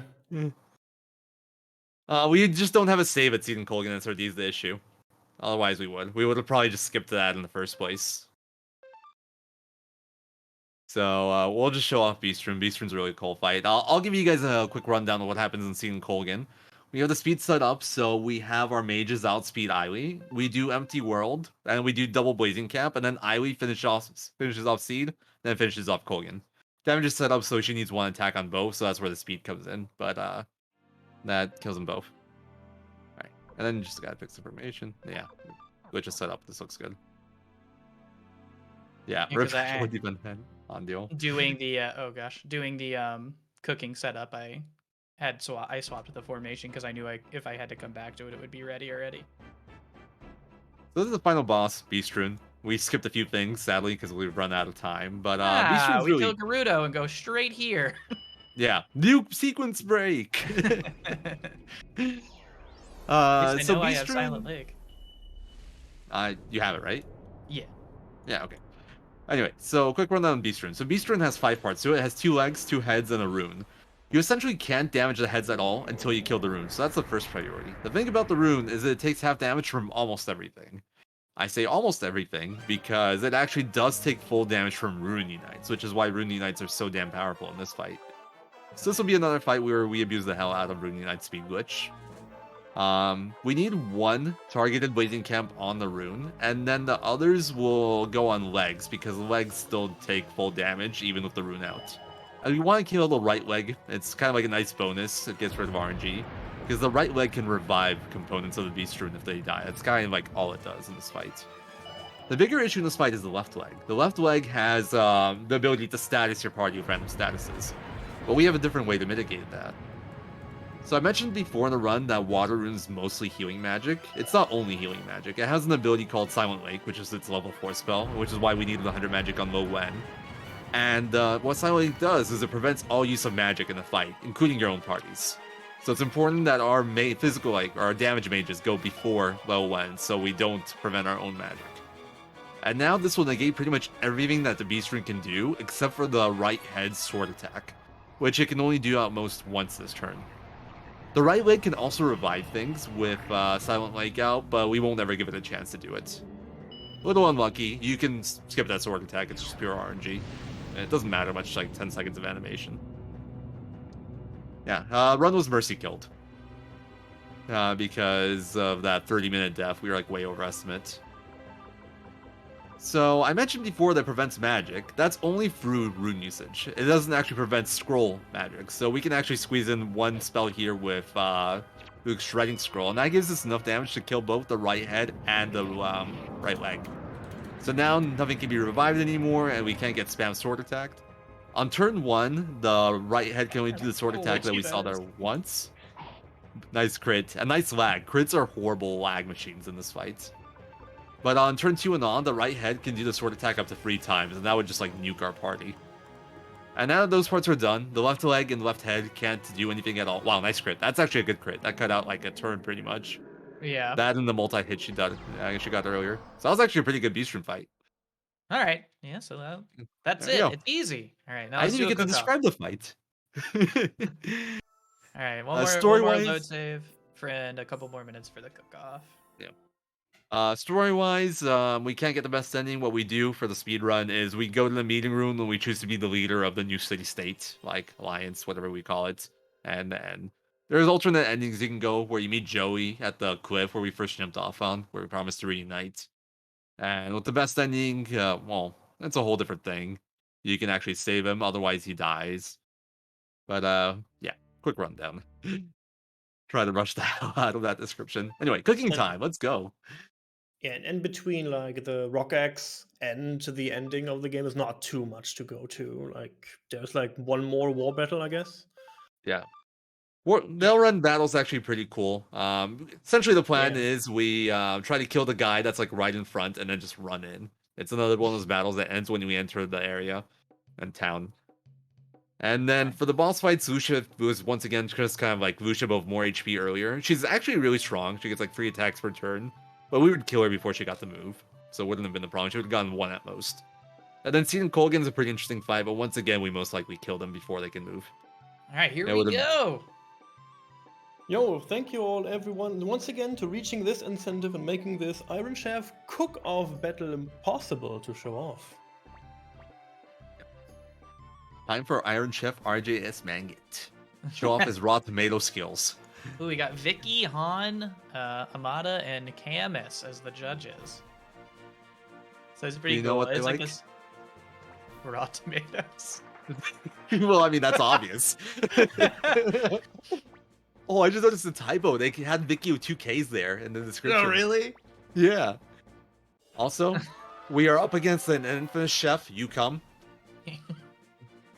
Spelled Y-U space K-U-M. Don't get any ideas, chat. All right, what's our appetizer gonna be? Let's do. That is a Do you want an actual good one? I can Yeah. give you a good one. All right. It's salad and soy sauce, I believe. It's island salad. All right. That one's very good. All right. What's our main? All right, I'll pick the main course. We're gonna make chowder with mayonnaise in it. Egg soup. All right. I think I remember the raw tomato recipe. I think it's tamagoyaki with salt. Yeah, I that's could be what- wrong. No, that's not Adult it. fried egg for Hold dessert. on. That ain't it. I'm gonna Google this real quick. I'll try some stuff. Oh, See show if we me can the find it. ingredients again. Wheat omelet? Nah.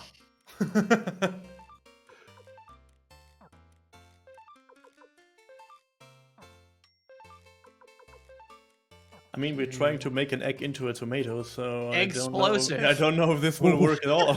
Do we have recipe 2? I don't know what recipe to. Oh no, we don't. We can't have raw tomatoes, Yeah, dude. it's No. tomato. It's tomato Alright. soup. You get it from this battle. All right, how about we no, do we have to make it. You come. No. red pepper ice cream? All right, let's go. That sounds awful. Now I gotta mash. By the way, the matching here does absolutely nothing. Oh, it does everything. You can bet It's- I'm going in. Well, bright side to doing this, when I do run 100% and I have to do these cook-offs, I'm definitely using a turbo controller, so I'm just gonna hold 2 buttons and be happy. Look at that, I'm blowing him out of the water. Look at how much time I have left. Little Easy. pro. Those Suikoden 2 text matching skills coming into play in the cook-offs. All right, looks like we finished the dishes. Let's see. Challenger's dish. Tomato soup. That's not raw tomato. I don't think it'll perform well. Actually, not bad. All right, let's see. What did we make? Oh yeah, island salad. Island salad. Classic. It's better Yeah, than that him wasn't at even- least. Yeah, barely. Island salad. I might have to reconsider my choice. It's just an egg. Fried egg. No, it's a We were gonna make a fried fried egg. Ugh. What do we go We're with? gonna make an It's- adult fried egg. I don't know what that means. That at one's all. actually good, by the way. It's a good appetizer. adult fried egg. Yeah, but not as good Here's as our island salad. here's our egg soup. Egg soup. Oh, look at the Wow. fried. Vicky loves it. Wow. Chowder. For dessert? My red Yeah. pepper ice cream sounds better. I don't know about that one, Chief. Hey, look at how delicious that looks. It does look good. Ah, that's Performed really pretty well, average. actually. Let's Yeah. go. All right, I think we crushed him. Oh yeah, this was a sound defeat Yeah. over Yukam. Yeah, let's go. We did it! This So the is a cool thing victory. about that is there's like 12 of these, I think, and it has its own little side story about Hayo's past and everything. But I don't want to take up Yeah. any more time. I've already gone far enough past. Thanks so much for having me, Zero. Thanks for being my lore master and commentary companion. Thanks for having me, man. Thanks was for fun. hosting. Sorry the run didn't get to finish conventionally, but I'm glad y'all got to see most of Suikoden 2. Oh, I'm sure we all enjoyed that run. It was a blast to like hear you and it was a blast to tag along and have a good time. Thank you so much for keeping the graveyard alive. And thank you. You did a fantastic job hosting. Yes, thank you, thank you. Thank you. So, yeah, coming up next in our beautiful Questing for Glory 2 Hope and Healing Marathon again, please give the runners some love and also the commentary before we move on with the event. Going into a short break, and we will back with, and I'm not, because there was like Hyperdimension Neptunia, Rebirth 2. We changed. Oh yeah, it came back onto the schedule. I feel like that's a good thing too. I'm looking forward to that run. I hope you will stay tuned for that. And yeah, again, we are benefiting Nami. All the money we raise is going to Nami, and thank you for having us. Bye bye.